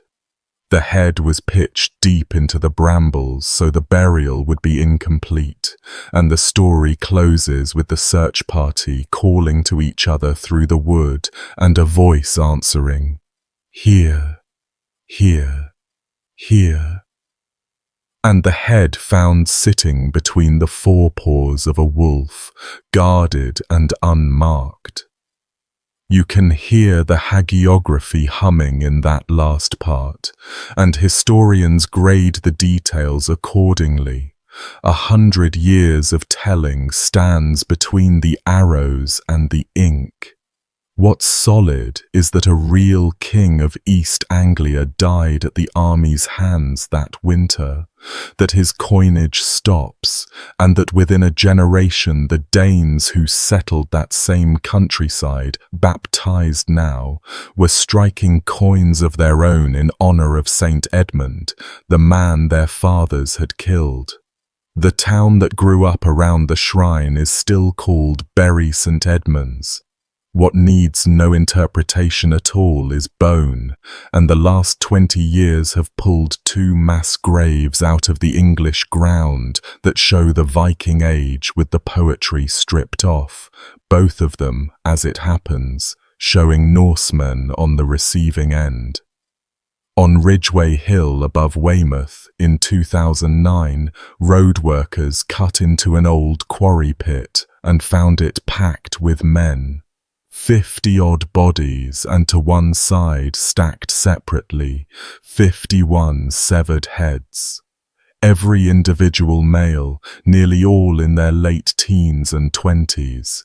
Isotope analysis on their teeth tracing their childhoods to Scandinavia and the far north. One man's front teeth bearing deliberately filed horizontal grooves. A known Viking Age modification, possibly a warrior's marking. They had been stripped, the pit contains not a buckle or a thread, marched to the edge, and beheaded one after another with swords, and the bones record that the executions were neither quick nor clean. Multiple blows on most necks, some needing 3, 4, more strokes, cuts biting into jaws and skulls and collarbones where the blade landed wrong, and wounds through the bones of hands, raised at the end, between the neck and the edge. The bodies went into the pit tangled, the heads were piled to one side, and the count of heads runs a few short of the count of bodies, which has left everyone studying the site with the same thought, that a few were kept or set up somewhere on stakes, on the hill beside the main road where traffic would see them. A raiding crew, or a band of mercenaries most likely, caught by the locals somewhere around the turn of the first millennium, in the years when England was drowning in Danish attack, and processed methodically in a pit with an audience. And at almost exactly the same moment those men died, something happened in Oxford that we can see from both ends, from the ground and from a king's own signature. Under the quad of St John's College in 2008, excavators found the remains of some 35 men, 16 to about 35 years old, big, robust individuals, several carrying older healed combat wounds. Their final wounds were of a different character. Blade cuts and stab wounds concentrated in their backs and pelvises. The pattern of men struck from behind, running. Some skulls split repeatedly, and many of the bones charred, burned before burial. The dating clusters around the year 1000, and Oxford happens to be the setting of a document that fits the bones with terrible neatness. In 1002, King Ethelred of England, humiliated by decades of Danish raids and tribute payments, ordered the killing of all the Danish men living in his kingdom on St. Brice's Day, the 13th of November, a coordinated purge of settled immigrants, neighbours, traders, families. In a charter issued 2 years later, the king himself describes what happened in Oxford without apology, indeed as justification. The town's Danes, fleeing the mob, broke into the church of St. Frideswyde seeking sanctuary, the oldest safety valve in Christian society, and the townspeople, unable to force them out, set fire to the church and burned it over their heads, and the king's charter records the Danes were to be destroyed like cockle among the wheat, weeds in the grain. The men under the college lawn, cut down from behind and scorched, may well be that congregation. Nobody can stamp it certain. Archaeology rarely gets a signed confession this close, but a signed royal document describing Danes burned in an Oxford church around 1000, and a pit of burned, backstabbed Scandinavian men in Oxford dated around 1000 sit together on the table and say what they say. The massacre bought England nothing, incidentally, and the sequel shows what living under this pressure had become by the end of our period, because Ethelred's other policy, the one that earned him 1,000 years of mockery, was paying. After a catastrophic defeat at Malden in 991, the English crown handed the raiders £10,000 of silver to go away, and they went away and came back, because the payment had turned England from a place you plundered into a place that paid salaries. £16,000 a few years later. 24,000 in 1002, the same year as St. Brice's Day, the purge and the payoff issuing from the same exhausted government in the same 12 months. 36,000 after that, and in 1012, 48,000, sums raised by taxing an already bleeding countryside, silver pulled out of every village economy in the kingdom and carried down to the ships. And the measure of it is that museums in Scandinavia today hold more English silver coins of this era than survive in England itself. And the year of that last great payment supplies one more scene worth carrying with you. During the raiding that squeezed it out, the Danes took Canterbury and captured the Archbishop himself, Alfheer, the spiritual head of England, and held him 7 months against a separate ransom of £3,000. He refused to allow it. The country was scraped raw, and he would not have more taken from it to buy back one old man, and he kept refusing. And at a feast at Greenwich in 1012, his captors, deep in wine brought up from the south, dragged the archbishop into the middle of the drinking, and pelted him with the bones and ox heads of their own banquet. A whole hall of warriors hurling table refuse at a bound elderly priest, and when he was beaten down, someone finished him with the flat-struck back of an axe. Even the Danish commander was reportedly disgusted, and the killing helped push some of the raiders into the English king's service. The archbishop went into the ground as a martyr, the silver kept flowing regardless. And within a few years, a Danish king sat on the English throne anyway, wearing everything the payments and the purges and the burned church at Oxford had failed to prevent. So the sea road ran both directions, and mercy travelled on neither.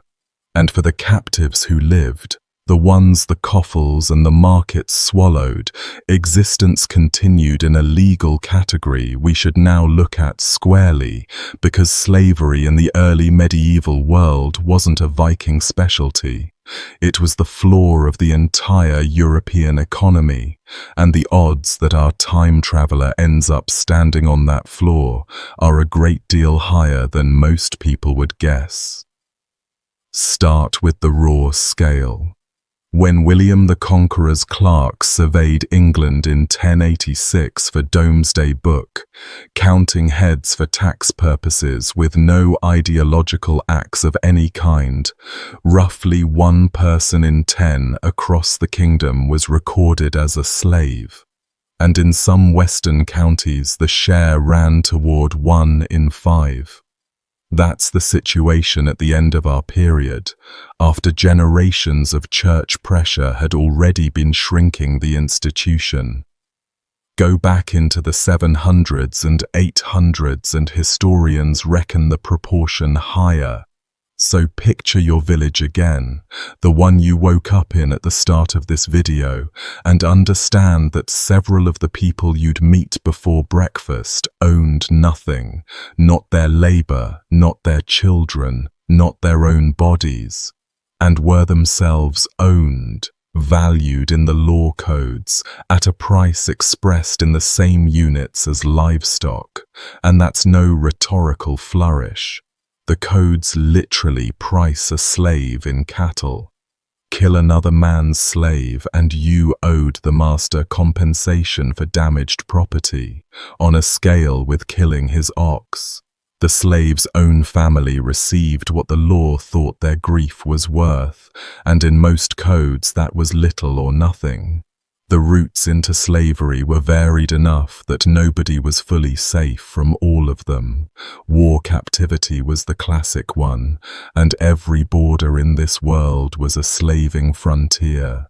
English raiding Welsh, Welsh raiding English, Franks raiding Saxons. Everyone raiding the Slavs to the east on such an industrial scale that the very word slave in English and half the languages of Europe descends from the word Slav. Debt took people, a bad harvest and a loan against the next one and the next one failing too, and a man could pledge his own freedom and lose it. Courts took people, penal enslavement being a standard sentence for theft in several codes, sometimes extending to the thief's whole family. Famine took people in the most direct way imaginable, parents selling children so that the child would at least be fed by someone with food, a transaction the sources treat with resignation rather than shock. And the church wrestled endlessly with whether a person could lawfully sell themselves, and the fact that the question needed an answer is the historical evidence. And birth took the most, because the status was heritable through the mother, every child born to an enslaved woman arriving pre-owned, generation stacked on generation. Every so often the sources let a single face out of this mass, and the most famous belongs to a girl called Balthild. She was Anglo-Saxon, captured or sold across the Channel as a child in the 640s, and bought, her biographer says, at a cheap price by Erchinoald, the most powerful official in the Neustrian Frankish kingdom. She grew up as a serving girl in his household and grew up beautiful. And when Erchinoald's wife died, he decided to take his slave into his bed, and the biography preserves her response, that she physically hid herself under rags in a corner until his attention moved on. It moved on far enough that she was eventually noticed by the young king, Clovis II, who married her. An enslaved foreign teenager became Queen of Neustria and Burgundy, and when her husband died young, she ruled the kingdom as regent for her small son, and here's why she matters to this section. Balthild used the throne to attack the trade that had produced her. She poured money into ransoming captives, bought slaves free in batches, and pushed through a ban on the export of Christian slaves from the kingdom, the first serious legislative blow against the traffic in Frankish history, from the one lawmaker in Europe who had personally stood at the auction end of it. She finished her life in a convent she'd founded and was made a saint. One girl out of the many tens of thousands shipped in her century, and we know her story precisely because its ending was a miracle of rarity. The unrecorded rest is the actual history. The export ban points at something worth dwelling on, the question of where all these people were being exported to, because the answer connects your muddy village to the richest cities on the planet. The great buyers of the age were the wealthy powers of the South and East, above all the Islamic caliphates, economies awash in silver with an unlimited appetite for labor, soldiers, concubines and household servants, and Europe, poor in almost everything else, was rich in bodies. Northern and eastern captives flowed south along two great arteries. The Russian rivers eastward, run by the Rus we met on the Volga, and an overland route through Western Europe toward Muslim Spain, and on that western route sat a handful of towns that grew wealthy on a very specific added service. A significant premium was paid in the markets of Cordoba and the East for eunuchs. And so certain Frankish towns developed the specialty of producing them, and we know this from a source with no reason to invent it, Liutprand of Cremona, a 10th century bishop and diplomat, who mentions with distaste that the merchants of Verdun castrated boys for the Spanish trade and made from it, in his words, an immense profit. Verdun, a cathedral town in Christian Francia, running what amounted to processing facilities where boys, mostly Slavic captives marched in from the eastern frontier, were castrated by professionals and sent on south, and the economics of it are as cold as anything in this video. Because the operation, performed with iron, without antisepsis, on children, killed a large share of them. Some estimates for such trades running well past half, and the survivor's price covered the wastage with room to spare. That was the calculation, written nowhere and understood everywhere. The bishop's disgust, you'll notice, didn't close the trade. It ran for generations, tolerated, taxed, woven into the ordinary commerce of Christian Europe, and the men who ran it went to Mass in one of the great churches of Gaul. Enough of what people did to each other for a while. Even in a year with no raid, no famine, and no plague, the world itself came for you daily. And I want to walk through the ordinary physical dangers now, the ones that never made the chronicles because they never stopped long enough to be news, starting with the one that shaped every single day of every single life. Night.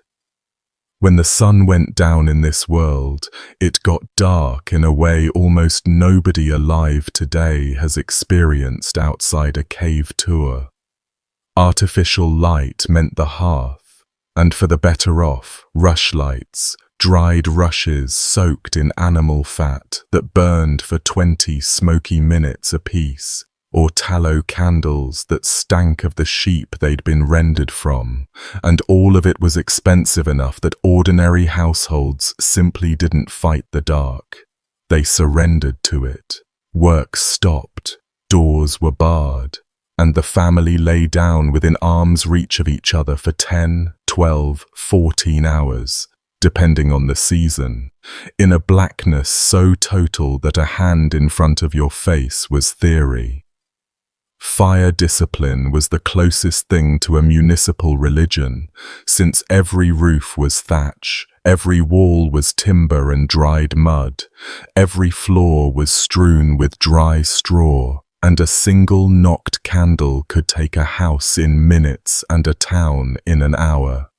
The chronicles record the great towns of the age burning wholesale with numbing regularity. London several times in a century, and the later custom of the couvre-feu, the evening bell ordering every hearth covered for the night, the word that became curfew, was the eventual bureaucratic answer to centuries of waking up on fire. Because sleeping between an open flame and a straw mattress, in a wooden box sealed against the cold, is a wager. And this world made that exact wager every night of its existence, in every house, and steadily, in ones and families and streets, it lost. Outside the barred door, the dark belonged to other parties. Wolves were a permanent feature of the European landscape through this whole period, and while a healthy wolf in a normal year avoided people, the years we've been describing were frequently neither healthy nor normal. Famine that emptied villages fed wolves. War that left the dead unburied fed wolves and taught them, and the annals of the harder decades record packs following armies, digging at fresh graves and entering settlements in hard winters, bold in a way that terrified people who were not easily terrified. Charlemagne considered the problem serious enough to build it into imperial administration, his great estate ordinance requiring every royal manor to keep dedicated wolf hunters, the luparii, who owed the count their skins as proof of work. The fear soaked into the culture at a depth you can measure by the monsters it produced. The werewolf, the man-wolf at the tree line, and by the legal language, because the standard formula for an outlaw, a man expelled from the law's protection, declared that he bore the wolf's head, meaning he could be killed by anyone, on sight, like a wolf, no price, no feud, no questions. Society's worst human and its worst animal shared one legal identity. Mostly, though, the land killed without teeth. Water again, this time in bulk. Bridges were scarce and often ruinous, so travel meant fords, and fords meant wading rivers that swelled without warning, and drowning was, as far as we can reconstruct, the commonest accidental death of the entire medieval countryside, claiming travellers at crossings, children at ponds and wells, women at the washing places, fishermen, millers in their own races, drunk men walking home. Cold worked with it. A soaked traveller in a winter dusk with 5 miles to shelter being a dead traveller walking, and the winters of this age had teeth of their own. The chroniclers marked the monstrous ones, and the winter of 763 left its scar across the annals of half of Europe. The Irish records logging a great snow that lay on the ground for the better part of 3 months. English and Frankish entries remembering the deep frost of those years killing orchards outright. Old trees split open by the cold, rivers frozen hard enough to cross with loaded carts for weeks on end. In your village, a winter like that meant the stored food ran out with 2 months of cold left. The cow you were sleeping beside became beef in January, and the old and the small slipped away one by one in the dark, not of anything with a name, just of winter. And roads deserve a last word here, because our whole modern instinct, when things go wrong, is to go somewhere, and in this world going somewhere was itself the risk.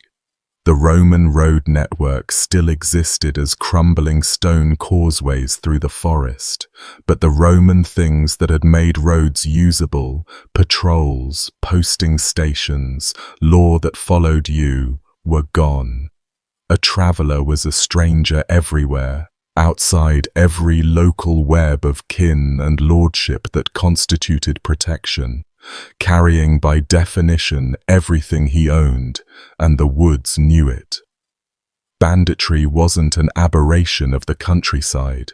It was one of the countryside's industries, staffed by the outlawed, the masterless, and the demobilized. And the age's answer tells you the scale of the problem, the near-universal custom of sanctuary, the rule that a fugitive or a traveler who reached a church and got a hand on the door was untouchable. Civilization in this period was an archipelago, little islands of hall, village, and minster, with open water between them, and the man who set out alone across that water was accepting odds no local would envy. The Oxford Danes ran for a church, remember, because after everything, the church door was the one thing everyone still agreed on. Then their neighbours burned it. Even the last safe place had an asterisk.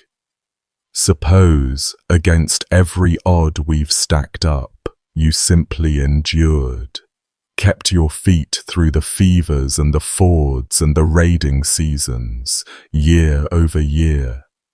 The world had one more program running for you, slower than the rest, and it was written into your job.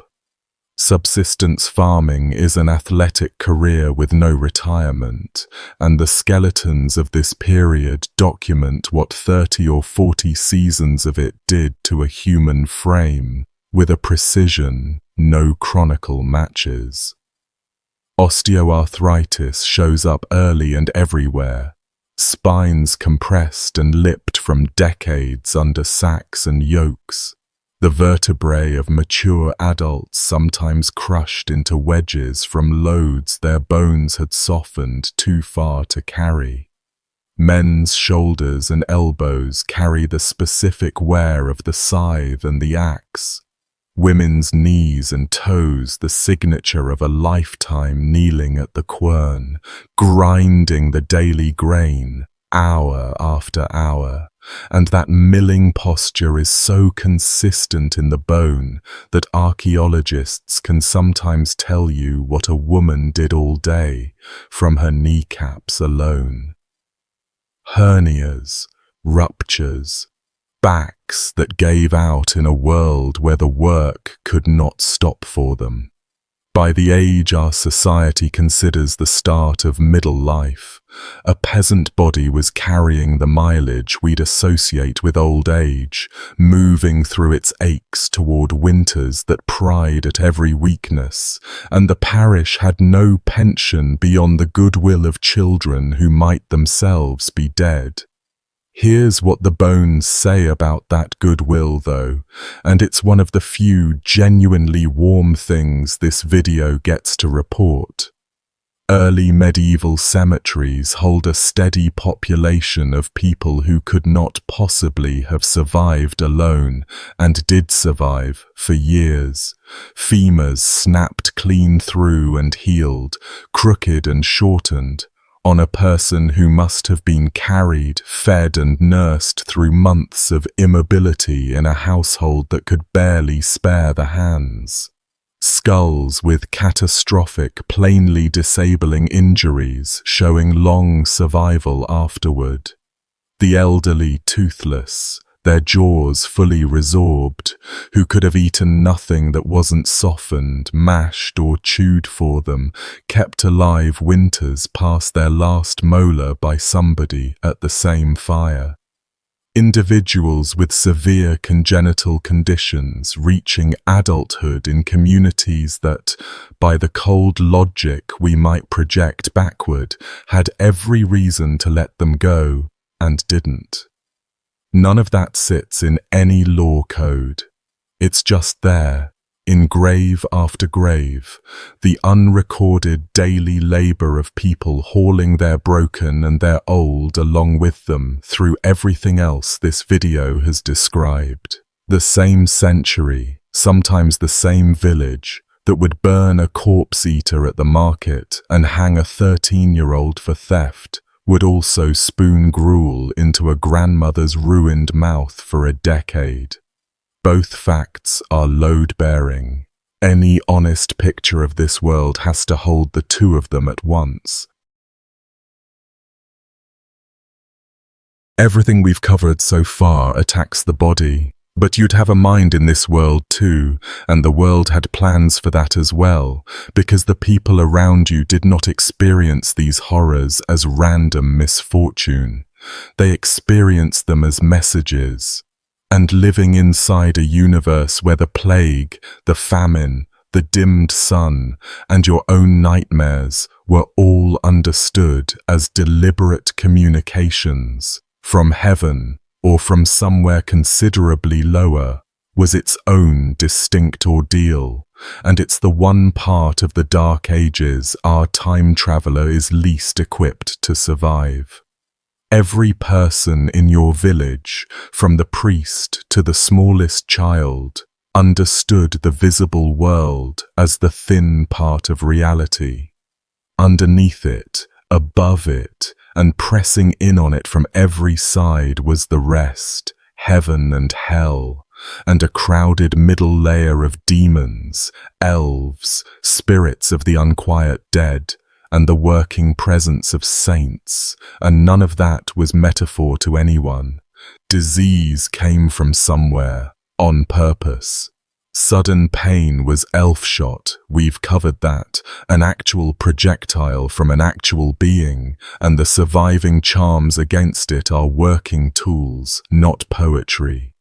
The suffocating terror of waking paralyzed in the dark had a name and a perpetrator, the Mara, a creature that came and sat on the chests of sleepers and rode them through the night.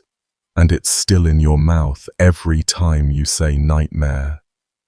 Crop failure, a cow gone dry, a child born wrong, all of it invited the question of who, and the question of who invited answers, and the answers could land on a neighbor. And over the whole system, sun to cellar, hung the largest fact in any medieval mind, that this life, the whole muddy, painful business we've spent an hour describing, was the short and unimportant part, an anteroom, and that what came after it was eternal, and that one of the two available eternities was torture without end. Hell wasn't preached in this world as an abstraction. It was described in detail with the confidence of geography, and every so often the sources hand us a tour. Bede tells the story of a Northumbrian householder named Drythelm, a decent, ordinary family man who fell sick and died one evening at nightfall, and at dawn sat up on his own bier, alive, scattering the mourners in terror, everyone except his wife, who stayed, which Bede notes, and I appreciate him for it. Drythelm told her he had been given his life back and would now be living it very differently, and then he told, eventually, what he'd seen. A guide with a shining face had walked him along the edge of an enormous valley, one side burning with a fire beyond anything earthly, the other locked in ice and driving hail, and the souls in it leaping eternally between the two, out of the flames when the burning became unbearable, into the storm of ice until the freezing became unbearable, back into the flames, forever, and beyond that valley a pit, a stinking darkness where globes of fire rose and fell like sparks over a bonfire, each spark a soul, and out of which things had come toward him in the dark before his guide returned. He was shown the pleasant meadows too, the waiting rooms of the saved, but it was the valley that reorganized his life.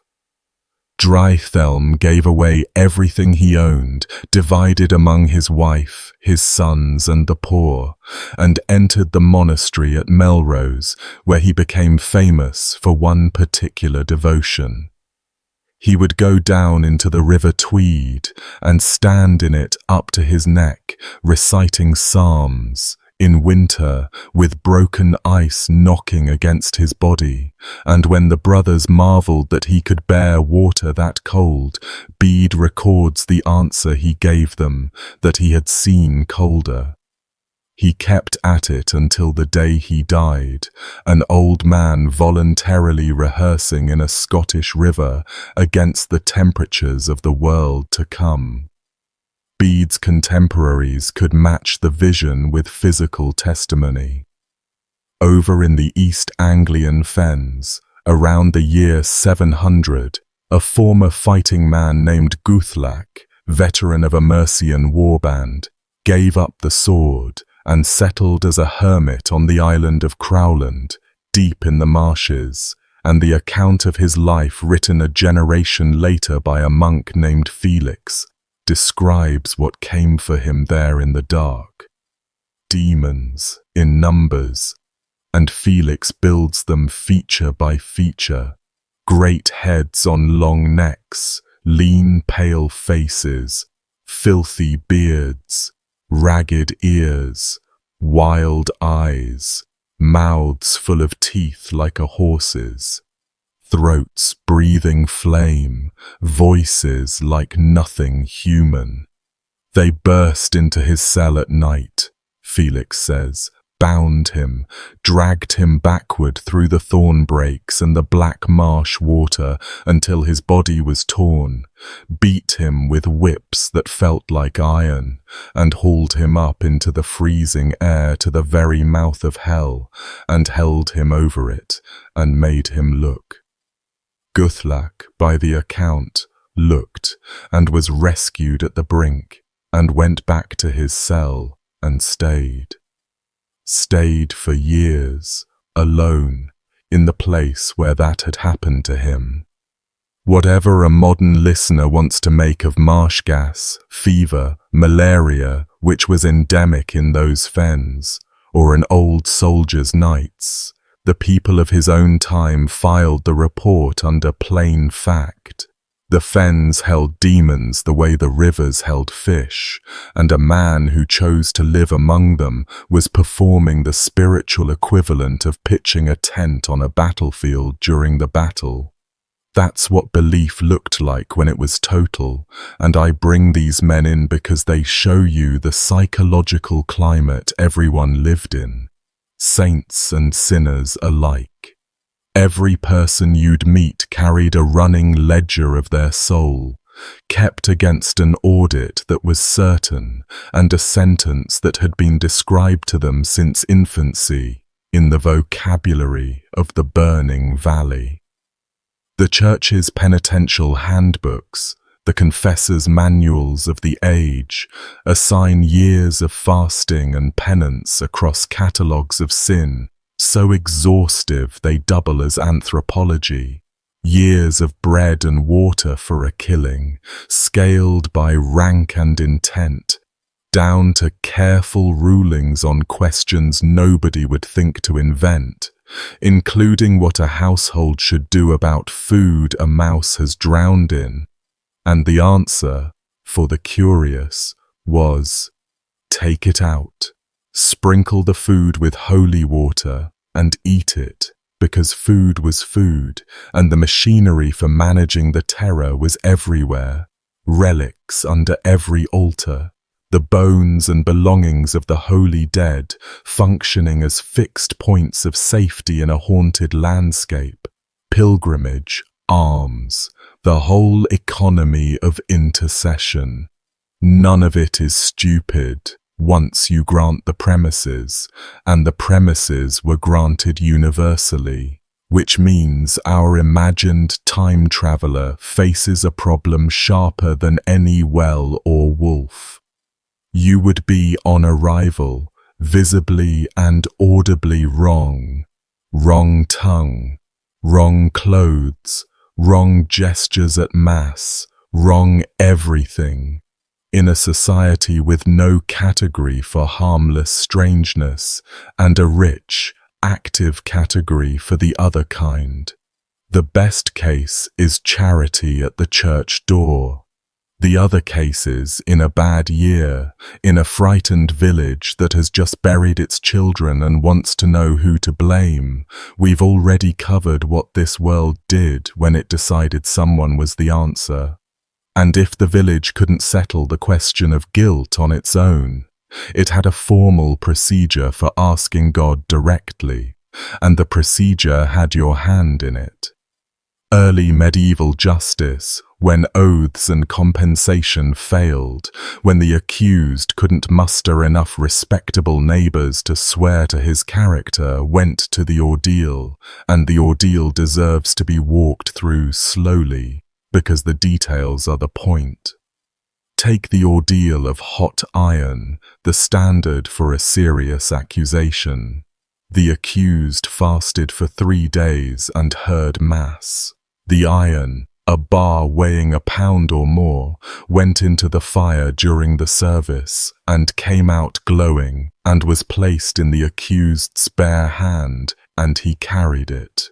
9 feet, measured 3 paces, in front of witnesses, before he could throw it down.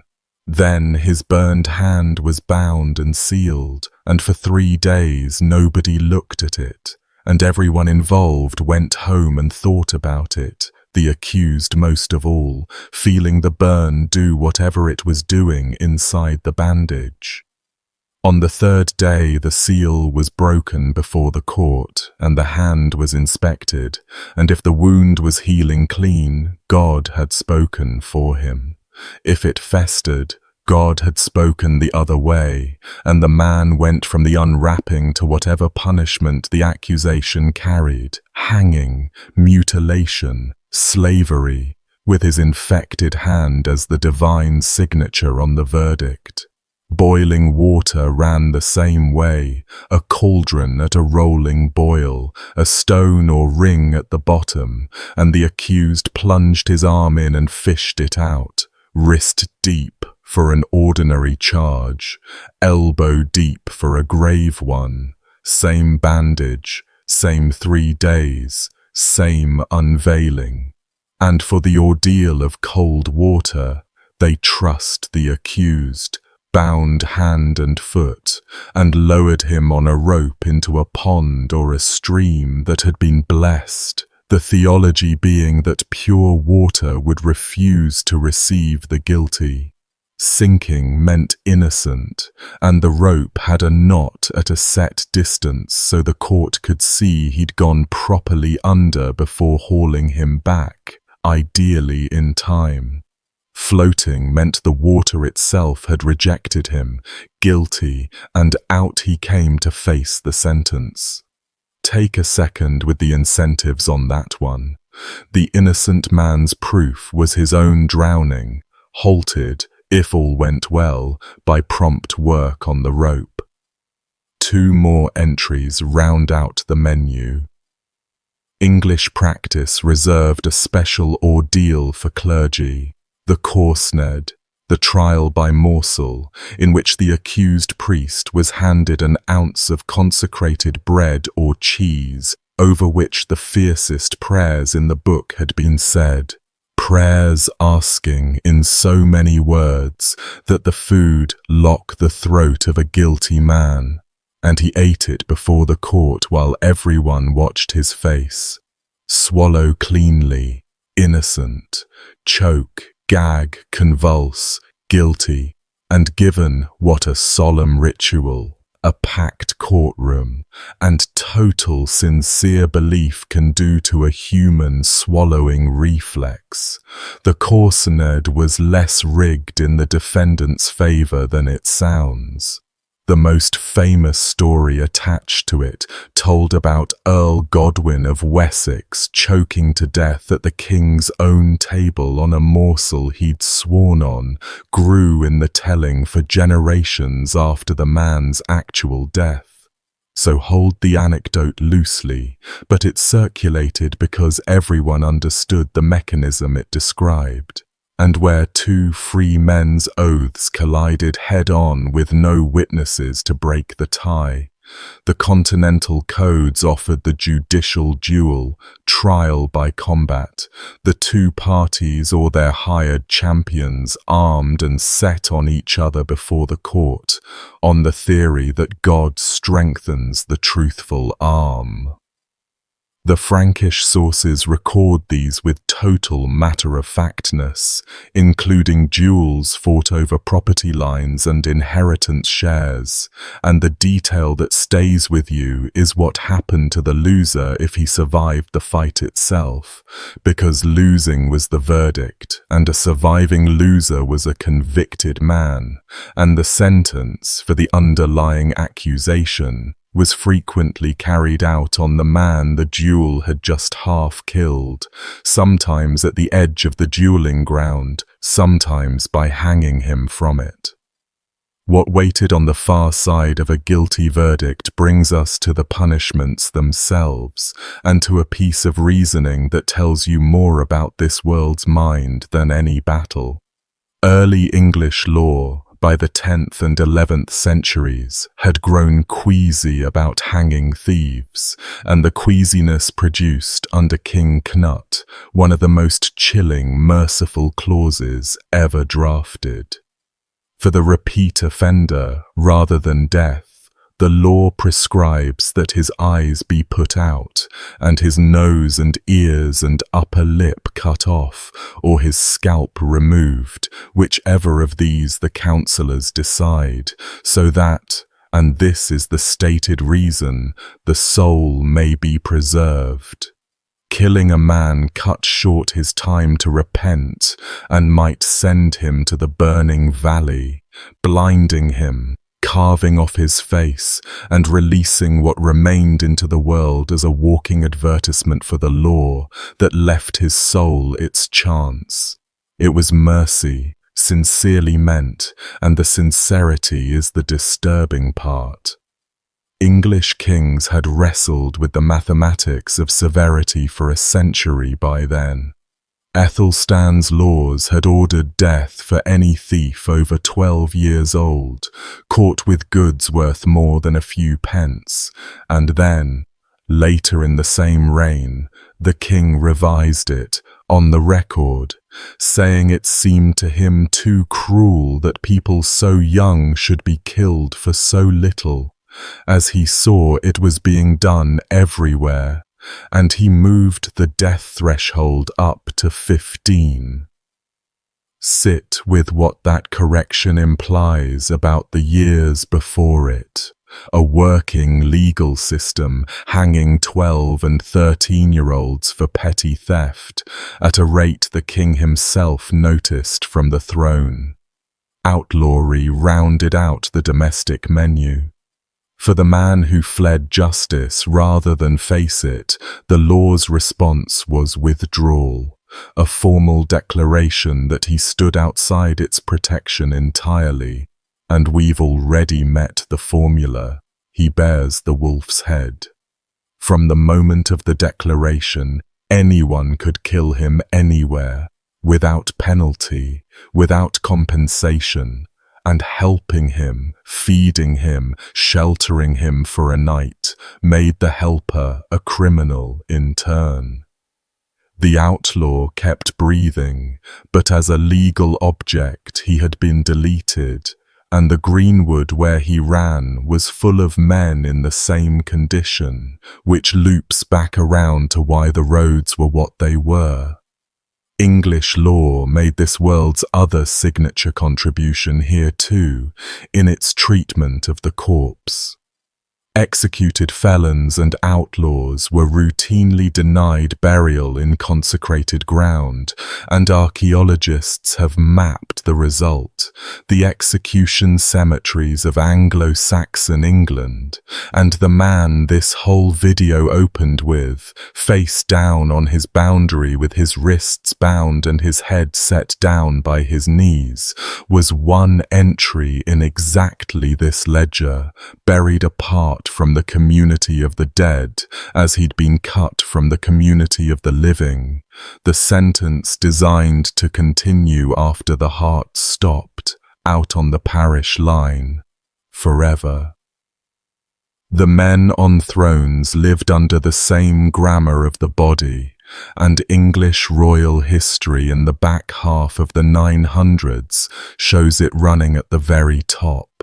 In 978, the King of England was a boy of about 16 named Edward, and one March evening he rode with a small escort to visit his little half-brother and his stepmother at Corfe in Dorset. The household came out to meet him at the gate, crowded around his horse in welcome, reached up to take his hands, and stabbed him where he sat.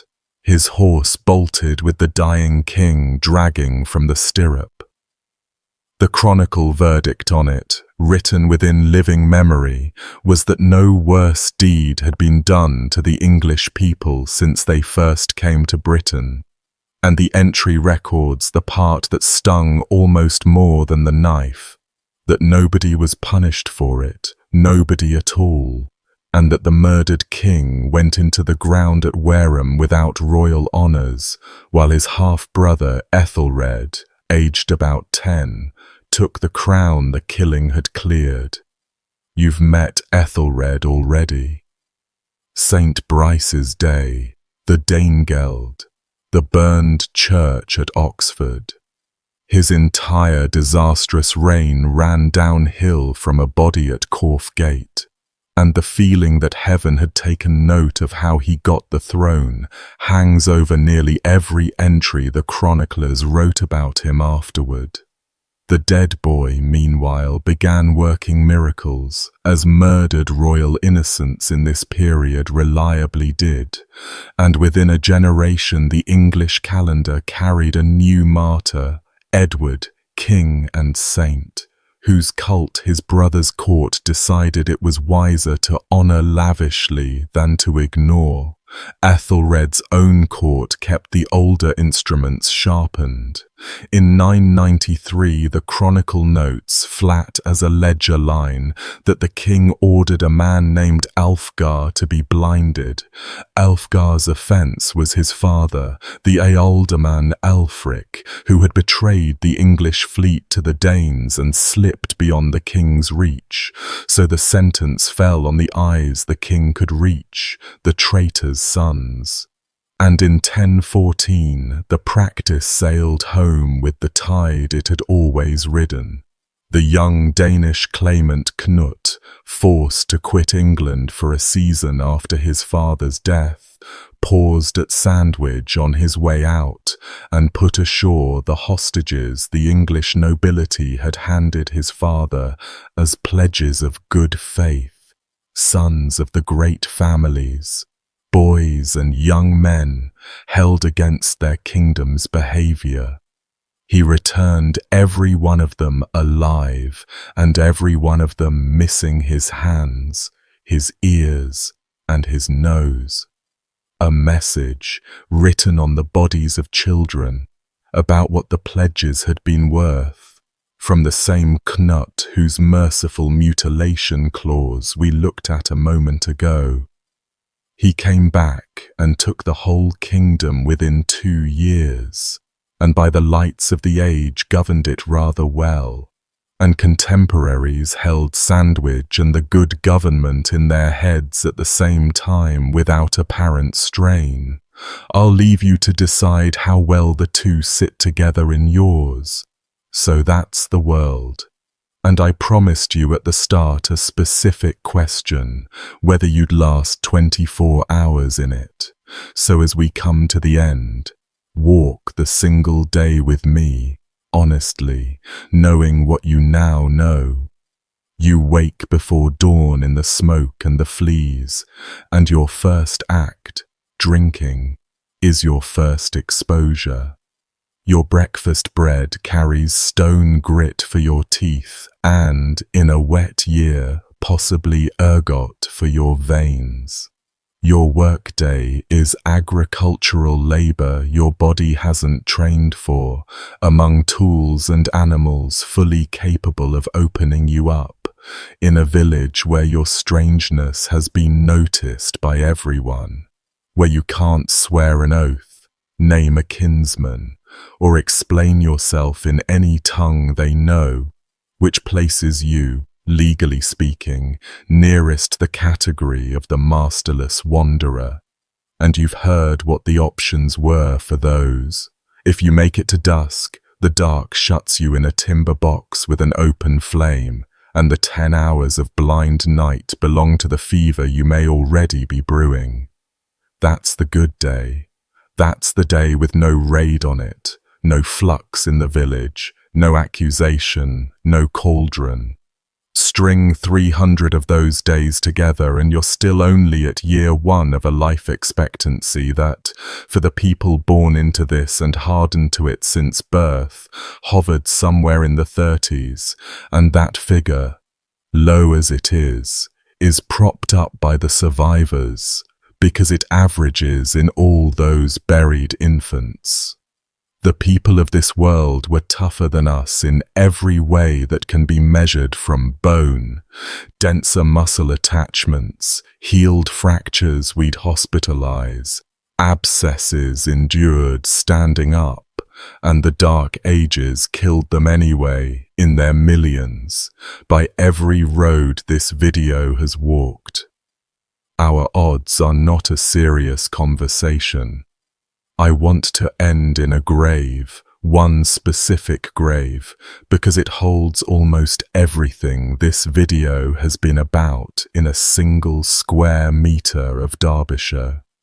In the winter of 873, the Viking Great Army, the force that had spent years dismantling the English kingdoms, dug in at Repton, fortifying the church and churchyard of a Mercian royal monastery, and among the burials they left behind, excavators in the 1980s found a man archaeology knows as Grave 511, a Scandinavian warrior, powerfully built, around 40, buried with his sword and a Thor's hammer amulet at his neck.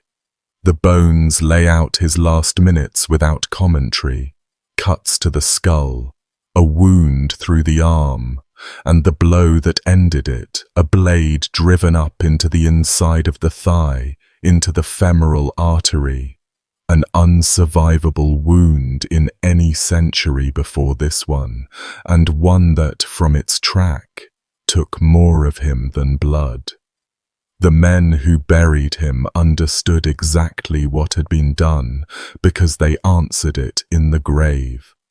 Between his thighs, where the wound had unmade him, they placed the tusk of a wild boar, restoring in death, in the only material they had, what the blade took, so that he would not cross over incomplete. A small bone from a jackdaw's wing went in beside it, for reasons 11 centuries have kept to themselves. And a few meters away, under a low mound, lay a charnel deposit holding the disarticulated bones of well over 200 more people, men of fighting age and women together, the army's harvested dead gathered up and stacked around one central burial. The whole hill a filing cabinet of everything we've talked about, violence and belief and disease and care, all pressed into the same cold ground. Somebody loved that man in Grave 511 enough to send a boar's tusk into eternity with him. That's the Dark Ages too. The tenderness operating right inside the horror, never more than a spade's depth apart. They stayed together down there for 1100 years, the tusk and the man, until we came along with our trowels and our tetanus shots and our clean water and gently took the lid off. And that's where I'll leave you, standing at the edge of that trench. Whatever you do after this video, tap water, painkillers, a light switch after dark. Give it 2 seconds of appreciation. It's the whole miracle, honestly. If you got something out of this one, the Patreon and the YouTube memberships are what keep these long, deep dives alive. Links are down in the description and in the pinned comment. And I see every comment. So tell me which part of this century-hopping nightmare stuck with you most, or what corner of history you want dragged into the light next. Sleep well tonight. In a bed with no cow in the room. See you in the next one.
In the last weeks of 1098, on the edge of a marsh in northern Syria, a priest watched men wade into cold standing water to drag out corpses.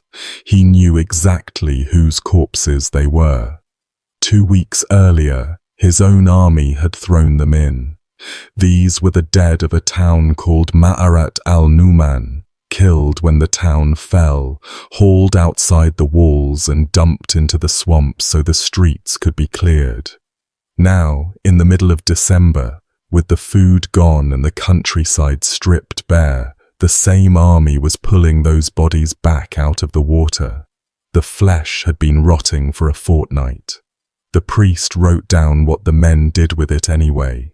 His name was Raymond of Aguilera. He was chaplain to one of the most powerful noblemen in Europe, and the sentence he set down about that marsh is one of the most disturbing things ever written by a participant in a medieval war.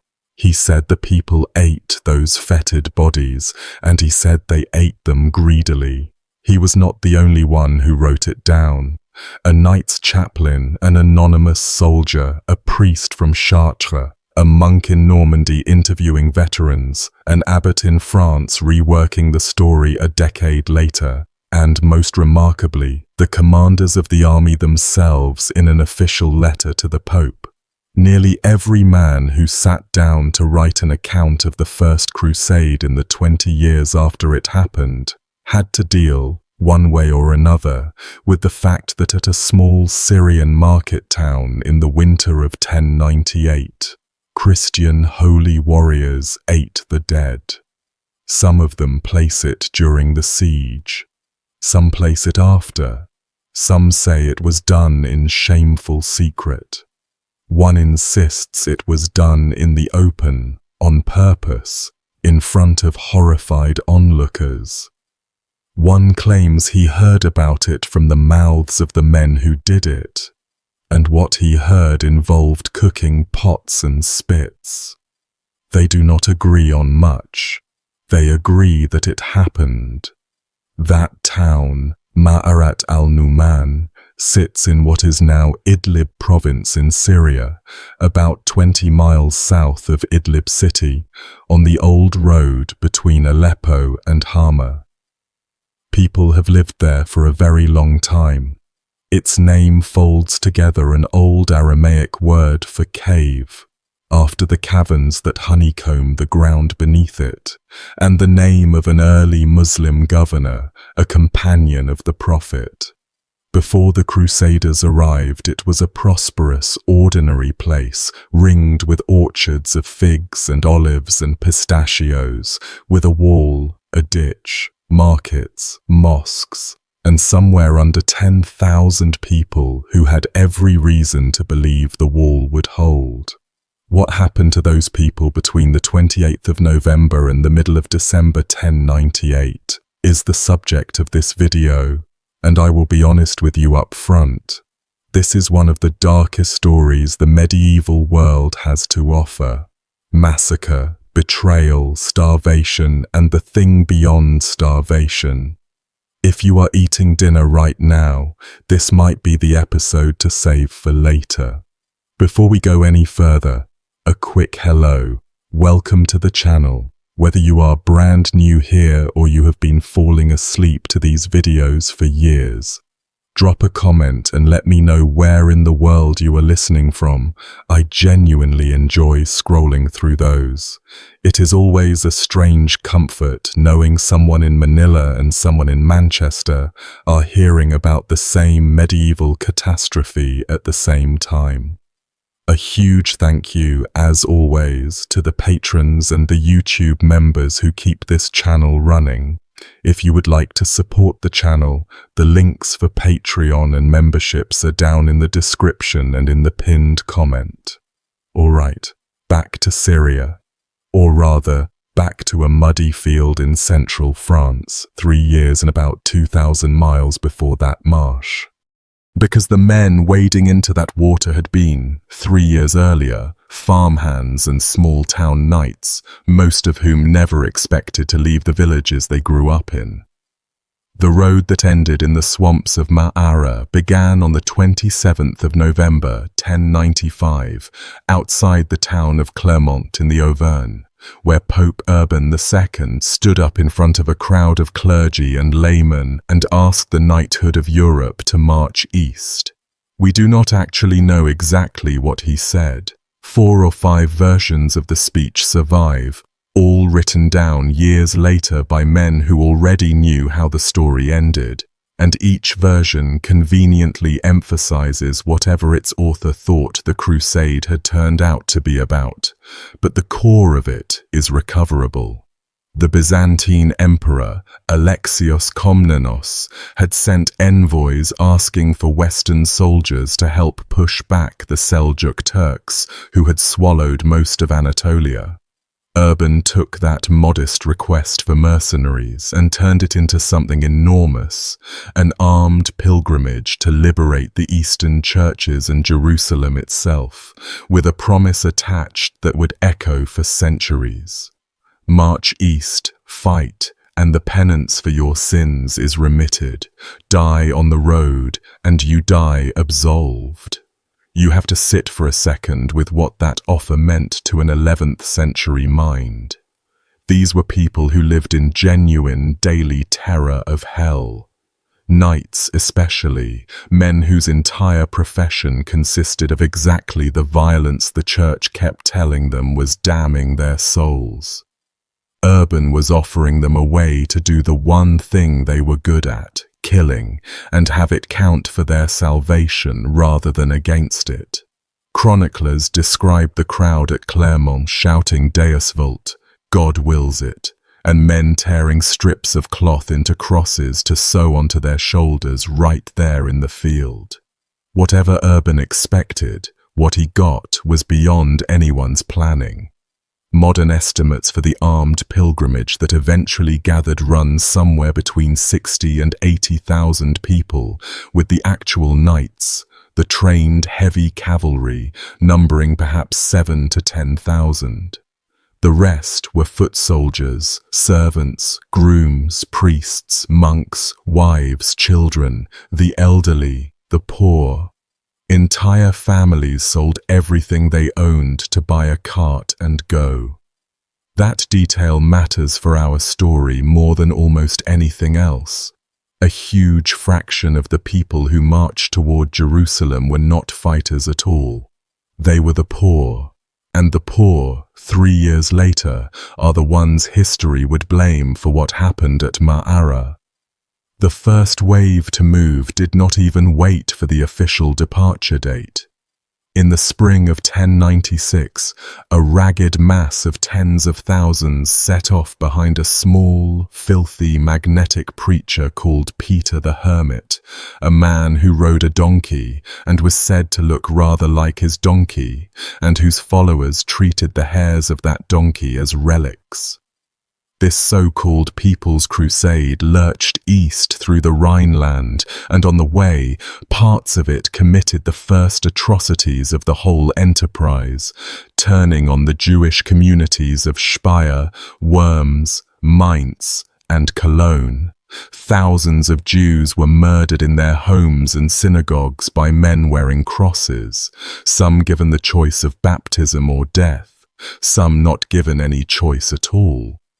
Bishops tried and mostly failed to protect them, so the crusade carried a capacity for massacre inside it from the very first weeks, long before anyone was starving. Hunger will explain a great deal of what happens at Ma'ara. It will not explain all of it.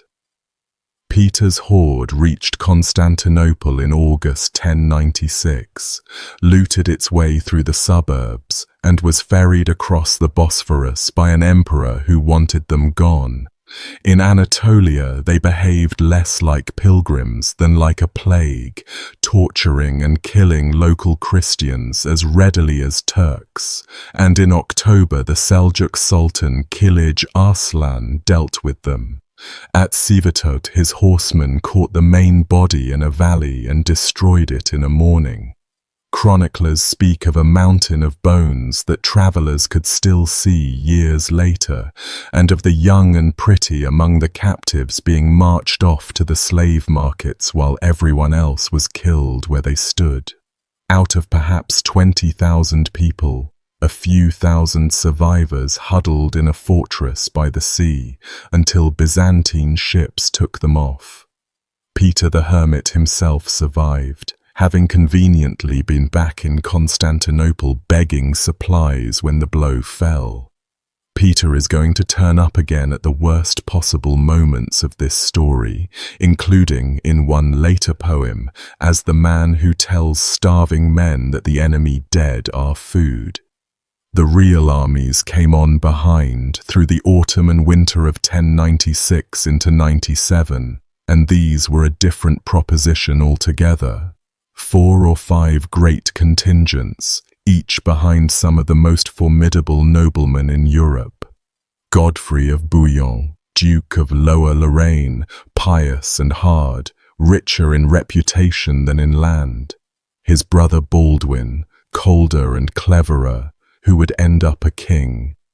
Raymond of Saint-Gilles, Count of Toulouse, the oldest and wealthiest of them all, a man in his 50s who had fought Muslims in Spain, who brought his wife and his chaplain, our marsh-side witness Raymond of Aguilers, and who let it be known he intended to die in the Holy Land. Robert, Duke of Normandy, son of William the Conqueror, amiable and chronically broke, who had pawned his entire duchy to his brother to fund the trip. Robert of Flanders. And then the one to watch, Bohemond of Taranto, a Norman from southern Italy, physically enormous by the standards of the age, charming, ruthless, and very publicly short of a principality. Bohemond had spent years fighting against the Byzantine emperor he was now marching to assist, and nobody, least of all the emperor, believed for 1 second that he was in this for the remission of his sins. Bohemond and Raymond of Toulouse are going to spend this entire story circling each other like two dogs over one bone, and the town of Maara, along with everyone in it, is going to end up between their teeth. With them travelled the papal legate, Adhemar, Bishop of Le Puy, the one man with the moral authority to hold this collection of egos together, and, in the long train behind the knights, that mass of the poor. Tens of thousands of them, on foot, pushing barrows, carrying children. Every mile of the next 2 years is going to grind that column down, and everything the knights suffer, the poor will suffer first and worst. When the food runs short, the poor starve first. When the horses die, the knights walk, but the poor were already walking. By the time this army reaches the walls of Maara, it will have been hungry, off and on, for 2 years, and some of its people will have crossed lines that men in the chronicles could barely bring themselves to describe. One of those chroniclers, Fulcher of Chartres, who marched with them, put it plainly enough when he looked back on the whole expedition.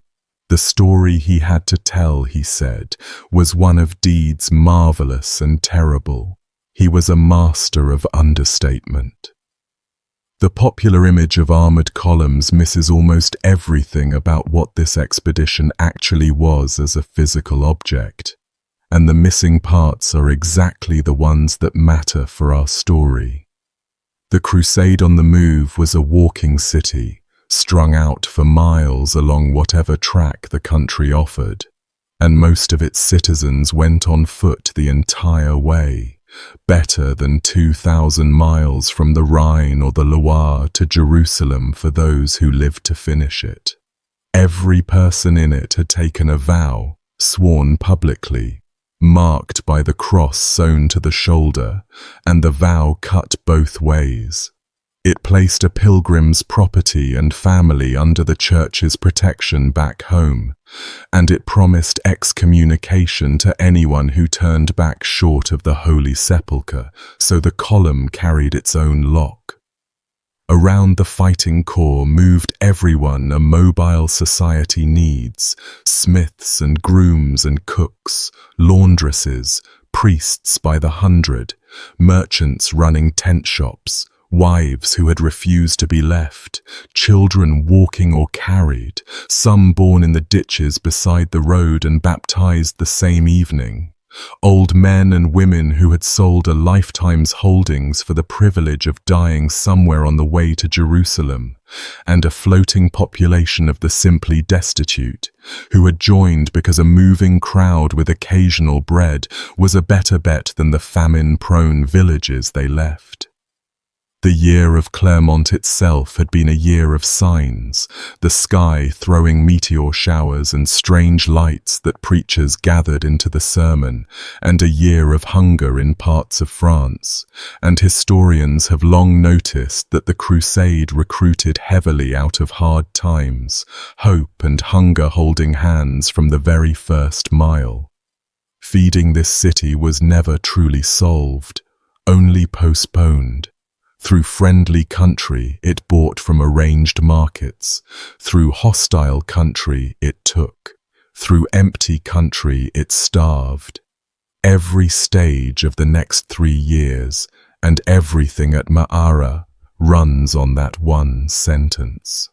The armies converged on Constantinople through the winter of 1096 and into the spring of 97. And Alexios handled them the way you handle armed guests you do not trust, fed them, flattered them, extracted oaths from their leaders that any former imperial territory they captured would be returned to him, and shipped them across the water as fast as decency allowed. Bohemond swore the oath with a straight face, and everyone did the math on what that was worth.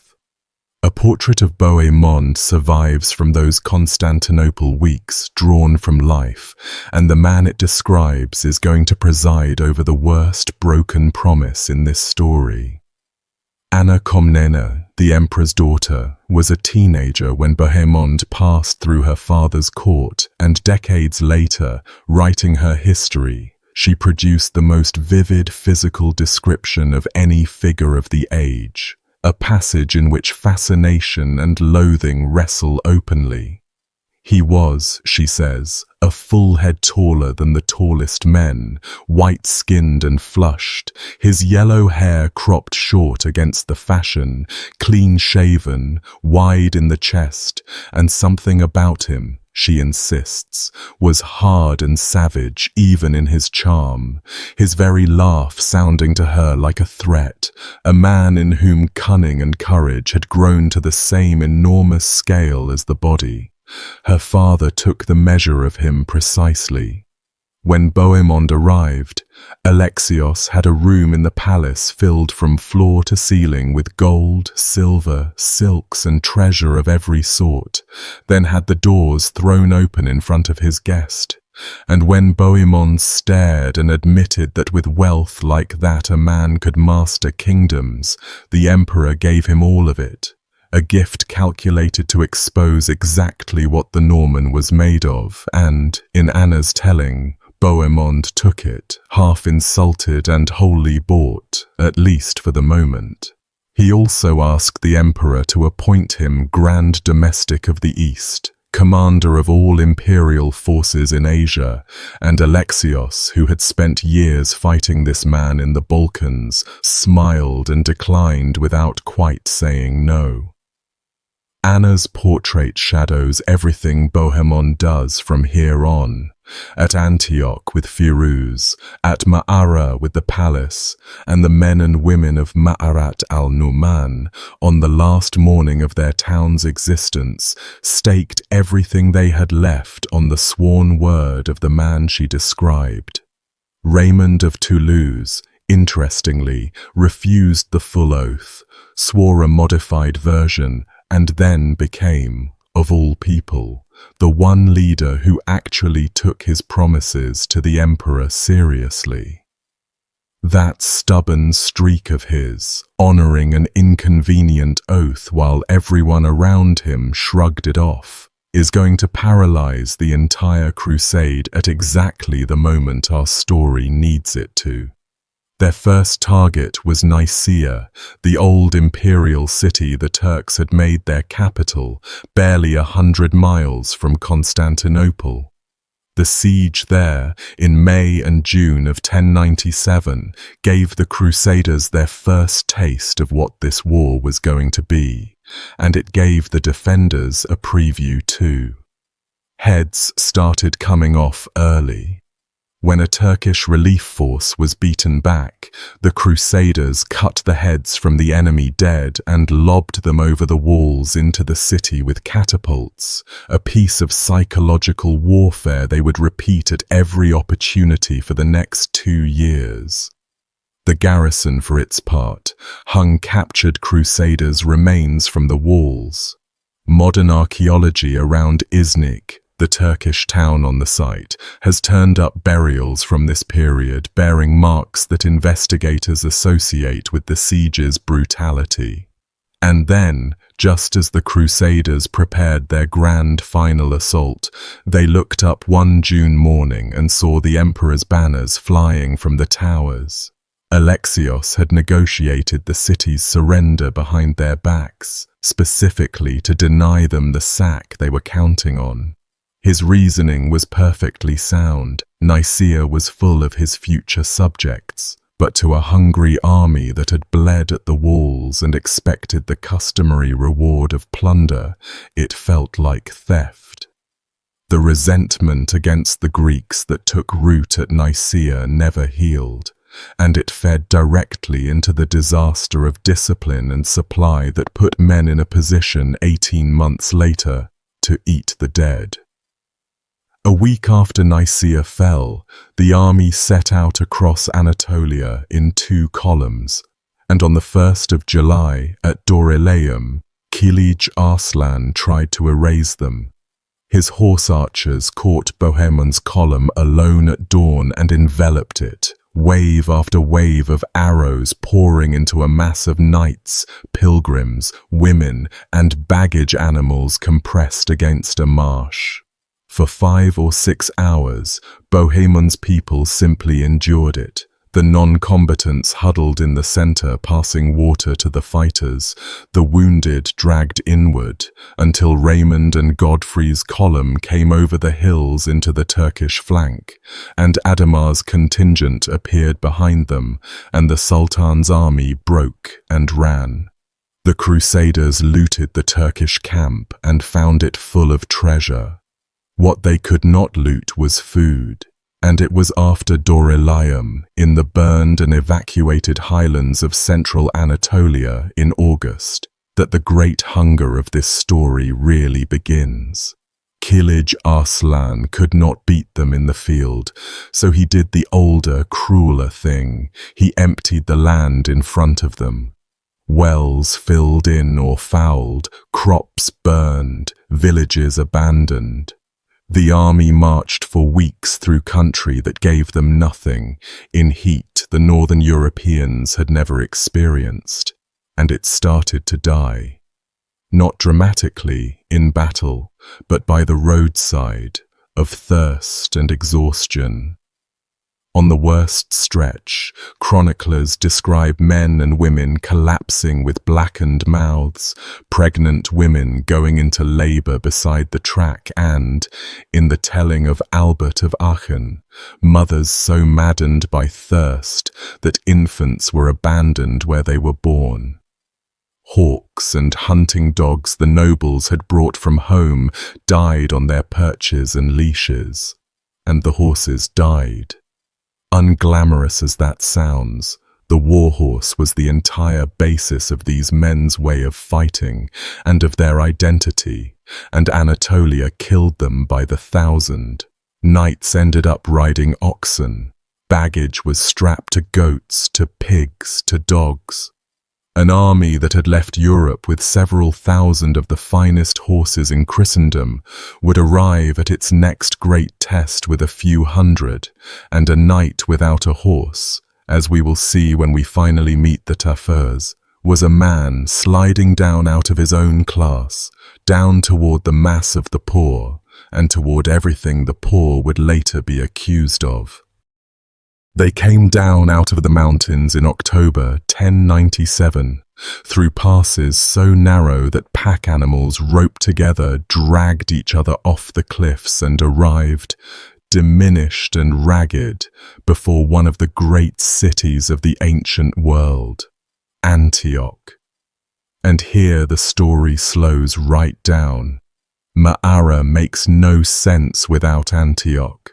The men who ate the dead in December 1098 had spent the previous 14 months learning, at Antioch, what the absolute floor of human endurance looked like. Almost everything that happens at Ma'ara happens first, in embryo, at Antioch.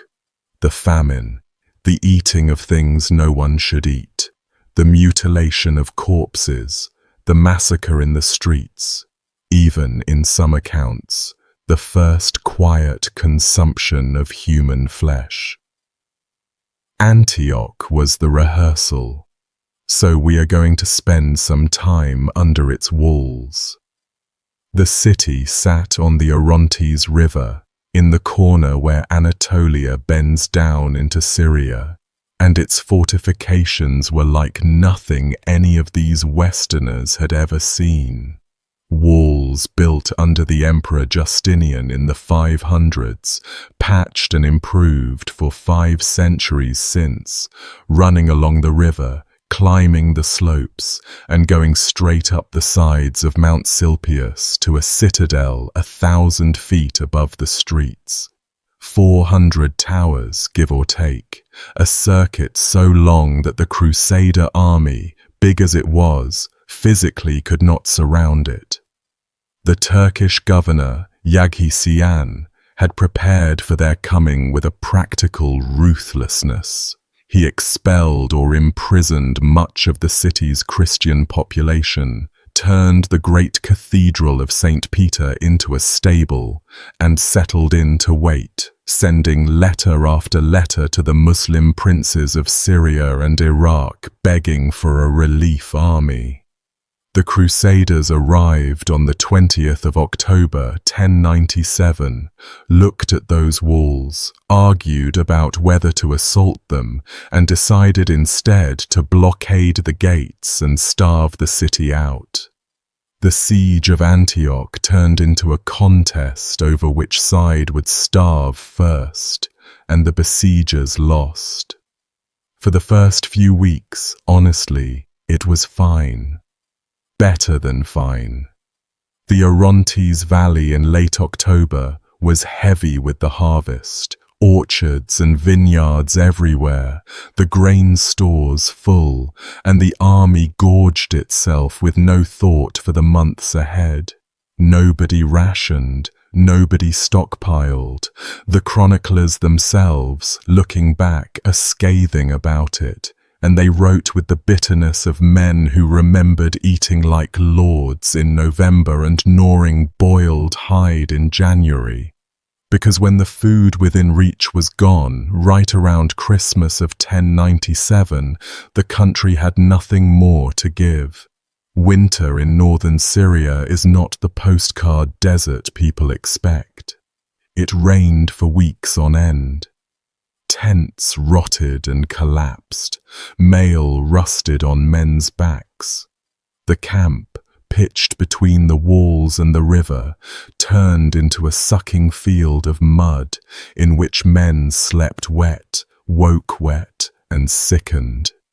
An earthquake rattled the region that winter, and the sky put on a display of aurora that everyone took as a message from God, though nobody could agree on what it said. And through all of it, the hunger tightened. The price list survives, and it is one of those documents that does more than any battle narrative to tell you what this siege actually was. The anonymous knight who wrote the Gesta Francorum, a plain soldier's account and our earliest source, sets it out with numb precision. A single small loaf of bread for a bezant, a gold coin, the tongue of a camel, 4 solidi, a goat, 60, an egg, 2 solidi, a walnut, 1 denarius, a hen, 15 solidi.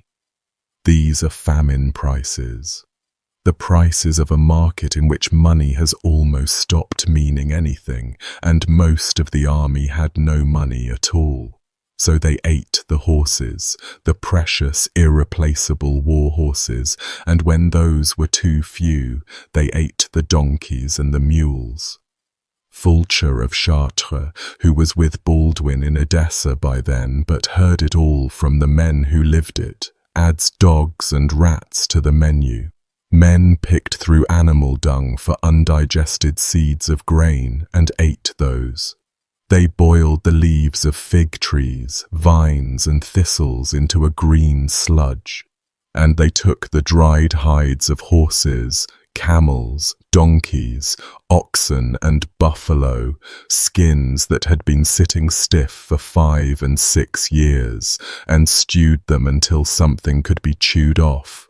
One contemporary estimate has 1 in 7 of the army dying of starvation through that winter, and among the poor, who could not buy a camel's tongue at any price, it must have been far worse than that.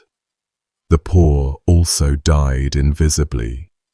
Chronicles record the deaths of knights by name. The servants and pilgrims who curled up in the mud and did not get up again mostly appear in the record as numbers when they appear at all. Inside the city, meanwhile, the winter was grinding down a different set of people, some of whom would end up dead in the streets of their own city the following June with Crusader knives in them. Yaghisian had kept a portion of Antioch's large Christian population inside the walls as insurance, Greeks and Armenians and Syrians, whose loyalty he had every reason to doubt. And as the siege wore on, he squeezed them. The Greek patriarch of the city, John, an old man, was imprisoned, and the accounts describe him being hung over the battlements in an iron cage, suspended above the Crusader lines where his fellow Christians could watch him dangle, hauled up and let down as the mood of the defense required. Christian churches inside the city were stripped, images defaced. The great cathedral where the Holy Lance would later be dug up, serving as a stable and a granary. None of this was gratuitous from where Yaghisian sat. He was governing a city whose majority population wanted him to lose, and he knew it. But it meant that Antioch through that winter held 2 starving, terrorized communities pressed against each other, one inside the walls and one outside, each praying for the other's destruction, with the city's own Christians ground between them, distrusted by the garrison above and doomed, as it turned out, to be indistinguishable from the enemy on the morning their liberators finally came over the wall. Out in the camp, the leaders tried everything the age knew to try. In late December, Bohemond and Robert of Flanders took a large force away south on a grand foraging expedition up the Orontes Valley toward the plateau, toward, as it happens, the district of Ma'ara itself. The first time the army's hunger physically pointed at our town, and they blundered into a Muslim relief army coming north from Damascus. The Crusaders won the fight at Al-Bara on the last day of the year and lost the point of the expedition. The region was alerted. The wagons came back close to empty, and while the fighting men were away, Yaghisian's garrison sallied out and mauled the siege lines. January was worse than December. The clergy diagnosed the famine the way 11th century clergy diagnosed everything, as a message about sin, and the leadership responded with a moral purge of the camp. Fasts were proclaimed, gambling banned, and, in one of the stranger episodes of the whole expedition, the women were driven out. Adhemar and the princes ordered the camp cleared of what the chroniclers call the occasions of sin, and married men were separated from their own wives. The women sent off to the port or into makeshift camps on the theory that God was withholding food from an army that had made itself unclean. Adulterers, when caught, were dealt with in ways designed to be remembered. One pair, in a report from that winter, were stripped and beaten through the camp for the instruction of everyone watching. An army dying of hunger, whipping fornicators in the mud, while a bishop hung in a cage above the gate. and through it all the sky kept intervening, or seemed to. An earthquake shook the whole region on the penultimate day of December, and that same night the heavens put out an aurora, sheets of red light over Syria, and every man in that sodden camp understood that God was saying something, and the argument about what exactly ran through the tents like the hunger itself. And no one who has been very frightened and very hungry for a long time will find any of that behavior hard to recognize. The camp economy, meanwhile, had reshaped itself around the shortage, and its shape carried straight through to who ate what at Ma'ara a year later. In a famine market, the army's own hierarchy turned into a food chain. The princes and the greater knights had treasure, and treasure bought camel tongue at 4 solidi and kept a corps of fighting men alive. Below them, the ordinary knights sold their arms and their honor piecemeal, entering the paid service of richer lords. And below them, the mass of the poor had nothing to sell at all, except their labor and their prayers, and they starved first and worst and invisibly. Contemporaries reckoned the dying that winter at 1 in 7 of the whole host. Among the poor, the true rate was unknowable and higher. Foraging became a class activity too. Armed men could ride out in force and take grain at sword point from villages 20 and 30 miles away. The poor could only scatter on foot through a stripped countryside, digging roots, and the Turks hunted them, and the chroniclers note, in passing, the steady disappearance of the camp's weakest people into the winter, some dead of want in the fields, others simply gone. A year of that. Then the second famine inside the walls in June, harder and faster. Then the epidemic all summer, the corpse carts running out of Antioch's gates for months.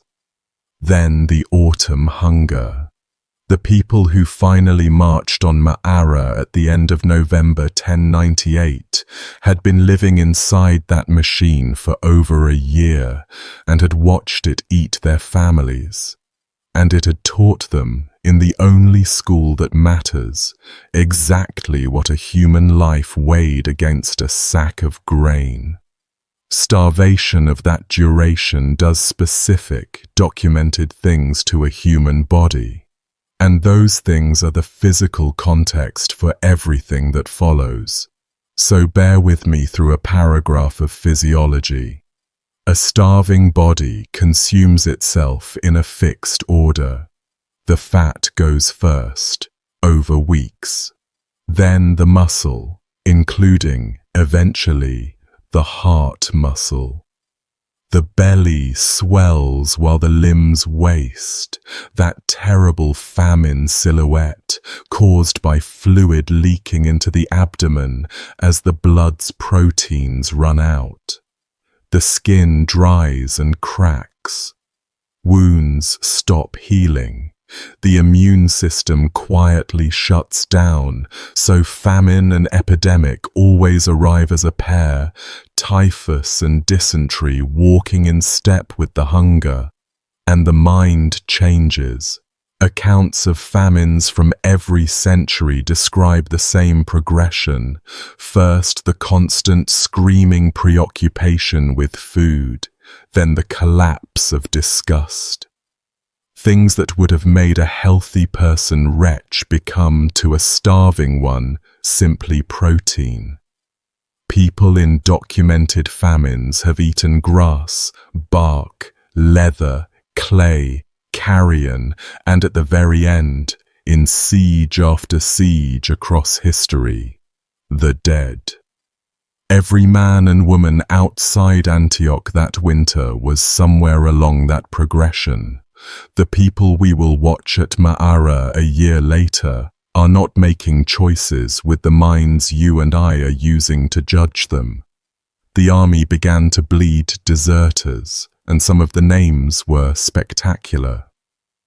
Peter the Hermit himself, the man whose preaching had set half of this in motion, slipped out of the camp one January night and ran, along with a knight called William the Carpenter, a viscount who had earned his nickname by the way he hacked men apart in battle.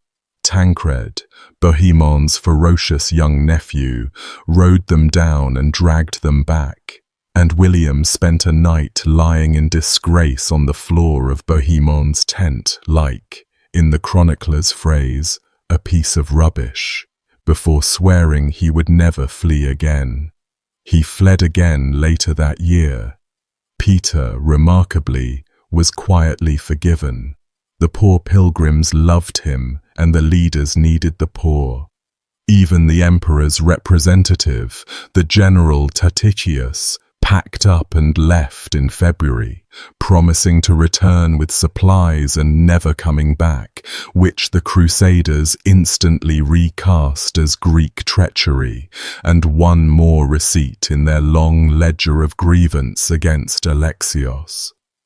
Meanwhile, Yaghisian's garrison sallied out of the gates over and over, cutting down foragers, ambushing supply parties, and dragging the corpses of Crusaders about. The Turks on the walls, at one point, dug up the graves the Crusaders had made and threw.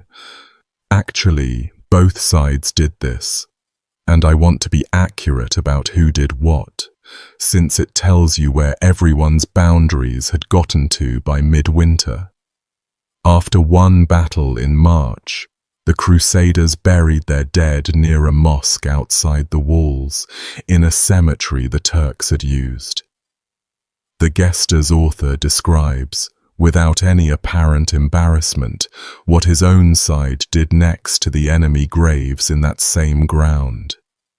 They dug up the freshly buried Turkish dead, dragged the corpses out of the tombs, cut the heads off, and carried the heads back to camp, some of which were then mounted on stakes or catapulted over the walls, so that the men on the ramparts could watch the heads of their brothers and sons come flying back into the city. The women of Antioch, the chronicler says, could be heard wailing on the walls. Envoys from the Fatimid Caliph in Egypt happened to be visiting the Crusader camp that week, and the leaders sent them home with a gift, a load of Turkish heads, by one account several hundred of them, as a diplomatic present. By early 1098, this army's relationship to the enemy dead had been reduced to raw material. Heads were currency and ammunition. The step from that to what happened in December was shorter than we would like to think. Spring eased the famine slightly. Ships from Cyprus and the ports brought some food through, and the siege ground on into its 8th month, with the Crusaders now in a race they could not see the finish line of. A colossal Muslim relief army was assembling in the east under Kerboga, the Atabeg of Mosul, and if it arrived while they were still sitting outside the walls, they would be crushed against fortifications they had failed to take. What saved them was treachery, arranged by the man best suited to arranging it. Bohemond had opened a secret channel to a man inside the city, remembered as Firuz, an Armenian convert commanding a stretch of wall including a tower called the Two Sisters. Sources give different reasons for his willingness to deal: a grudge over a fine, a rumor that Yaghisian had punished him. One story says he caught his wife with another man, but whatever moved him, he agreed to let Bohemon's men over his wall. Bohemond then went to the other leaders and, without naming his contact, made them an offer. Whoever gets us inside keeps the city. Raymond of Toulouse refused on principle.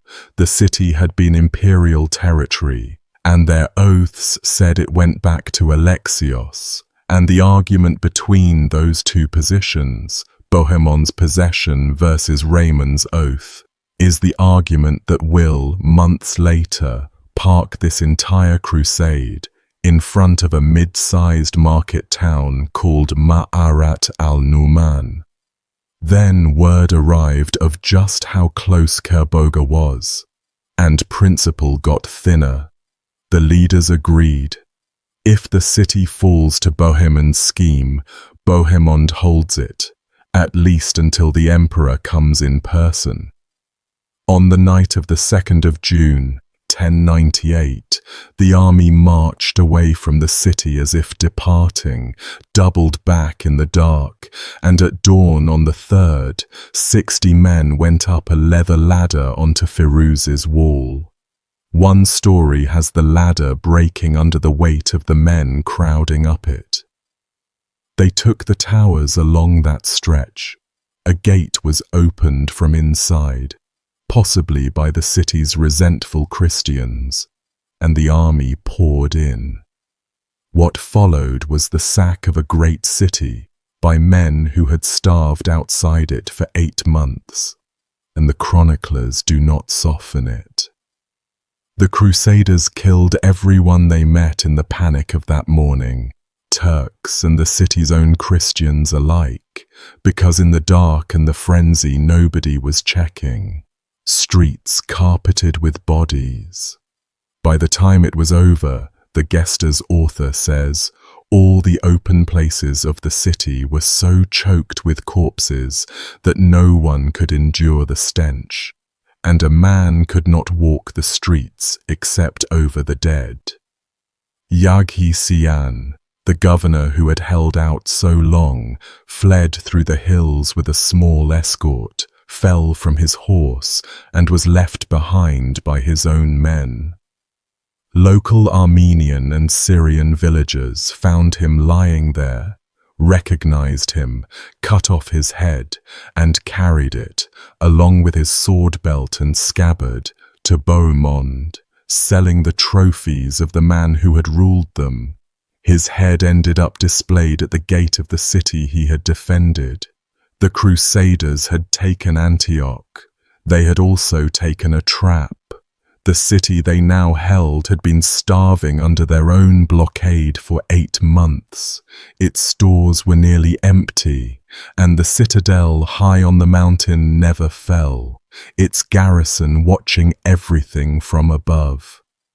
4 days later, on the 7th of June, Kerboga's enormous army arrived and wrapped itself around the walls, and the besiegers became the besieged in the most literal way imaginable. Locked inside fortifications they had spent most of a year failing to breach, with an empty larder and an enemy garrison still above their heads. The second famine of Antioch, June of 1098, was worse than the winter one, and it was faster, and it is the famine in which, according to more than one account, some Crusaders first tasted human flesh. The details from those 3 weeks sound like the inventory of a nightmare: horse blood, drawn and drunk or cooked. The last horses and donkeys slaughtered, so that even great lords were eating their own transportation. Leather boiled, shoes and belts this time, not just old hides. Green leaves, thistles, twigs. Men paid fortunes for a dead dog. Knights who had led hundreds now begged. Deserters went over the walls on ropes in the dark in such numbers that the army coined a nickname for them, the rope danglers, and it stuck to some famous names for the rest of their lives. Stephen of Blois, son-in-law of William the Conqueror and nominal chairman of the whole enterprise, had left the day before the city fell, claiming illness, and on his way home he met the Emperor Alexios, marching to reinforce the crusade, and told him, in good faith, that the army was doomed and probably already destroyed. Alexios turned around. The Crusaders inside Antioch, when they eventually learned of that, filed it as the final Greek betrayal and the last thread tying this army to any outside authority quietly snapped. From late June 1098 onward, the First Crusade answered to nobody but its own quarreling princes and its own increasingly terrifying sense that God was watching them directly. Both of those facts are load-bearing at Ma'ara, and it was exactly then, in the deepest pit of the siege, that the visions started. A poor Provençal servant named Peter Bartholomew, a man with, by his own admission, a patchy record of piety and a habit of turning up wherever food was, came to Raymond of Toulouse and the Bishop of Le Puy with a story. Saint Andrew, he said, had been appearing to him for months and had shown him in a vision the burial place of the Holy Lance, the actual spear that pierced the side of Christ on the cross, hidden beneath the floor of the Cathedral of St. Peter, right there in Antioch. He had been afraid to tell anyone, being a nobody, and the saint had kept coming back, increasingly annoyed. Adhemar, the papal legate, listened and did not believe a word of it, partly on the sensible grounds that the relic already existed. Constantinople had a Holy Lance in its imperial collection, and Adhemar had likely seen it. Raymond of Toulouse believed, or chose to. On the 14th of June, 12 or 13 men, among them our chaplain Raymond of Aguilera, who describes all this as an eyewitness and a true believer, dug a pit in the cathedral floor. They dug all day and found nothing. Toward evening, Peter Bartholomew himself jumped down into the hole, in his shirt, barefoot, told everyone to pray, and came up with a piece of iron. Draw your own conclusions about the archaeology of that moment. The chroniclers of the time already split on it. Along suspiciously political lines, the Provençals treasuring the lance and Bohemond's Normans rolling their eyes, and the question of whether Peter salted that pit would eventually be settled in the most medieval way possible, by fire. And we will get there, since it happens on the road out of Ma'ara. What no one disputes is the effect. Word of the lance went through that dying army like a current.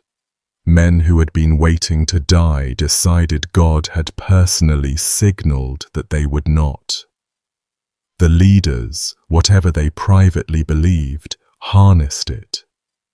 After days of fasting, on the 28th of June, 1098, the Crusaders opened the gates of Antioch and walked out to fight Kerboga's much larger army, on foot for the most part, for barely 100 sound war horses remained, with priests on the walls chanting behind them, and the lance carried in the front line by Raymond of Aguilera himself.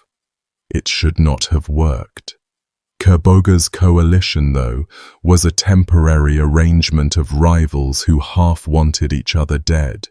And when the Crusader line came on and would not stop, the coalition's wings started peeling away in a chain of defections and panic, and one of the most powerful armies assembled in that generation dissolved without a real battle.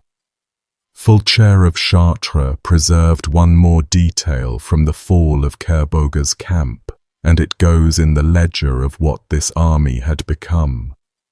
The fleeing Turks abandoned everything, tents, treasure, herds, grain, and the women of the camp, and Fulcher records what happened to those women in a single sentence that has stopped readers cold for 900 years. The Franks, he says, did them no evil, except that they drove their lances into their bellies. He appears to mean it as a note of credit, that the women were not violated, only killed, and the fact that a churchman could frame a mass killing of women as restraint tells you with great economy where this army's moral instruments were calibrated by midsummer of 1098, 6 months before Ma'ara. The Damascus chronicler Ibn al-Qalanisi, writing from the Muslim side within living memory, recorded the disgrace plainly.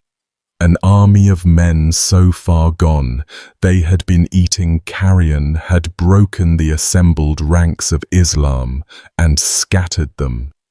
Eating carrion. Even the enemy's chroniclers knew what the state of this army was.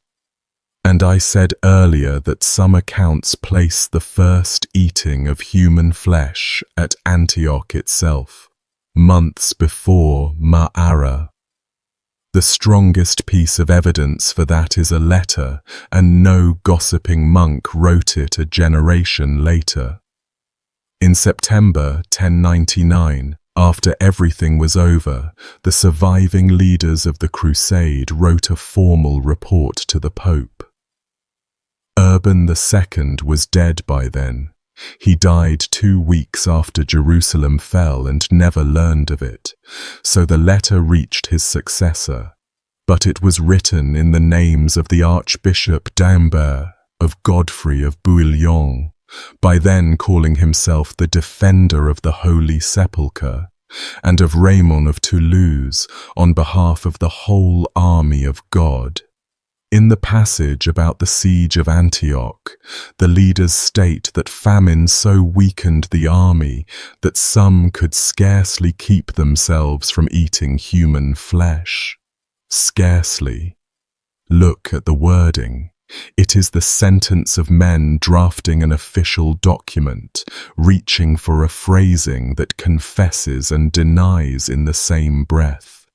A little further down that same letter, describing the campaign we are about to follow, the hedging disappears entirely. The letter's flat, unhedged sentence, though, belongs to Ma'ara, and we are almost there. First, though, the crusade had to spend 6 months tearing itself apart, and this stretch, the stagnant, poisonous second half of 1098, is the immediate run-up to our siege, and it explains why an army whose whole purpose was Jerusalem, sitting barely 300 miles from Jerusalem with the road effectively open, instead spent the winter dismembering a market town. The problem was Antioch itself. Bohemond wanted it, held most of it, and pointed to the bargain struck before the betrayal of Firouz. Raymond of Toulouse held other quarters of the city, including the palace and the fortified bridge gate, and pointed to the oath sworn to Alexios. Neither man would move. Their followers skirmished in the streets. The other princes drifted off to plunder on their own accounts, Godfrey north toward his brother's new lands at Edessa, others into Cilicia. In September, the leaders jointly wrote to Urban, begging him to come out personally and take charge of Antioch, an admission of their own deadlock, and Urban declined. And through that same summer, God, or the climate, or the sanitation, weighed in. An epidemic swept the region, possibly typhus, and it killed, among thousands of others, the one man who might have arbitrated the whole mess, the legate Adhemar of Le Puy, on the 1st of August 1098. The epidemic that took him also shaped the army that would march on Ma'ara, as surely as any battle did. The Antioch the Crusaders now garrisoned was a city where thousands had died violently in June, in high summer, and the burial of that many bodies had been partial at best. The chroniclers connect the pestilence that followed directly to the corpse-fouled air and water, and whatever the true agent was, typhoid, typhus, dysentery, or all of them in relay, it burned through the region from July into September. It killed with a selectivity that everyone noticed. The newcomers died fastest. Fresh pilgrims and fighters had been arriving by sea all summer, drawn by the news of Antioch's fall, and these unweathered arrivals, lacking whatever grim seasoning 2 years of famine had beaten into the veterans, died in appalling numbers within weeks of landing, at the peak by some reports, faster than graves could be dug for them, so that the reinforcement of the crusade turned into a conveyor delivering Europeans directly into Syrian ground. Adamar was simply the most important name on a list, thousands long. And notice what the epidemic did to the army's composition as it moved toward our town.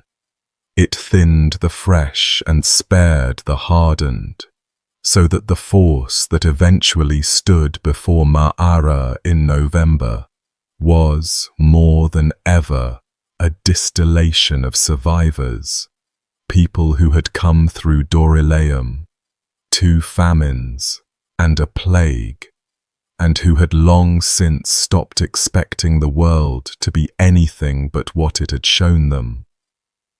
The chroniclers mourn him almost unanimously. With Adamar gone, the crusade had no referee, no adult in the room, only rival princes, hungry masses, and an increasingly loud contingent of visionaries claiming to relay instructions directly from dead saints. Peter Bartholomew, for instance, now reported that Adamar himself had appeared to him from beyond the grave, confirming, conveniently, everything Peter had been saying, and adding that the late bishop had spent some days in hell for having doubted the lance. The dead bishop's own former skepticism, recanted by his ghost through the mouth of the man he had doubted. Such was the mental world this army now lived in. Autumn made everything worse in the most material way. An army of tens of thousands had now been camped in the same corner of northern Syria for a year. The land was eaten out. The local Muslim peasantry, who had initially been willing to sell to anyone with coin, had been raided, robbed, and massacred often enough that they now hid their grain or fled with it, and the fringe settlements had learned to see the Franks coming. Prices in Antioch climbed back toward famine levels. The rank and file, the ordinary knights and the great mass of the poor, watched the princes squabble over the title to a city while everyone below them slid back toward starvation, and they began to say, louder and louder, the obvious thing: we did not sell our farms and bury our children beside the road in Anatolia so that Bohemond could have a city. Jerusalem. When do we march on Jerusalem? By November there was open talk among the commons of choosing their own commander and going on without the princes altogether. At a council on the 1st of November, the princes patched together a compromise that satisfied no one, and Raymond of Toulouse, feeling his grip on the army's loyalty slipping and his rival's grip on Antioch hardening, made a decision that was equal parts piety, politics, and pantry. He would take his forces south, resume the pilgrimage road, and, along the way, capture territory of his own, a Provençal lordship in Syria, to answer Bohemon's Norman one. The pilgrims got their movement toward Jerusalem. Raymond got his land grab, and the first substantial town on the road south, rich, walled and confident, was Ma'arat al-Nu'man. Raymond had, in fact, already taken his first bite of the south, at a place whose name is going to appear beside Ma'ara's in the most damning document of this whole story. In late September 1098, the Count marched a force up onto the limestone plateau southeast of Antioch and stormed a town called Albara, a prosperous place among the old dead cities of the Belus Hills. The assault succeeded quickly, and what followed set the template. Raymond of Aguilera, who was there, records that the Count killed many of the inhabitants and sold many others into slavery at Antioch, sparing a remnant who agreed to serve, and the phrasing in the sources has the coldness of routine, thousands of lives sorted in an afternoon into the dead, the sold, and the useful. Then Raymond did something with a longer shadow. He had the town's great mosque consecrated as a church, and he installed a priest from his own following, Peter of Narbonne, as its bishop, the first Latin bishop ever created in the East. The Greek patriarch in Antioch confirmed the appointment. Everyone was very pleased, and a community that had been praying in that building for 4 centuries had, by the first frost, a cathedral where its mosque had stood, if any of them remained in town to see it. Albara mattered to Raymond as proof of concept, a Provençal lordship taking root in Syria, a church planted, revenue promised. It matters to us as a rehearsal. The commander, the season, the storming, the sorting of a population into corpses and merchandise, all of it happens at Albara in September, before it happens at Ma'ara in December, on a smaller stage, with less resistance, and so with less rage.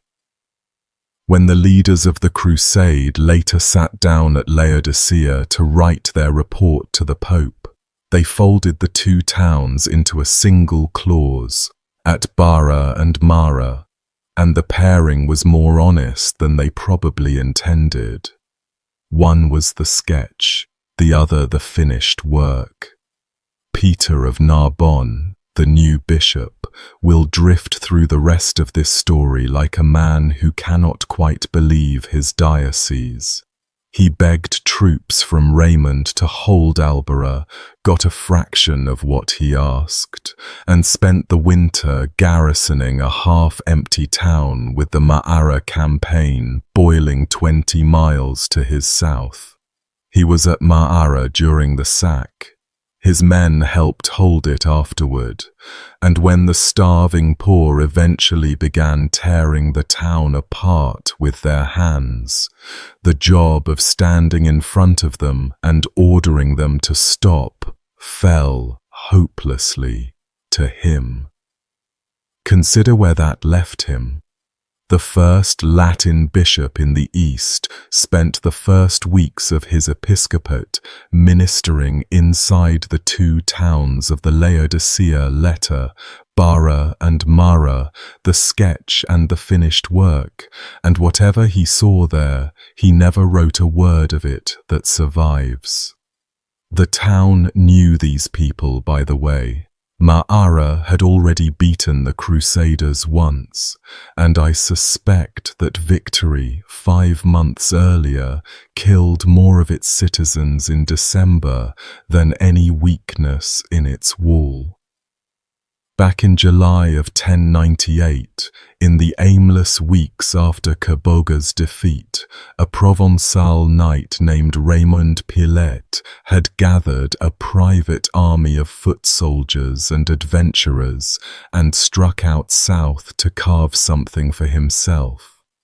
He took a couple of small places, massacred or forcibly baptized their people, depending on the account, and then, swollen with confidence, marched on Ma'ara.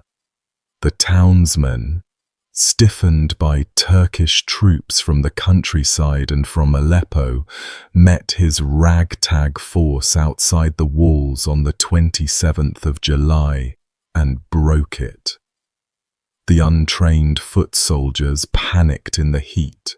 Many died of thirst itself in the rout, and Pillet limped back north with the survivors. Ma'ara, in other words, had faced the Franks, in open battle, and had watched them run. When the real army appeared before their walls at the end of November, the people of Ma'ara were not inclined to be terrified, and the sources say as much. The town declined every suggestion of surrender, and its defenders stood on the ramparts and mocked the besiegers below. One tradition adds a nastier detail, that they insulted the crosses the Crusaders carried to enrage them in full view of the army. Whether or not that particular provocation happened as told, the Crusaders below the wall would remember the mockery, and at Ma'ara, memory got settled with knives. The army was marching toward a real town, and one of the quiet cruelties of how this story usually gets told is that Ma'ara exists in it only as a place where Crusaders did things. It had a long memory of itself. Byzantines, Persians, and Arabs had traded it back and forth for centuries. Caravans moving between Aleppo and Hama and on toward Damascus stopped there, and its markets sold the produce of that famously generous ground, olives and figs, grapes, almonds, and the pistachios the region is still known for. Under the town ran the caves that gave it half its name, old quarries and cisterns cut into the soft rock, and those caves are going to matter in the worst way in a few minutes. And Ma'ara had a famous son, at that point dead only 41 years, whose presence hangs over this whole story like a strange blessing said backwards. Abu al-Ala al-Ma'ari, born in the town in 973, blinded by smallpox as a small child, and by the time of his death in 1057, one of the most celebrated poets in the Arabic-speaking world. A skeptic who doubted every creed with magnificent even-handedness, a recluse who called himself the hostage of his prisons, blindness and his house, and later, he added, the body itself, and, of all things, a strict vegetarian, a man who for decades refused to eat flesh or eggs or honey or to wear leather, on the principle that no creature should suffer for his comfort. 41 years after that man was laid in the ground of Ma'ara, the town he was buried in became the place where Christian soldiers ate human beings.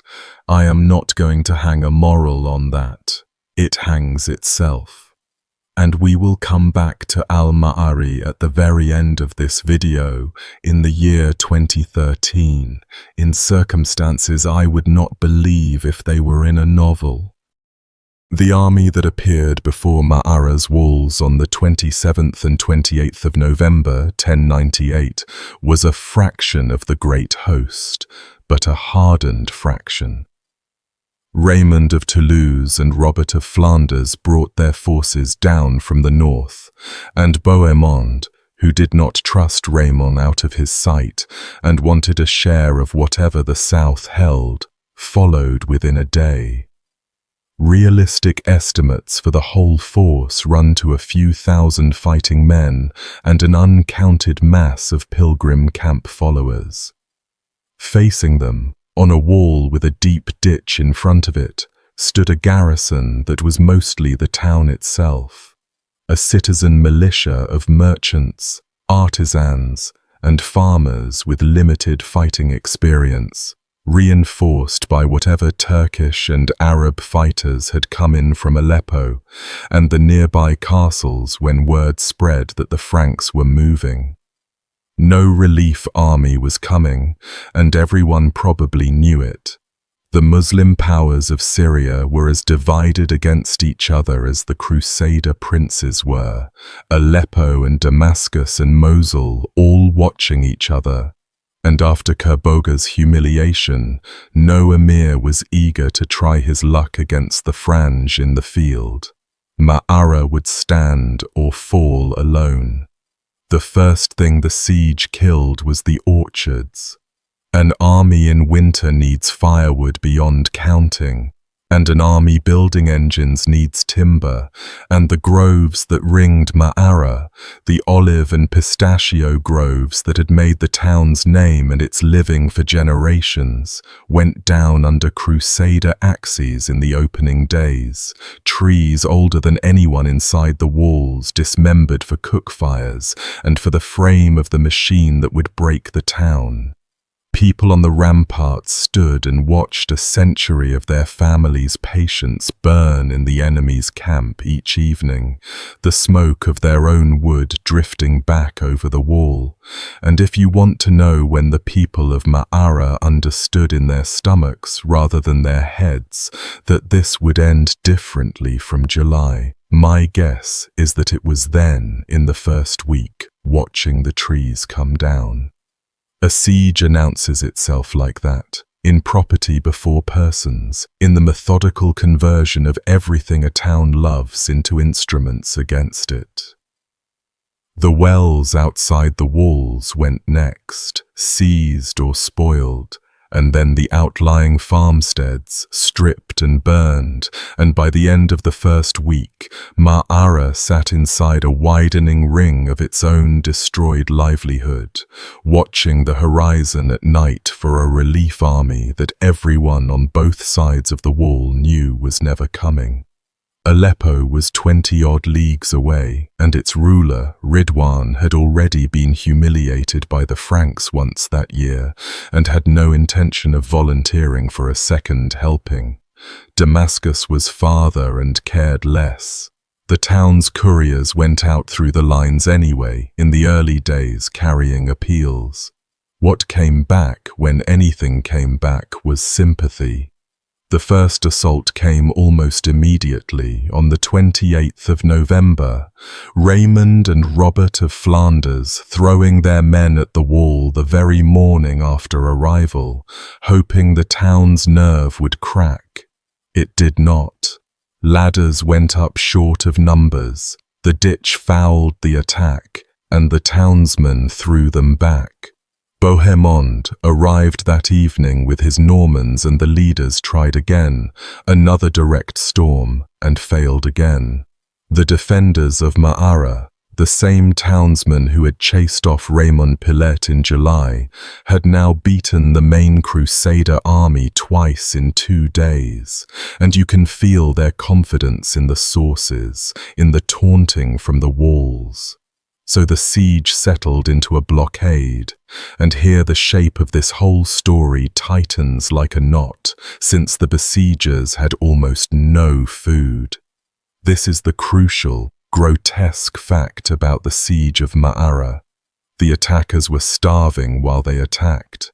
The army had marched south partly to escape the hunger around Antioch, expecting to feed itself off new country, and the new country did not deliver. December closed in, the second winter. Foraging parties ranged farther and farther and came back with less and less, or did not come back. Raymond of Aguilé, in the camp, writes about the poor of the army during those 2 weeks, scattering across the countryside just to find anything at all, and about men gnawing on things I will get to shortly. A starving army outside a walled town full of granaries. Every day of resistance sharpened what was coming for the town. Everything about the fall of Maara was shaped by what the besiegers were living through during those 2 weeks, and the usual summaries skip straight past it.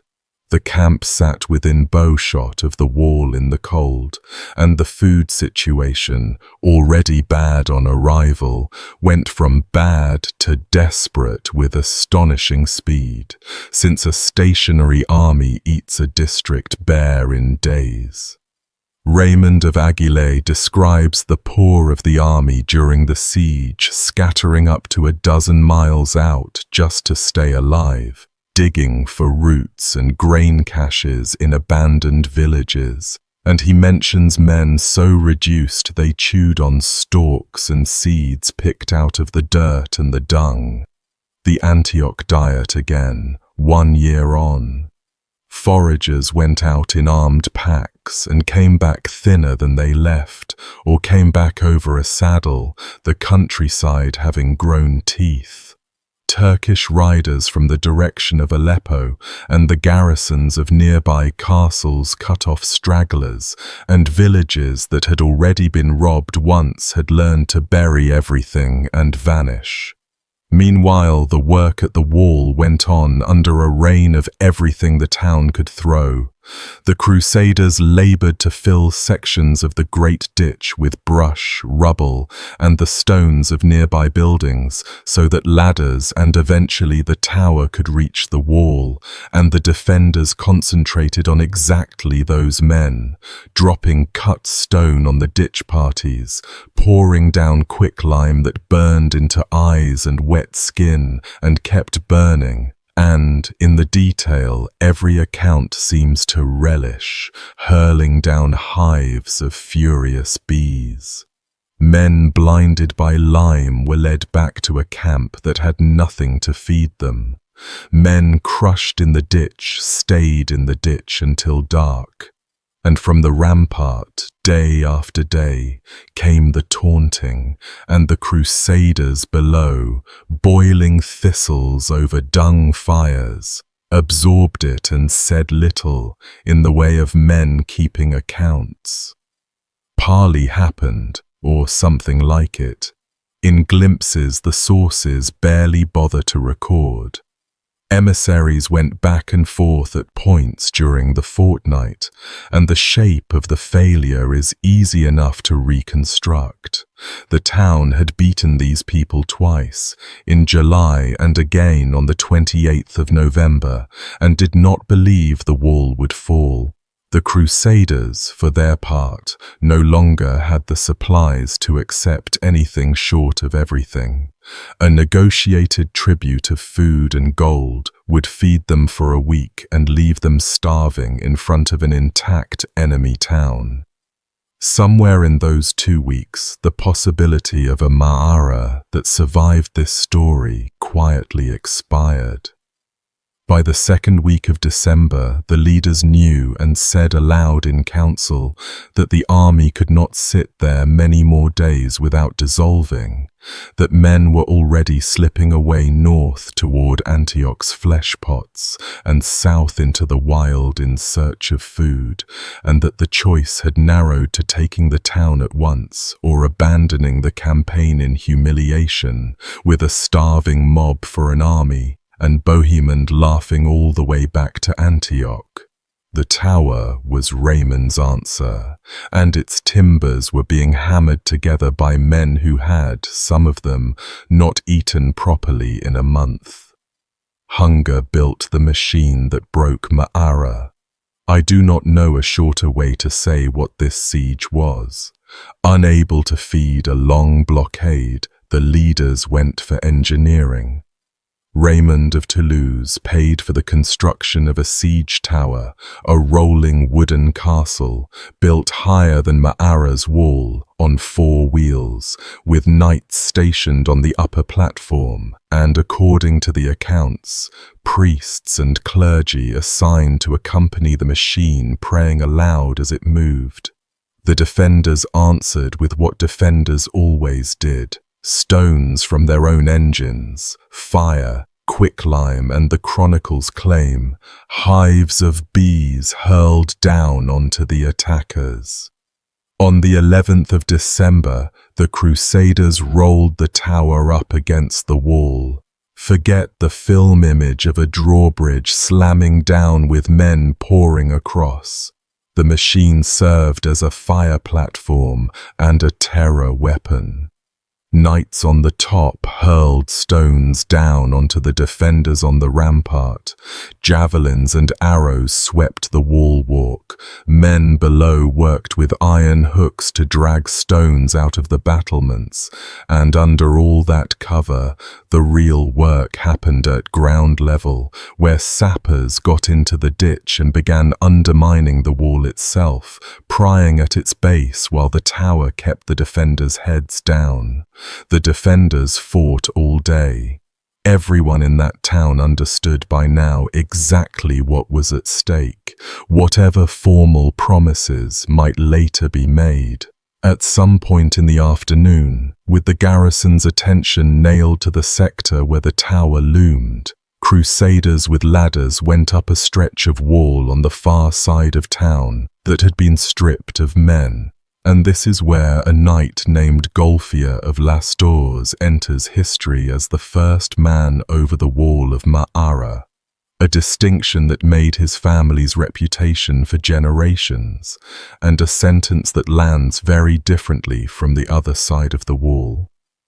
That first man on the wall had an afterlife, and it shows how differently the same December could be remembered depending on where a person stood. Golfier of Las Dores was a lord from the Limousin in west-central France, and going first up a ladder at a breach was the great lottery ticket of medieval warfare, an act of near-suicidal display that survived, translated into fame, and a family story polished for centuries. The Las Dores family collected exactly that. Golfier came home a legend, and the legend kept growing after his death, until a chronicler of his region, writing 2 generations later, recorded the story everyone by then told about him, that in the east, Golfier had once rescued a lion from a serpent, and the grateful lion had attached itself to him like a hound, hunting for him and sleeping at his side, and when Golfier finally took ship for home, the lion, refused passage by the sailors, swam after the vessel until it drowned in the sea.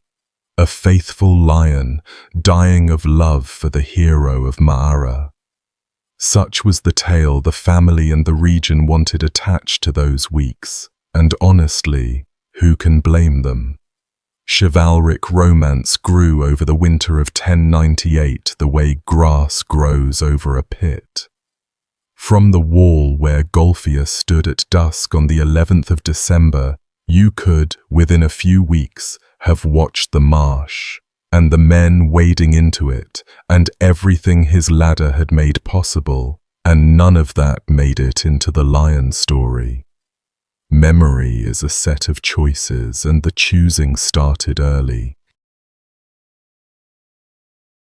By evening, the Crusaders held a long stretch of the ramparts, and the defense of Ma'ara came apart.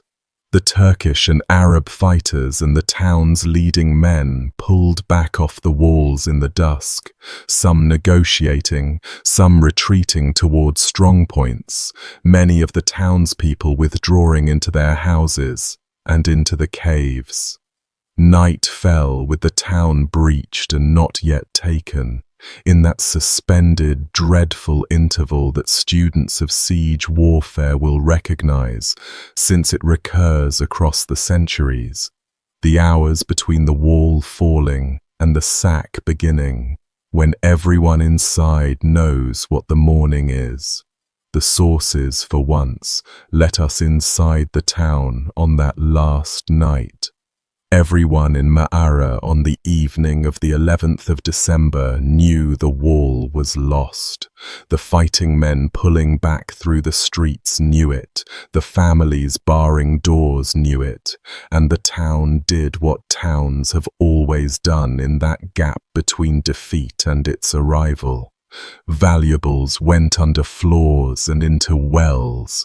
Coins were sewn into clothing or swallowed against the morning, and the passage down into the caves filled through the night with families and the old, feeling their way into the cold rock their ancestors had cut, carrying lamps and infants down into galleries that were about to become traps. Above them, some of the remaining fighters and notables negotiated through the dark for the promise Beaumont would break by noon, and others simply waited behind their doors with whatever weapon a merchant or a weaver owns.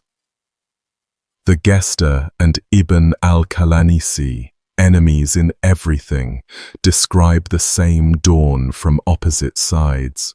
Crusaders moving through the town, killing whoever they found, doors going down one after another, and the sound of it travelling ahead of the men doing it, so that the last hours of Ma'ara's households were spent listening to the street outside grow quiet in one direction and loud in another. No chronicler on either side thought to record a single name from inside those houses. The town's dead enter history in bulk, as a number, and the number has been argued over ever since. One more thing the argument lacks is a floor to stand on in the most literal sense. Ma'ara has never seen the systematic excavation that might test any of this, no career of digging like the one that turned up those siege-scarred burials at Nicaea.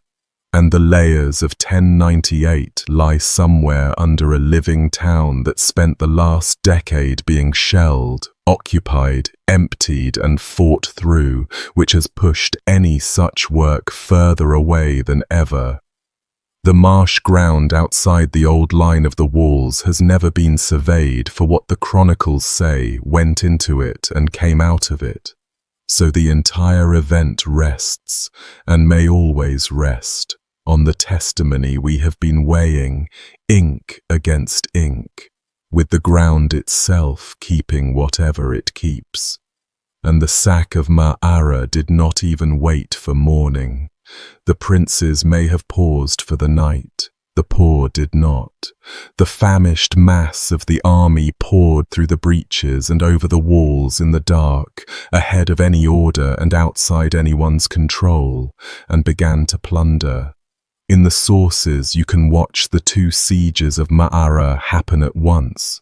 The prince's siege, a matter of towers and terms and tomorrow's negotiations, and the poor's siege, a matter of tonight, of empty stomachs and 2 years of dying by the road, and it is the second siege that took the town. What happened in Ma'arat al-Numan between that night and the days that followed is attested by both Christian and Muslim sources, and neither tradition is gentle with it. On the morning of the 12th of December, Bohemond offered terms to what remained of the town's leadership, those who gathered in a designated palace near the gate and ceased fighting would have their lives. The sources on the Muslim side and several on the Christian side agree on what those terms proved to be worth. The people who surrendered were stripped of their goods. Then the killing began anyway, and once it began, it went through the whole town. Ibn al-Athir, the great Arab historian, writing a century later with the accumulated fury of that century, says the Franks put the population to the sword for 3 days, killing, in his figure, more than 100,000 people and taking countless captives. Ibn al-Qalanisi, much closer to the events, writing in Damascus within living memory, describes it with the specific bitterness of broken faith.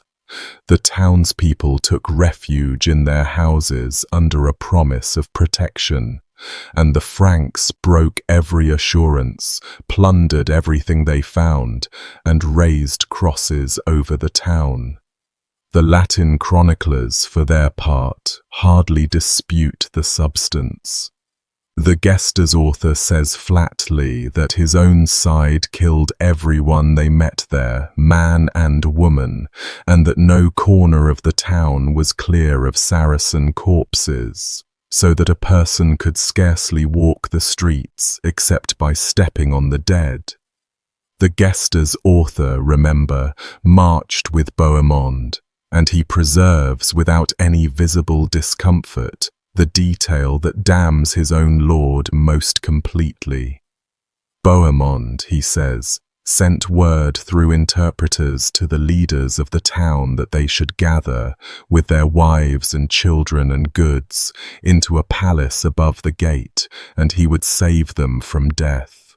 The town's notables did exactly that, packed into that building with everything they could carry. Families sitting on their bundled valuables in the dark, listening to the sack move through the streets outside, believing they had bought the one thing that mattered. What Bohemond's men then did, in his own followers' words, was take everything they had, gold, silver, and their ornaments, and as for the people, some they killed, and others they ordered taken to Antioch to be sold.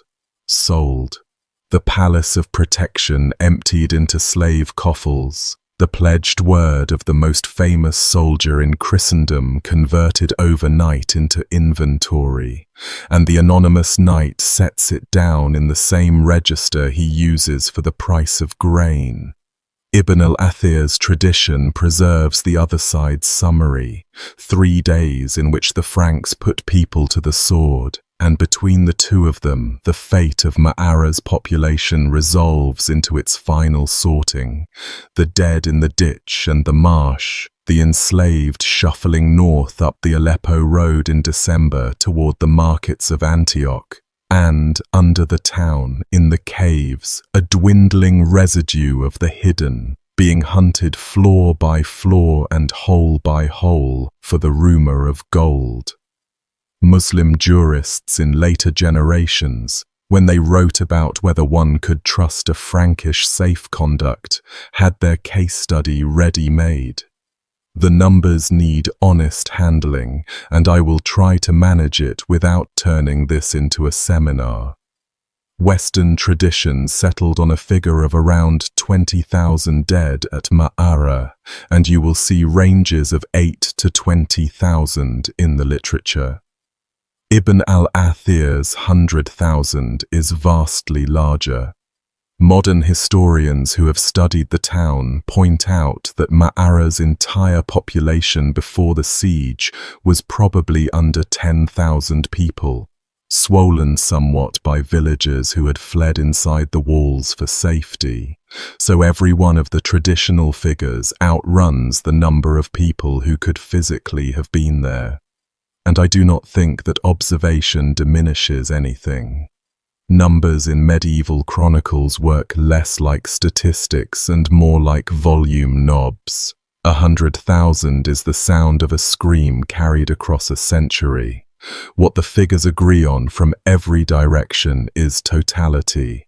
Ma'ara was not raided or subdued. It was emptied. The men were killed, more or less systematically, in the days after the fall, and the women and children who survived the first frenzy were gathered up as property. Slave caravans went north from Ma'ara that winter. Captives from the town were sold in the markets of Antioch. Families broken up on the block a month after they had been standing in their own kitchens. And Fulcher of Chartres, remember, a churchman of the Crusade itself, preserved without comment the price environment of that trade elsewhere on the march, where a captive might change hands for less than a horse.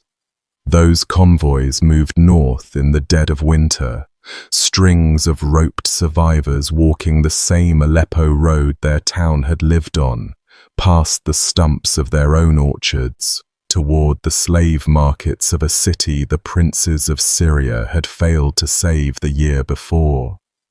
Ransom, the ordinary mercy of that world's wars, barely functioned for them. The Muslim powers who might have bought them free had written the whole district off, and the sellers wanted quick coin. A few of the enslaved surface later at the margins of the record, converts and servants in the households of the new Frankish principality, and the rest vanish the way slaves vanish into other people's account books, their names absent from the same chronicles that carefully preserve the price of a camel's tongue. Ibn al-Athir's phrase for the taking at Ma'ara was simply that the captives were beyond counting. And for once the round language and the reality probably shook hands. Some of the townspeople did what people in that region had done in every catastrophe for 1,000 years, and went underground into the caves and tunnels that gave Ma'ara its name. It did not save them. The Crusaders knew or quickly learned that the survivors had taken their families and whatever gold they had down into the rock, and the accounts of what followed are among the ugliest passages in the entire literature of the Crusade. Fire and smoke were pushed into the cave mouths to force people out, choking whole families up into the light, where the men were killed and the rest taken. Those suspected of hiding valuables were tortured for them. Raymond of Aguilera, the chaplain, describes Crusaders driving captives up out of the caverns and killing those who could not or would not produce treasure, and other accounts speak of captives thrown from the walls, of old people beaten to death over a rumor of coins. The obsession with swallowed gold, which we first saw at Antioch, was here too, and I will spare you nothing about it, since the sources did not. The belief had spread through the army that Saracens hid their gold by swallowing it, so the dead were opened. Bellies were slit and searched. At Ma'ara, at Antioch before it, and, most infamously, at Jerusalem 7 months later, dead men and women were treated as containers, and the search for coins in human viscera became, for some of the army's poor, a form of prospecting. The chroniclers report this in the tone of men describing weather. A few days after the fall, then, this was Ma'arat al-Numan, a town of the dead, in December, held by the starving.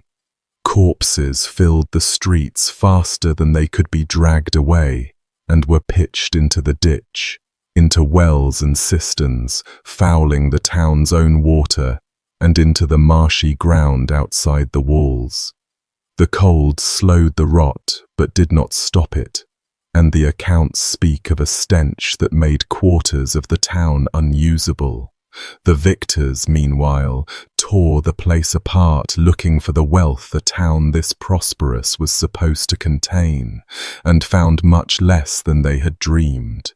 Granaries lighter than expected after a season of regional war, portable wealth hidden, buried, swallowed, or already carried off, and, crucially, not remotely enough food.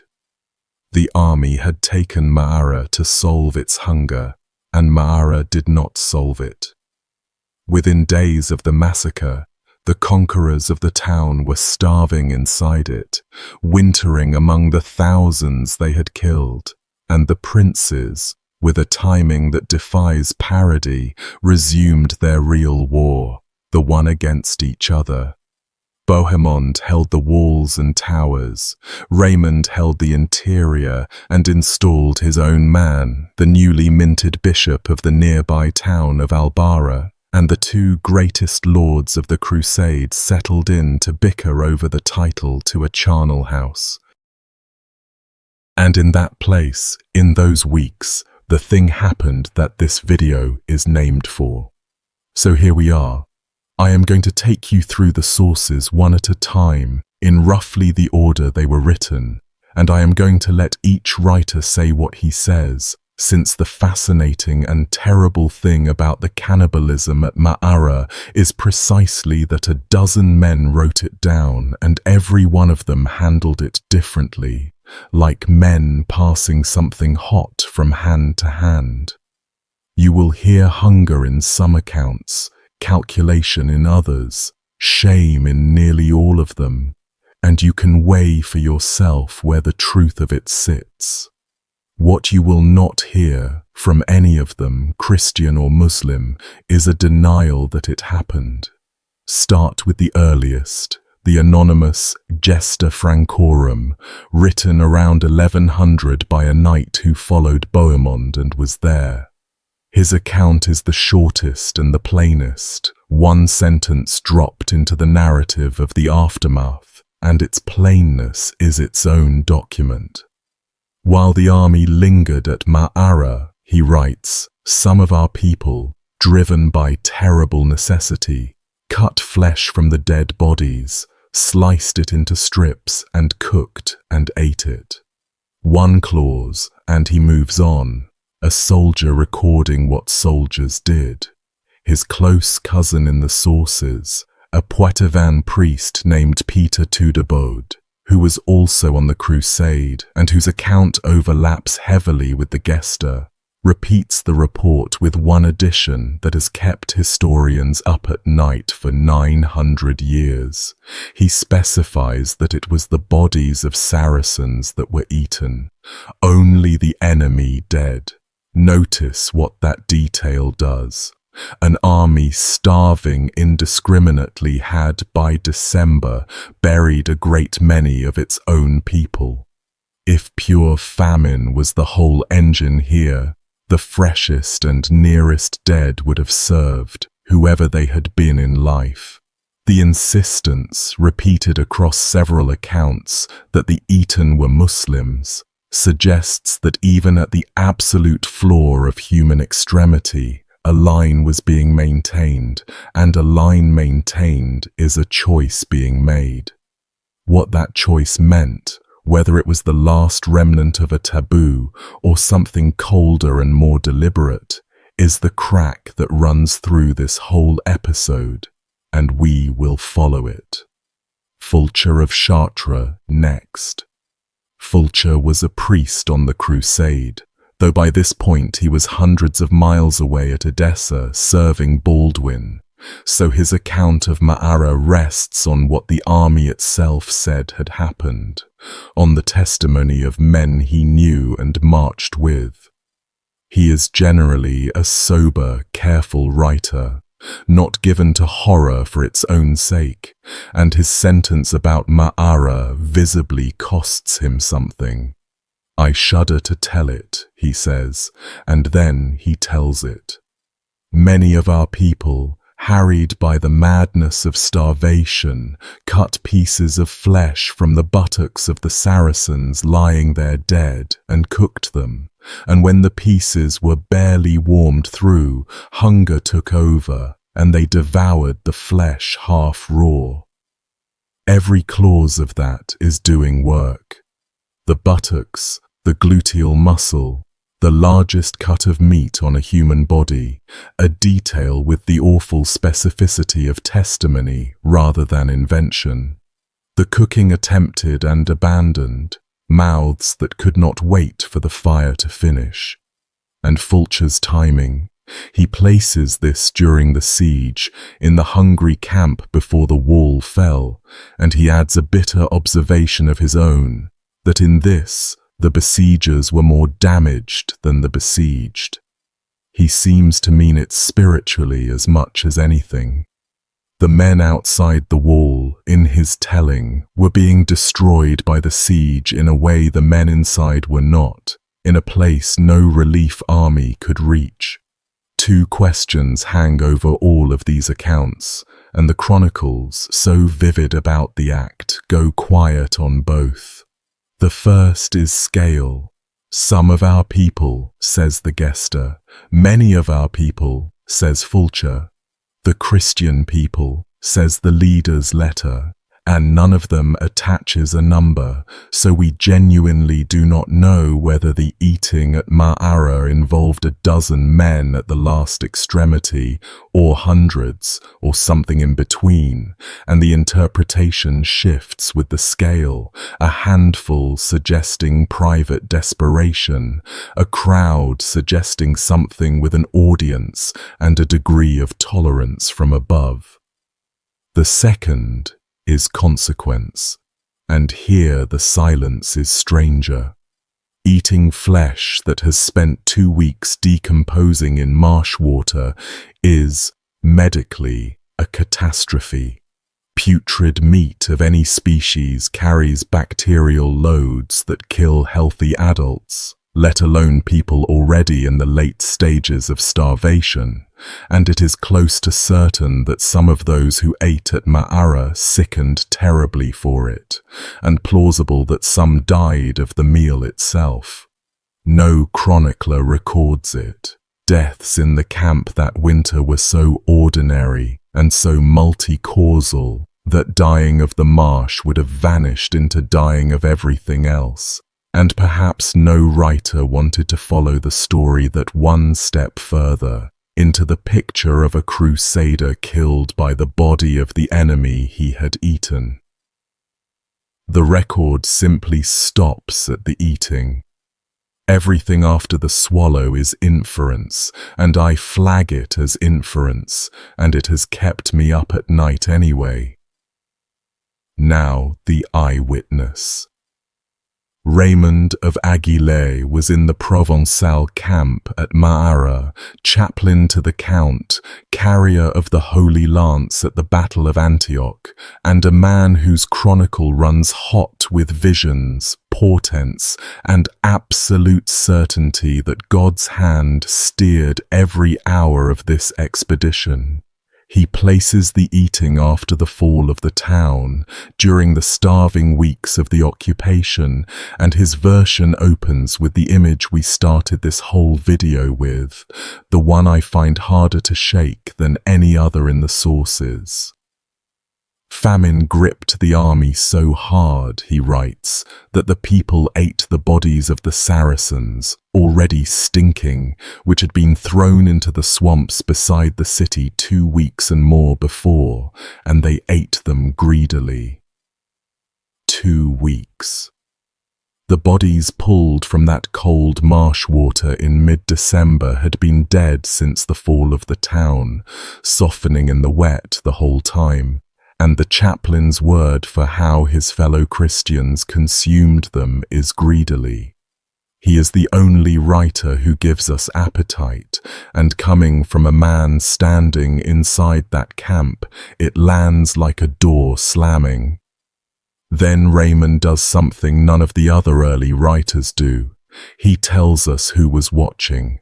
This spectacle, he says, disgusted many, of our own people and of strangers, and word of it went out, and he puts a speech in the mouths of the Muslims of the region, asking one another who could stand against a people so obstinate and so cruel that a year of siege could not turn them from Antioch, and who now lived on human flesh.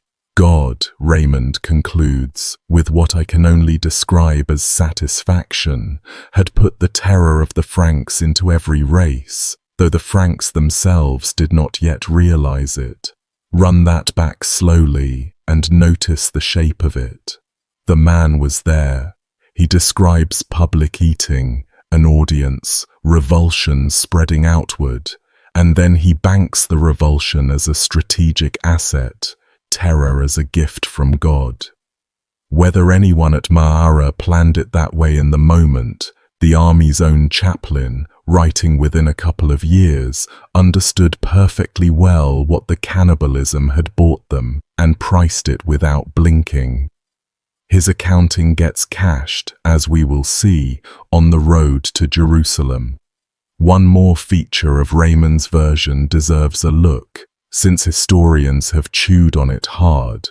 He frames the eating as happening after every enemy in the vicinity was dead or enslaved, which raises an obvious puzzle about that audience of horrified onlookers. If no Muslims remained near Ma'ara, who exactly was watching and who carried the tale?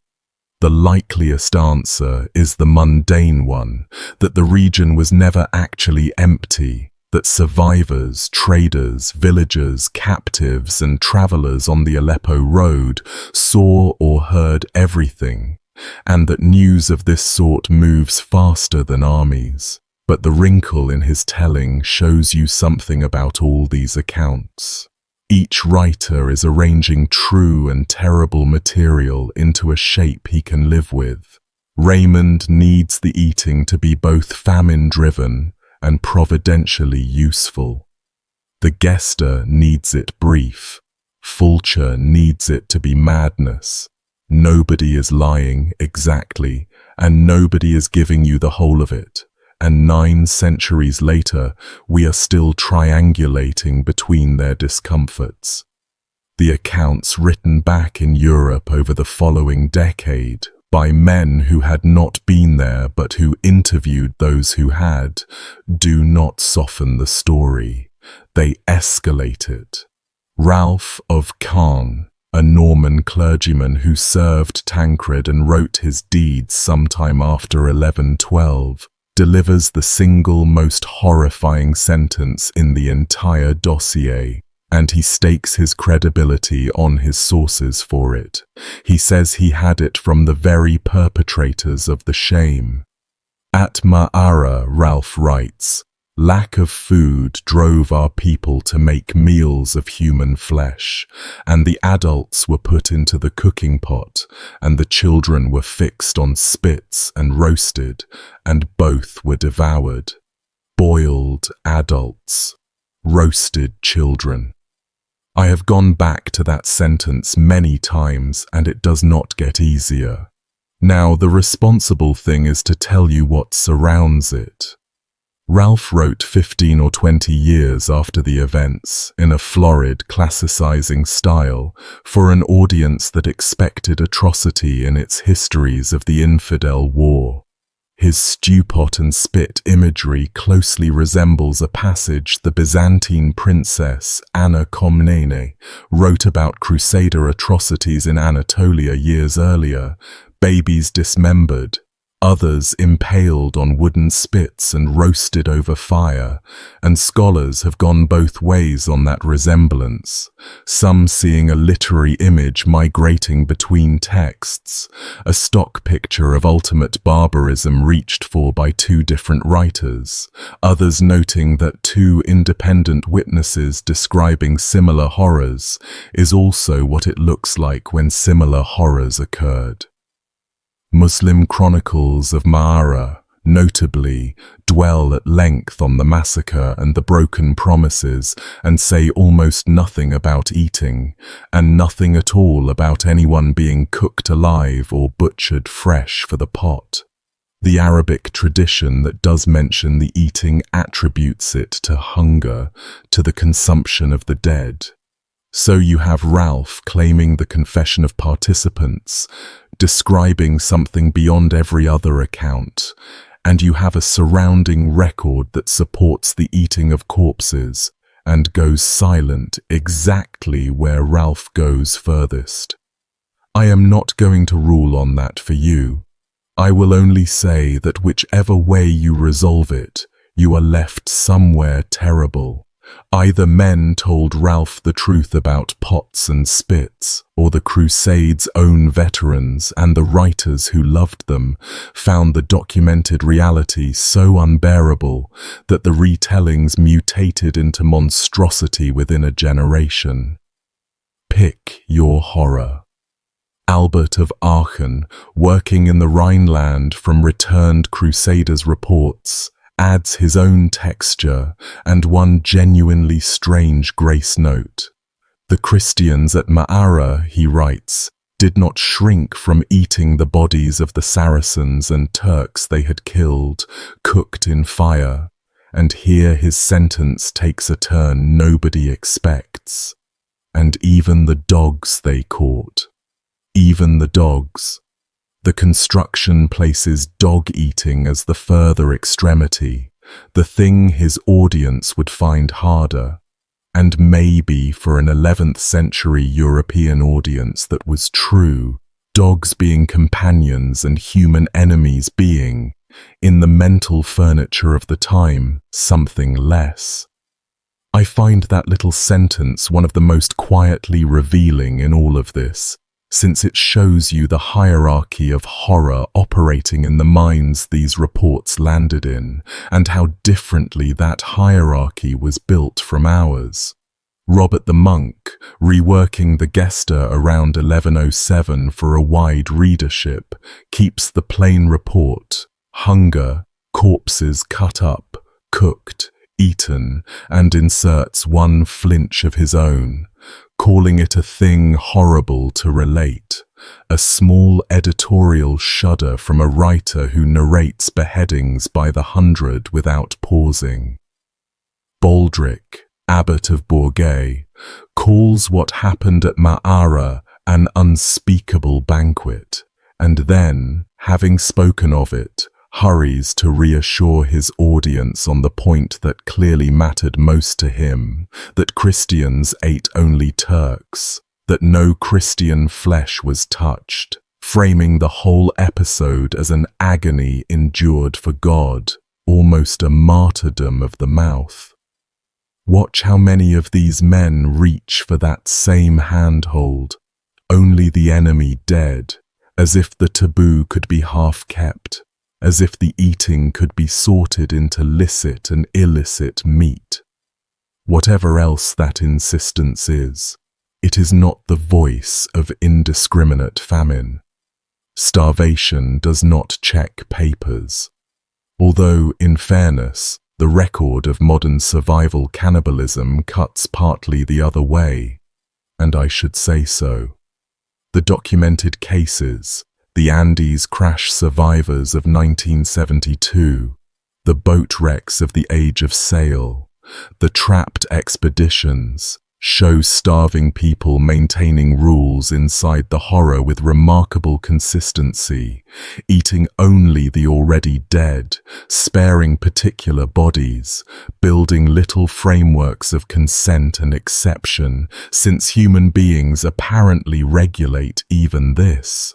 So the insistence at Ma'ara on eating only the enemy could be exactly that, the last fence a starving Christian could keep standing, and no more sinister than the fences the Andes survivors kept. Or it could be the fence and the weapon at once. The sources allow both, and I find that harder to live with than either alone. Then comes Guibert, abbot of Nogent, writing around 1108, a brilliant and endlessly quotable snob who never went east and had opinions about everyone who did. Guibert takes the cannibalism and performs surgery on it. It happened, he concedes, but rarely and in secret, and the men who did it stealthily, knowing it was abominable, so the army as a whole stands acquitted. And it was not the knights, God forbid, nor the respectable poor. Guibert has a specific population to hand it to, and with him, for the first time in our story, we meet them under their name, the Taufeurs.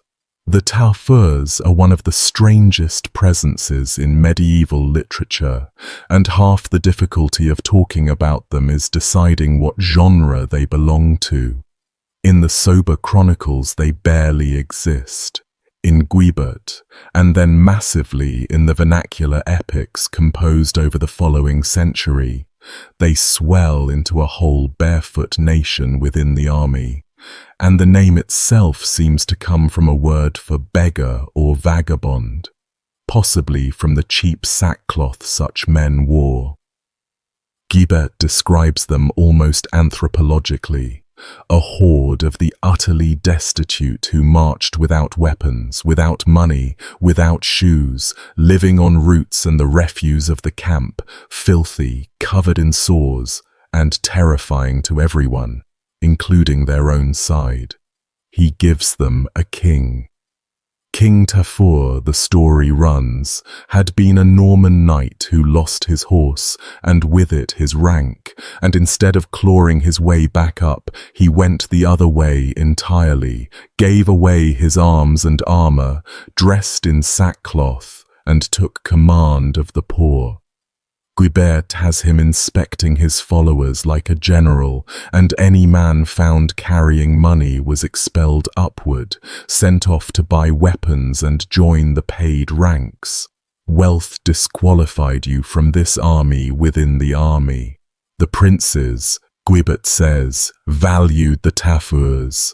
They carried loads, filled ditches, worked the siege machines, and swarmed over walls, and the Muslims feared them beyond all the rest, believing the Franks kept a tribe of flesh-eating devils on purpose. You can hear, even in my summary, how the Taufeurs sit half in the world and half in legend, and the legend only grew. The Chanson d'Antioche, the great crusade epic composed in something like its surviving form in the 1180s, 3 generations after the events, takes the cannibalism and hands it entirely and enthusiastically to King Tafur's people, and it moves the scene from Ma'ara back to the siege of Antioch, and it plays it, God help us, almost as comedy. The starving Taufeurs in the poem come to Peter the Hermit, of all people, and ask what they should do. And Peter looks at the field of Turkish dead and tells them that the bodies lying there, properly cooked and salted, will eat well enough.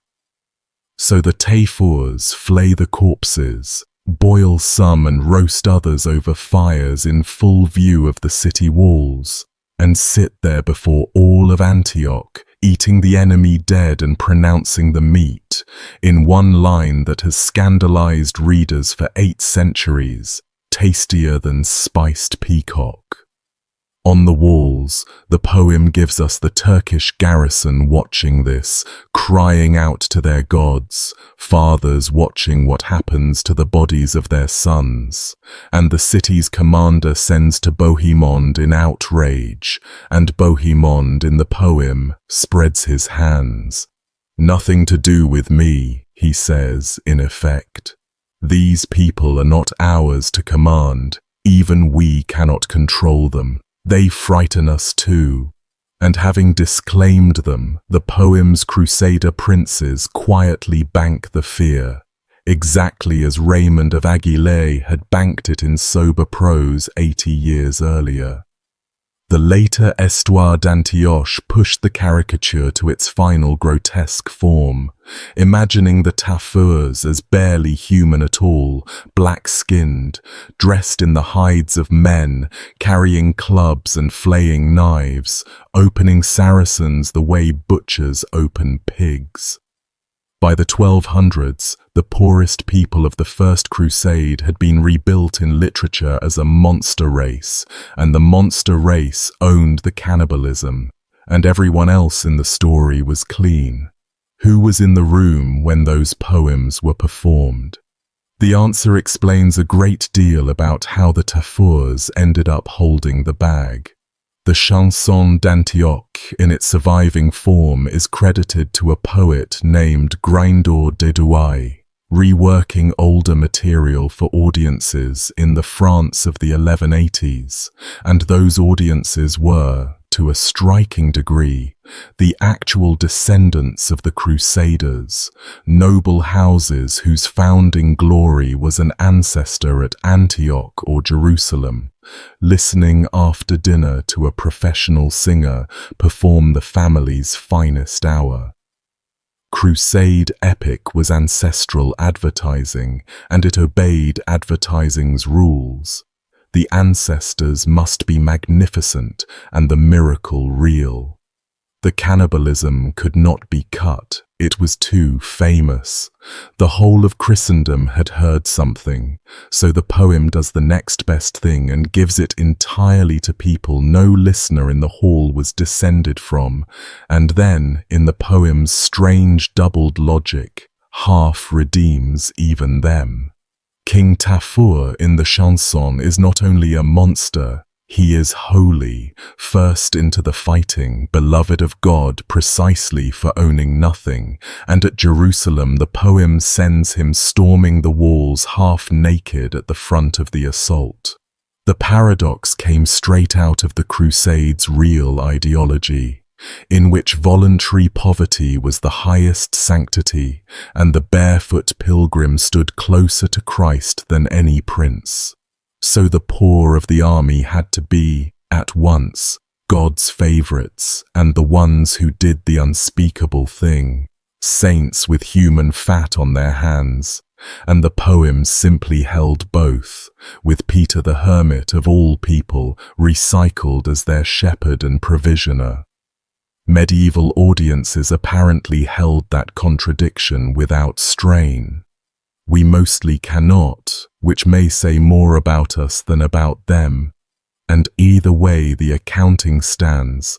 The men and women who starved first, walked the whole way, filled the ditches, and pulled down the walls of Ma'ara so the crusade would move again, entered literature as flesh-eating grotesques, so that everyone above them could enter it clean. You can probably see the mechanism working, and I will only underline it lightly, since this genuinely is a place where the evidence speaks for itself. The earliest sources, the ones written by men who were at Ma'ara or spoke directly with those who were, describe the eaters as some of our people, our army, the Christian people. No Tafurs.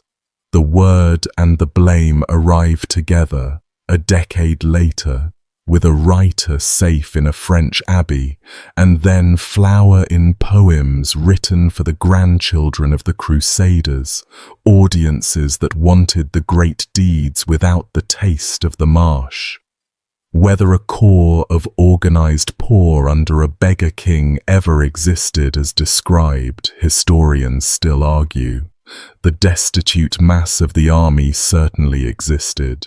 We have watched it starving since Anatolia, and some scholars, going back to a foundational study in 1959, have taken the Tafurs seriously as a real fraternity of the poor, while others see mostly a literary device wearing rags. Either way, the function they served in memory is not in doubt. Somebody had to carry Ma'ara. The princes could not, the knights would not, and so it settled, as such things do, on people with no surnames, no chroniclers of their own, and no descendants endowing monasteries to argue their case. The poor pulled the bodies from the marsh, said the story, and everyone else merely failed to stop them. Maybe that is even how it happened. The men who wrote the record had every reason to want it so, and that is exactly the situation in which a careful person keeps a hand on their wallet. One thread running through the sources refuses to lie flat, and modern historians keep returning to it. If the eating at Ma'ara was purely the reflex of famine, private, ashamed, the body overriding the soul in the dark, then several details sit oddly. The repeated insistence that only Saracen dead were eaten, when the army's own dead lay everywhere and fresher. Raymond of Aguilar's spectacle, performed before an audience whose horror he records and whose terror he celebrates. Guiber has a further scene along these lines. Crusaders, he says, at one point took a Turkish corpse, and where enemy eyes could see, roasted it as if for the table, precisely so that word would spread that the Franks ate men, a piece of theatre staged with a real body, and the strategic afterlife of the story, which we will watch operating on the road to Jerusalem, where town after town chose tribute over resistance with the news from Ma'ara fresh in every ear. One influential modern reading associated with the historian J. Rubinstein, who wrote the essential study of this whole question, puts those pieces together into a picture in which at least some of the cannibalism was weaponized while it happened. Hunger supplying the act and calculation supplying the staging, starving men eating enemy dead in the open, and being allowed, perhaps encouraged, to be seen. Other historians, Jonathan Riley Smith prominent among them, have kept it simpler. The army was starving past endurance. The dead were eaten as the dead have been eaten in extremity throughout history, and the Tafur pageantry is later varnish. His summary of the Tafurs was, dryly, that they were very hungry. Thomas Asbridge, who has written as vividly as anyone about the Crusade, calls Ma'ara one of the most infamous of all the Crusaders' atrocities and emphasizes the dividend either way, that whether by design or accident, the Franks now marched inside a rumor that unmanned their enemies before a sword was drawn. The sources genuinely support each of these pictures in places, and genuinely resist each of them in places, and I would rather leave you standing where the evidence actually stands, in that cold town, between a starving man and a watching one, unable to tell the two apart from the outside. One more document, and then we can leave the eating, though it does not really leave the story. That letter I mentioned, written by the Crusades' own leaders from Laodicea in September 1099 to the Pope, the official report of the whole expedition, over the names of an archbishop, of Godfrey, and of Raymond of Toulouse himself. We saw its careful, lawyered sentence about Antioch that men could scarcely refrain. About our town, the drafting hand does not flinch, or perhaps by this point had nothing left to flinch with. While we delayed at Bara and Mara, the leaders wrote, famine grew so great in the army that the Christian people ate the putrid bodies of the Saracens.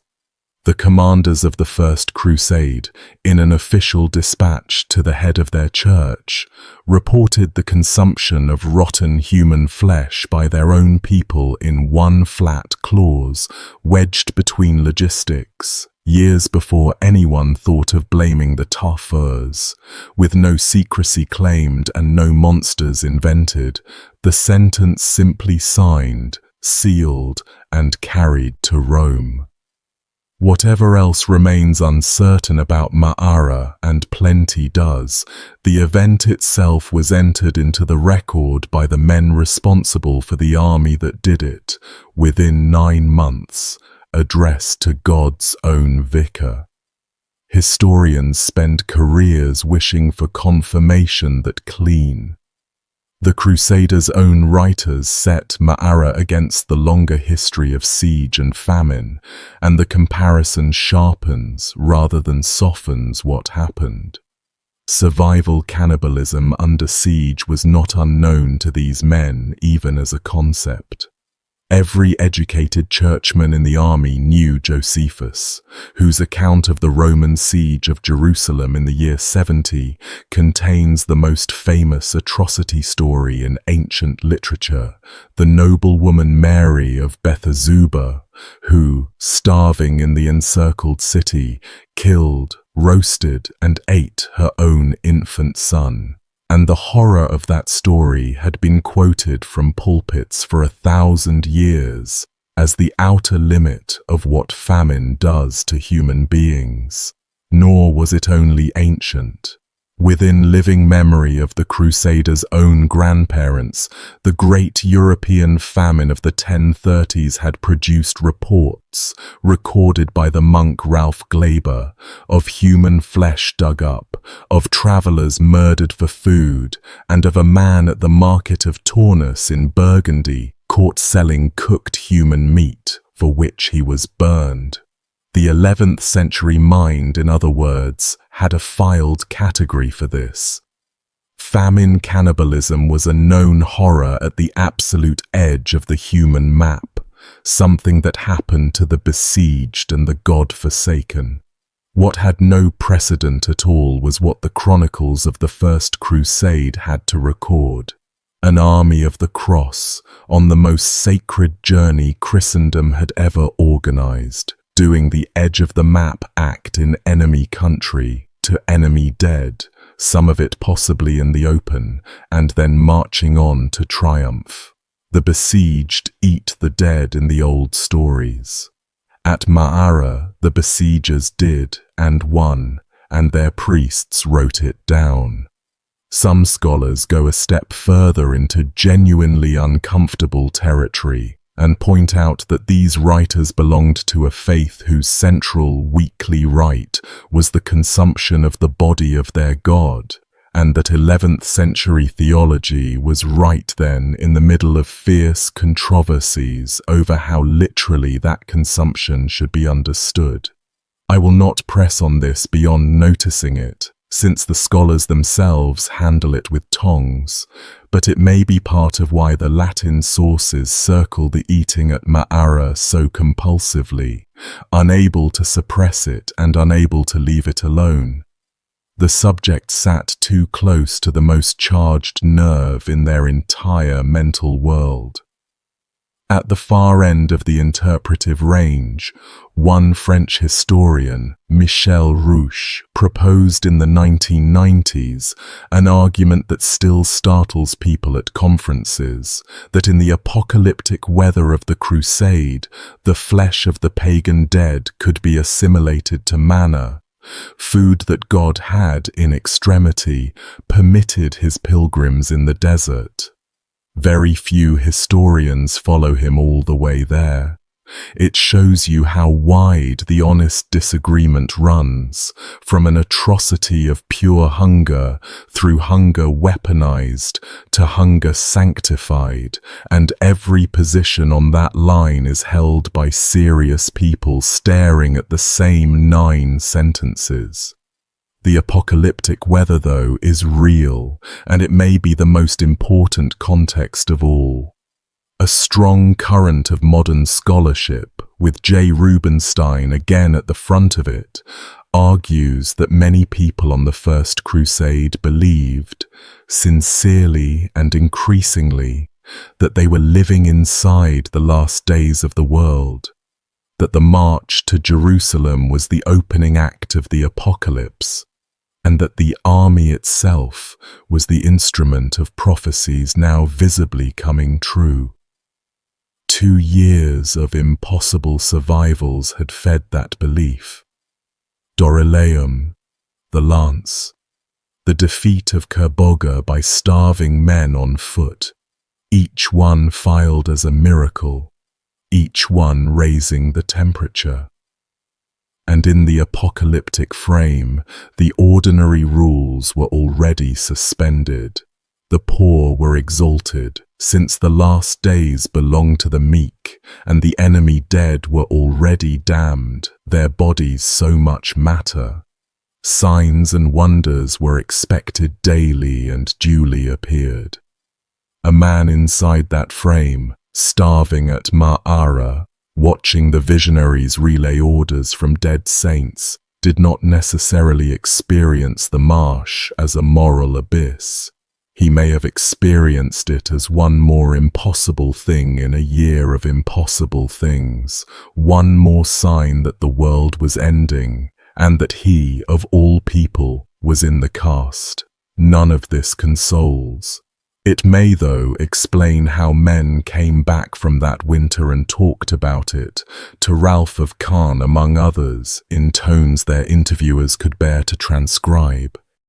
Life in the captured town through late December, meanwhile, would have been its own quiet horror even without the marsh. Winter rain on a townscape of the unburied. The wells fouled with the dead, so that water itself carried the town's fate in it. Smoke still drifting from the cave mouths. Soldiers billeted in houses whose owners they had killed, sleeping under blankets pulled from beds whose families were in the ditch, eating, when they ate at all, out of kitchens still stocked with another woman's jars. The Bishop Raymond had installed at Albara came and went. Mass was sung. The ordinary machinery of the army's piety ran on in a town whose mosques stood empty and whose minarets looked down on Frankish centuries. And in the command tents, the quarrel over possession of this place actually intensified as its worthlessness became clear, since by now Ma'ara had stopped being a prize and become a symbol, a token in the game between Raymond and Bohemond over Antioch, over precedence, over which of them the crusade belonged to. Bohemond, at one point around the turn of the year, simply pulled his men out of the towers he held and went back north to Antioch, having first, in one account, expelled Raymond's garrison from his sector, and the two greatest soldiers of the expedition settled into a cold war with a dead town and the road to Jerusalem as hostages. The deadlock broke from below, and the way it broke is one of the most extraordinary scenes of the whole crusade. Raymond, trying to purchase the loyalty of the other princes and reassemble the march under his own banner, convened them at a castle up the road in mid-January and offered money, hard figures, thousands of gold solidi to Godfrey and Robert of Normandy. Smaller sums scaled down the pecking order, essentially bidding to hire the crusade. The recorded offers survive, and they measure both his wealth and his desperation. 10,000 gold solidi to Godfrey, 10,000 to Robert of Normandy, 6,000 to Robert of Flanders, 5,000 to Tancred, and smaller sums scaled down through the second rank of lords, a price list for a holy war, drawn up 20 miles from the town where his army was eating the dead. Some took the money. Godfrey declined. Bohemond was past buying. And while the princes haggled, the poor at Ma'ara, the survivors of Anatolia and 2 Antioch famines, and the December we have just lived through, decided they had had enough of being wintered in a slaughterhouse while rich men negotiated, and they began, without orders, with their bare hands and whatever tools they could find, to demolish the town. They pulled Ma'ara's fortifications apart stone by stone, the sick and the feeble joining in. Raymond of Aguilera describing even those too weak to lift working stones off the walls, levering blocks loose and rolling them into the ditch, day after day, with the logic of people who had correctly identified the actual obstacle between them and Jerusalem: walls. As long as Ma'ara had walls, it was worth holding, and as long as it was worth holding, princes would sit and hold it. So the poor deleted the town as a military object. The Bishop of Albuera reportedly tried to stop them and was ignored. And Raymond of Toulouse, returning from his haggling to find his prize being disassembled by its own occupiers, drew the only conclusion available. On the 5th of January, he ordered the demolition completed, and the remaining fortifications of Ma'arat al-Numan came down, and what fire could finish, fire finished. Nothing like what had just happened occurs anywhere else in the crusade. The commons had gone on strike, and the strike had worked. For 3 years the poor had been the crusade's fuel, dying first in every famine and absorbing every arrow meant for a night, and holding, in exchange, exactly no vote in anything. And at Ma'ara, with their bare hands, in winter, they exercised the one power nobody could take from them, the power to make the object of the prince's quarrel stop existing. The demolition was slow, dangerous work, done by people at the end of their strength. Falling masonry killed and maimed some of the wreckers, and the chronicle preserves the astonishing image of the sick, unable to stand, working stones loose from the lower courses and rolling them down into the ditch from their knees. It was also, in its way, the most eloquent statement anyone made in the whole affair. No sermon or speech survives from the mass of the army, nothing in words at all. What survives is the act itself, a starving crowd dismantling a fortress to force their lords back onto the road to Jerusalem, and it worked within 3 weeks. When the column finally moved, the town it left behind had been unmade twice over, its people in December, its stones in January, and the fires set on departure took most of what remained standing, so that the next travellers on the Aleppo road passed a low smoking wreck where one of the pleasantest market towns in Syria had stood at the start of the season.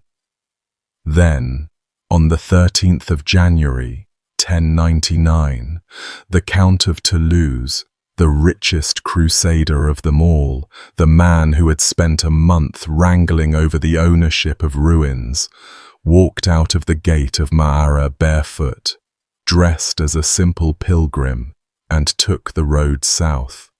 His army followed, and Robert of Normandy and Tancred with their contingents fell in over the following days. The barefoot exit was a formal act of penance, the posture of a man approaching a shrine, and the sources present it, and Raymond surely intended it, as devotion recovered, the crusade remembering itself.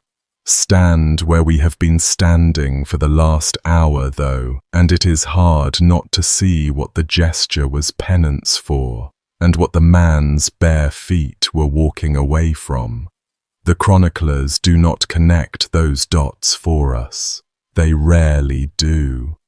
The Count went south a pilgrim, and behind him the town smoked, unwalled, unpeopled, its dead in the marsh and the ditch and the wells, and in the memory of the region, unforgotten. Muslim tradition, centuries on, would remember exactly this sequence, safety promised and butchery delivered, and would file the frange accordingly. The road to Jerusalem from that point is one of the eeriest stretches of the whole story, precisely on account of what did not happen. This shattered, half-starved column, a fraction of the force that left Europe, now marched for months through hostile country and was barely fought. Emirs whose walls the Crusaders could never have taken sent envoys out to meet them with bread, with horses, with guides, with money, buying the Franks' passage past their towns. The lords of Shaizar, the fortress on the Orontes just down the road from Ma'ara, made terms almost immediately and supplied the army as it passed. And I want to point at one small figure inside those walls as the pilgrims tramped by. The Banu Munkid, who held Shaizar, had a son at that time around 3 years old named Usama ibn Munkid, born in 1095, the very year of Clermont. That boy would grow up to fight the Franks his whole life and befriend some of them, and in old age write the most humane, sardonic, closely observed Muslim account of these strangers that the century produced. His homeland's introduction to them was Ma'ara, 20-odd miles from his nursery. When he and his generation weighed the frange, courage granted, ferocity granted, everything else in question, the scales had been set in the winter of 1098. Why did the emirs pay? Politics, certainly. Syria's Muslim princes hated and feared each other at least as much as the invader, and letting the Franks pass through to become someone else's problem was sound strategy. But the sources on both sides keep gesturing at something beneath the strategy. Word of Antioch had already made the Franks uncanny, an army that should have died twice and had not. Word of Ma'ara made them something worse. Raymond of Aguilers told us straight out what his side believed the cannibalism had purchased, the terror of the Franks in every race, and the behavior of the towns on the road south is that sentence acted out on the map. Fight the frange and your city becomes Ma'ara, your sons in the ditch, your daughters on the block at Antioch, your dead in their cooking fires, or open your gates, pay, feed them, and watch them walk on toward Jerusalem, and pray they keep walking. Town after town did the sums. The tribute itself made the point physically. Convoys came out to the marching column from cities the Crusaders never entered, mule loads of bread and wine, whole herds driven bleating into camp, purses counted out by chamberlains who did not meet anyone's eyes, and for the first sustained stretch since Europe, the army ate. Men who had boiled thistles outside Antioch and done worse at Ma'ara now walked the coast road with full saddlebags, provisioned by the very people their reputation terrified, and the reputation rode along with them, doing more work than any siege engine they had ever built. The chroniclers record the plenty of that spring with something close to disbelief, as if the countryside itself had surrendered. A war that had begun with tens of thousands starving toward Jerusalem ended with a fraction of them being fed toward it by their enemies, and the hinge between those two conditions stood a few days' march behind them, unwalled and empty. The column that had eaten men in December was escorted, provisioned, and practically waved through Syria in the spring.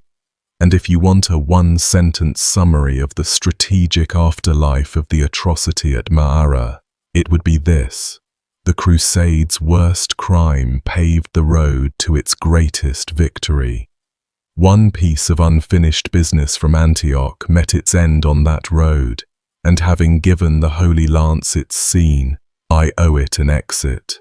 The Lance and Peter Bartholomew had kept ascending after the great battle, Peter relaying ever more detailed instructions from his rotating cast of saints, and the skeptics, mostly in the Norman and northern French camps, had kept muttering. During the long, futile siege of Acre in the spring of 1099, the muttering finally came to a head, and Peter magnificently overplayed his hand. He demanded the ordeal, judgment by fire, to settle the lance forever. On the 8th of April, Good Friday, the army built 2 walls of blazing olive branches with a gap of about a foot between them, some 4 feet high and a dozen long, and Peter Bartholomew, in his tunic, carrying the relic he had pulled from that pit, walked into the fire while thousands watched. He came out the other end, which by the rules should have ended the argument, and then he collapsed, and the accounts diverge exactly as you would expect. The believers insisting he emerged unburned and was crushed by the ecstatic mob, the doubters describing a man roasted through the middle. He died 12 days later, on the 20th of April, of his burns and injuries, and the lance's authority largely died with him, at least outside the Provençal faithful. Set his ending beside the marsh for a second. Fire and human flesh, twice in a single winter and spring, at Ma'ara with the dead, at Acre with a living man, both times in front of a crowd, both times as proof of something. These people had come to believe that ultimate questions could be settled in meat. Everything at Ma'ara sits inside that belief somewhere. What followed, once the column was truly moving, has a dreamlike quality in the sources after everything we have been through. The Emir of Homs sent horses. The Emir of Tripoli, one of the wealthiest princes on the coast, sent gold, mules, and provisions, and opened his markets. The army wound down through the gorge below the castles that would one day carry the name Crac de Chevalier, and the country changed around them, the Lebanese coast in early spring, green and heavily stocked. And men who had spent 2 winters chewing hide walked through orchards eating until they were ill. Raymond, unable to help himself, parked the army for 3 months at Acre, a fortress town that had done nothing to him, hoping to squeeze the county of Tripoli into existence before Jerusalem, and the siege failed absolutely, achieving nothing except the death of more Crusaders. Among them the ordeal of Peter Bartholomew you have already heard, and a poisonous new round of quarrels. Godfrey and Robert of Flanders came south to join the march. The rank and file forced the abandonment of Acre in May, by more or less refusing to fight for it. And from there the pilgrimage ran hot and fast down the coast, past Beirut, Tyre, and Acre, under negotiated truces.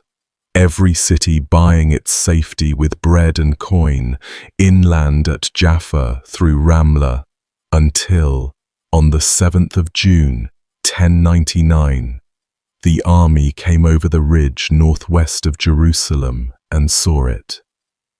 The hill they saw it from, pilgrims would later call Montchoir, Mountain of Joy.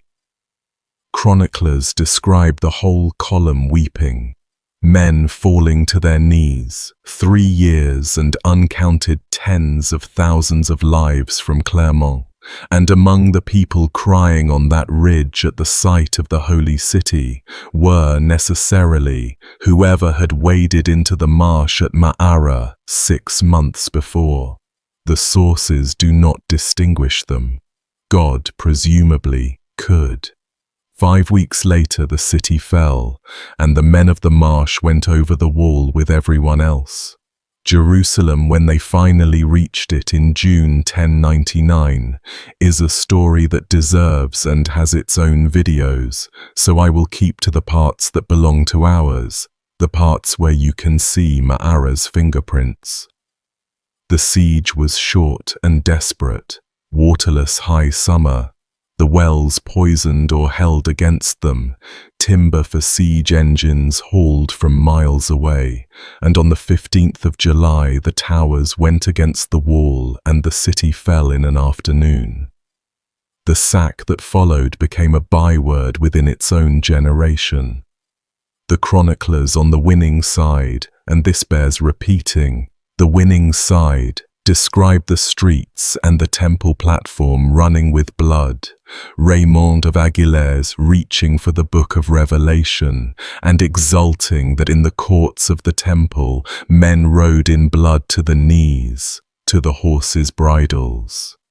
Allow for scripture doing the measuring there, and the residue is still a city's population, tens of thousands by the traditional counts, largely destroyed in days, Muslims and the city's Jews together, the survivors enslaved or made to clear the bodies of their own families from the streets before being marched off. The worst of it concentrated, as everyone at the time understood, on the temple platform. Crowds of the city's people fled in the final hours to the roof of the Al-Aqsa Mosque, and Tancred, taking their surrender and, not incidentally a colossal ransom, gave them his banner to display as a sign of his protection. It protected them for one night. At dawn, other Crusaders climbed to the roof and killed everyone under the banner, men and women, several hundred people by the accounts, and the chroniclers record Tancred's fury at the insult to his flag with more energy than anyone records grief for the people under it, the city's Jews, who had fought on the walls alongside their Muslim neighbors, fared no better. A strong tradition holds that many who took refuge in the main synagogue died when it was burned, and letters found centuries later in the Cairo Geniza fill in the aftermath. Communities across Egypt taxing themselves to ransom Jerusalem survivors and buy back looted Torah scrolls from the conquerors, redemption by installment from the men of the cross. And days after the fall, with the frenzy supposedly spent, Albert of Aachen records a decision taken in cold blood. The leaders, fearing the captives still held in the city, ordered the remaining prisoners killed, and a second administrative massacre swept through people who had survived the first. One exception glows strangely in all this darkness, and the name attached to it will surprise you after everything we have watched him do. The Fatimid governor of Jerusalem, Iftikhar al-Dawla, held out in the Tower of David with his bodyguard, and negotiated terms with Raymond of Toulouse, treasure for safe passage, and Raymond, the lord of Ma'ara's ruins, kept the bargain to the letter, escorting the governor and his men out of the dying city, and seeing them safely on the road to Ascalon. The one great safe conduct of the campaign that was honored in full. The chroniclers of Bohemond's party sneered that Raymond had sold his sword arm for gold. Iftikhar and his men, alone among the garrisons of this story, lived to be sneered about, and the coins. At Jerusalem, the swallowed gold conviction we watched at Antioch and Ma'ara reached its industrial form. Fulcher of Chartres describes it with that terrible matter-of-factness of his. It was wonderful, he says, meaning astonishing, to see the squires and the poorer footmen, once they learned of the Saracens' trick, split open the bellies of the dead to pull bezants out of the entrails, and, because opening one body at a time was slow, the dead were heaped into piles and burned, so that the coins could be raked more easily out of the ashes. Days of pyres, in July, inside a walled city, men sifting the cremated remains of families for currency. No eating is recorded at Jerusalem. Food had reached the army by then, and the city fell fast. And across the whole crusade, for all its massacres, The eating of the dead stays fixed to that one winter, at that one town, at the absolute bottom of the famine. And honestly, that concentration is itself a piece of evidence you can weigh in the hunger versus terror question we left open. Wherever this army was fed, it did many dreadful things, and it did not do that one. The men went home or stayed and became a kingdom, and the writing began, and we have spent most of this video inside that writing. So before the end, I want to cross the line one more time and look at how the other side remembered our town, since Ma'ara's second life, its life in Muslim memory, runs longer than the Crusader states did and is arguably still going. The nearest chroniclers in time, like Ibn al-Qalanisi in Damascus, fixed the elements that mattered to them: the wooden tower, the fall, and above everything the broken guarantee, safety pledged, and then the killing, the plunder, the crosses raised over a Muslim town. The Muslim chronicles, in passing, keep their own time, and the difference has always struck me. In their pages, the town does not fall in December of 1098, but in the month of Muharram of the year 492 after the Hijra, and the double dating is a quiet reminder of what this collision actually was: two calendars, two worlds, each fully convinced it stood at the center, meeting at the wall of a pistachio town. With the calendar the town used, losing everything, and the memory of that loss keeping its own count ever since. Ibn al-Athir, writing his great history in the early 1200s as the counter-crusade of Saladin's era looked back and took stock, set Ma'ara into a chain: Sicily, Spain, Antioch, Ma'ara, Jerusalem, the Frankish tide as a single story, and loaded the town's name with that impossible 100,000 dead, 3 days of the sword, grief scaled up past demography into meaning, and the grief travelled. In August of 1099, weeks after Jerusalem fell, the chief Qadi of Damascus, Abu Sa'ad al-Harawi, arrived in Baghdad at the head of a party of refugees from Syria, and marched them into the court of the Caliph al-Mustajir, the spiritual sovereign of Sunni Islam, to demand a response to what the Franj had done.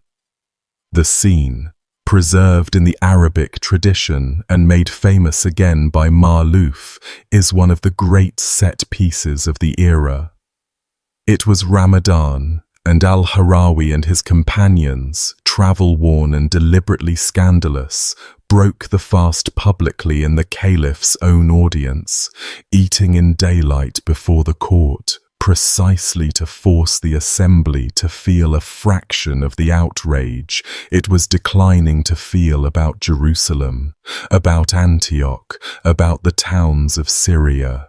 Men wept in that audience hall, the accounts say, as the refugees described what they had fled, and the poet al-Abiwadi circulated verses that carried the moment across the Muslim world, lines lamenting that blood and tears had been mixed together, that the sons of Islam slept in comfort, while their brothers in Syria had only the backs of horses or the bellies of vultures for a bed, verses asking how a man could sleep at all. Among the atrocities those refugees carried in their mouths, the fresh ones were Jerusalem's, but the file went back through the whole invasion, and in that file, 8 months old, its dead barely settled in the marsh, sat Ma'arat al-Numan, the town of the broken promise. The Caliph moved, appointed a commission of inquiry. The commission, in the way of commissions, produced nothing. Baghdad had its own wars. The Seljuk princes were tearing at each other, and Syria was far away. And the practical answer of the Islamic East to the First Crusade in 1099 was silence.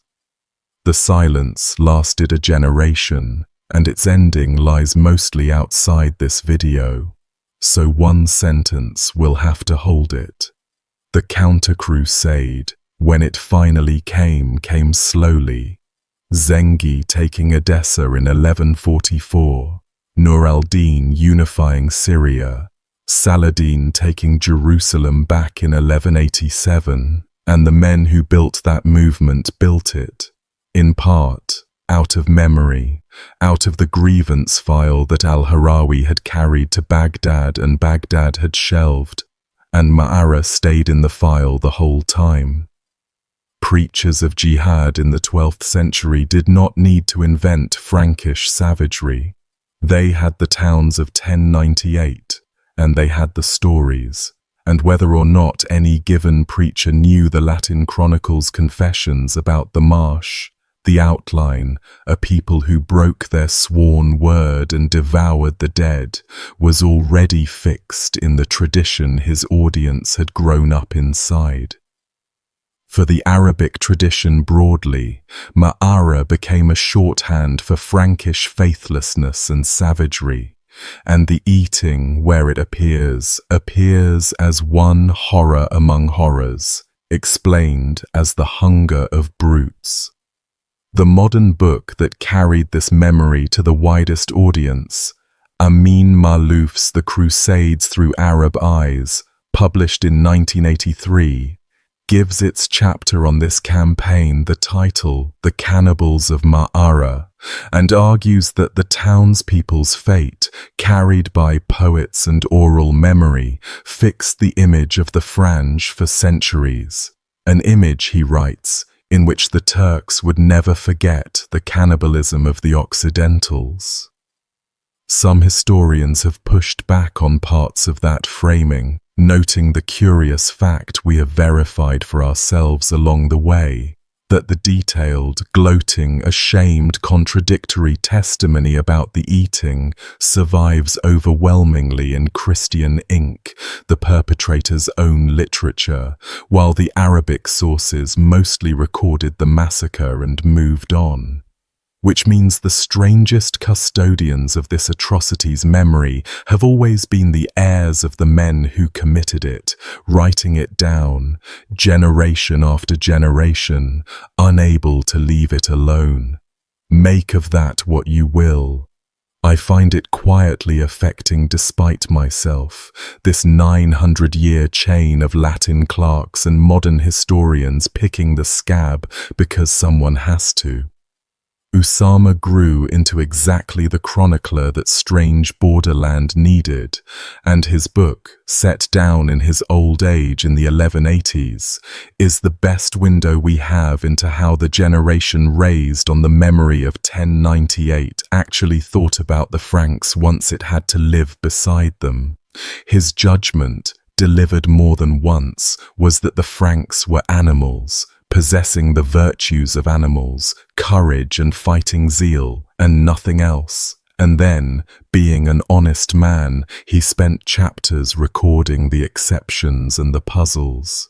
He tells of a Frankish physician summoned to treat two patients his own doctor was managing perfectly well, a knight with an abscessed leg and a woman wasting with fever.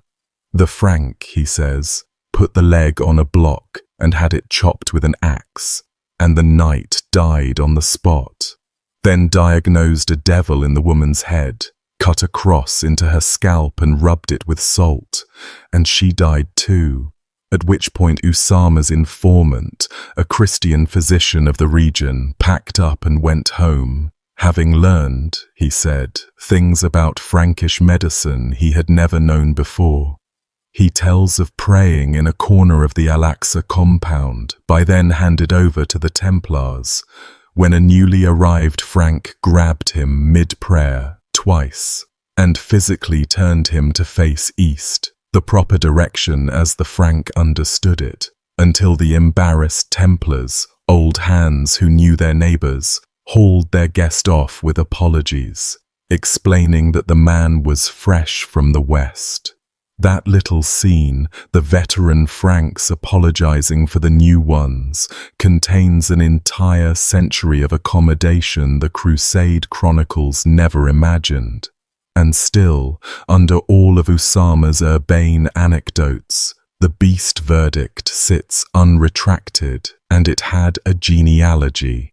He was 3 when Ma'ara died, a day's ride from his nursery.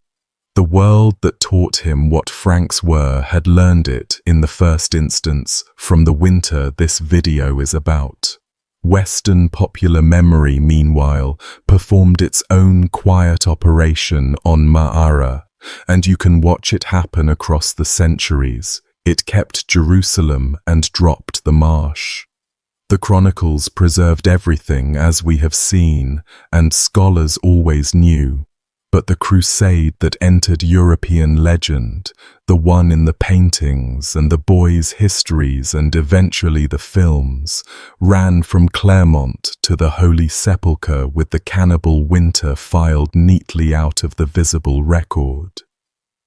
The episode returned to general Western awareness mostly in the 20th century, through historians willing to weigh the whole file, and above all through Marlouf's book carrying the Arab tradition into European languages in 1983, and then through the internet, which loves nothing better than a suppressed horror with impeccable sources. If you grew up on a version of the First Crusade with no Ma'ara in it, nothing was hidden from you exactly. The documents sat in the libraries the whole time, in the perpetrator's own hand.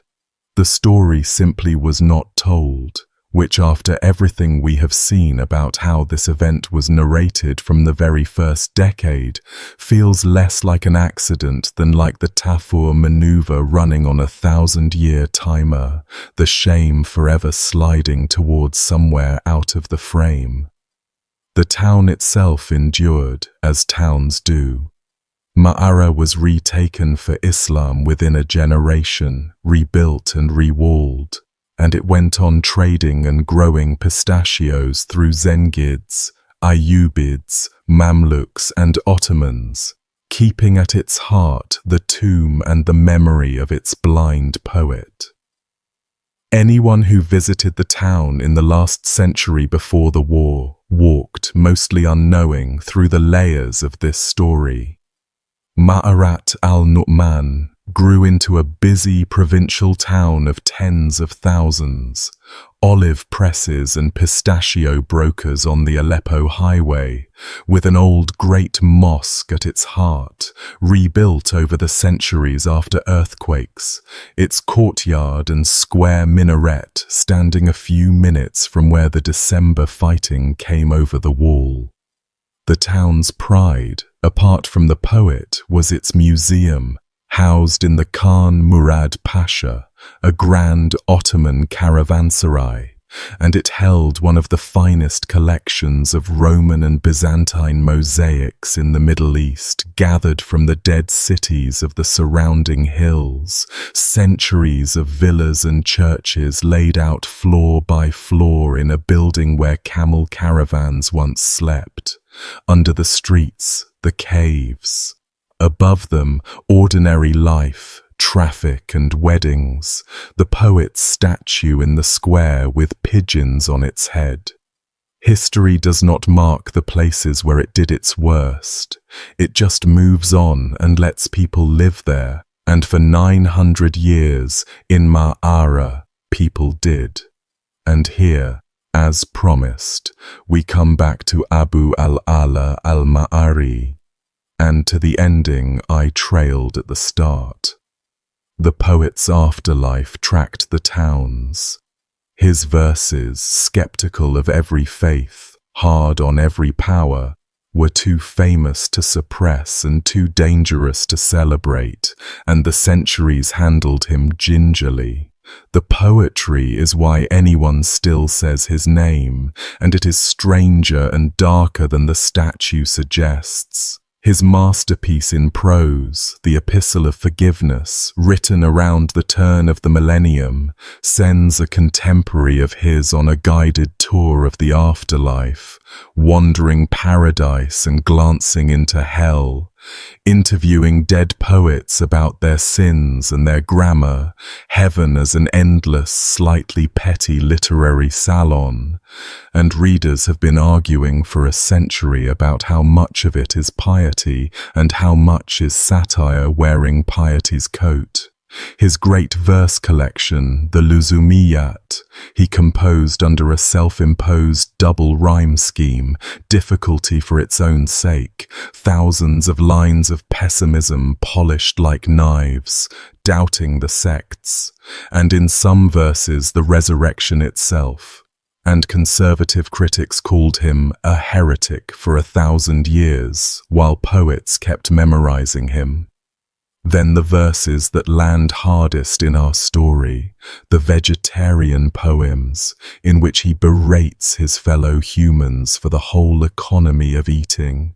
Do not take, he says in essence, the fish from the water, nor the flesh of slaughtered beasts, nor the white milk that mothers made for their young, and never for us, nor the eggs stolen from birds, nor the honey the bees gathered for themselves, since it is unjust to build our comfort out of the suffering of other creatures.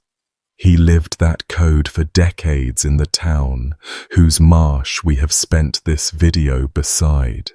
When he went to Baghdad around the year 1000, the capital's literary world received him as a phenomenon and offered him the patronage every poet lived on, and he refused it, on the principle that praise for pay was a form of lying, and after 18 months he came home to Ma'ara, to a small inherited income, a diet of lentils and figs, and a house he rarely left, and the students came to him from Persia and Spain and everywhere between for 50 years.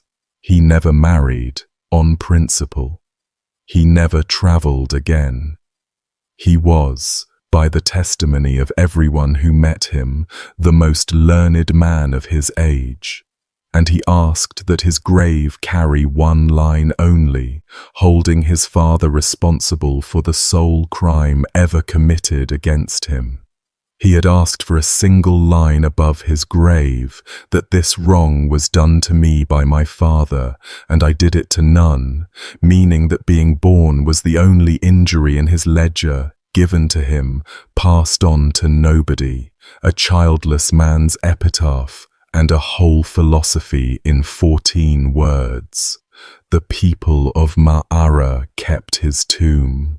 In the 20th century, modern Syria claimed him as a national glory, and in the 1940s the sculptor Fathi Mohammed cast a bronze bust of the old man, blind eyes, heavy beard, and it stood in the center of Ma'arat al-Numan, the town's most famous face watching over its square through everything the century did. Then came the Syrian civil war, and Ma'ara found itself once again on the road armies use, fought over, shelled. Its museum, one of the great mosaic collections of the Middle East, looted and blasted, its people scattered into the same fields their ancestors had fled through. And on the 12th of February, 2013, fighters of the Al-Nusra Front, the local franchise of Al-Qaeda, came for the poet.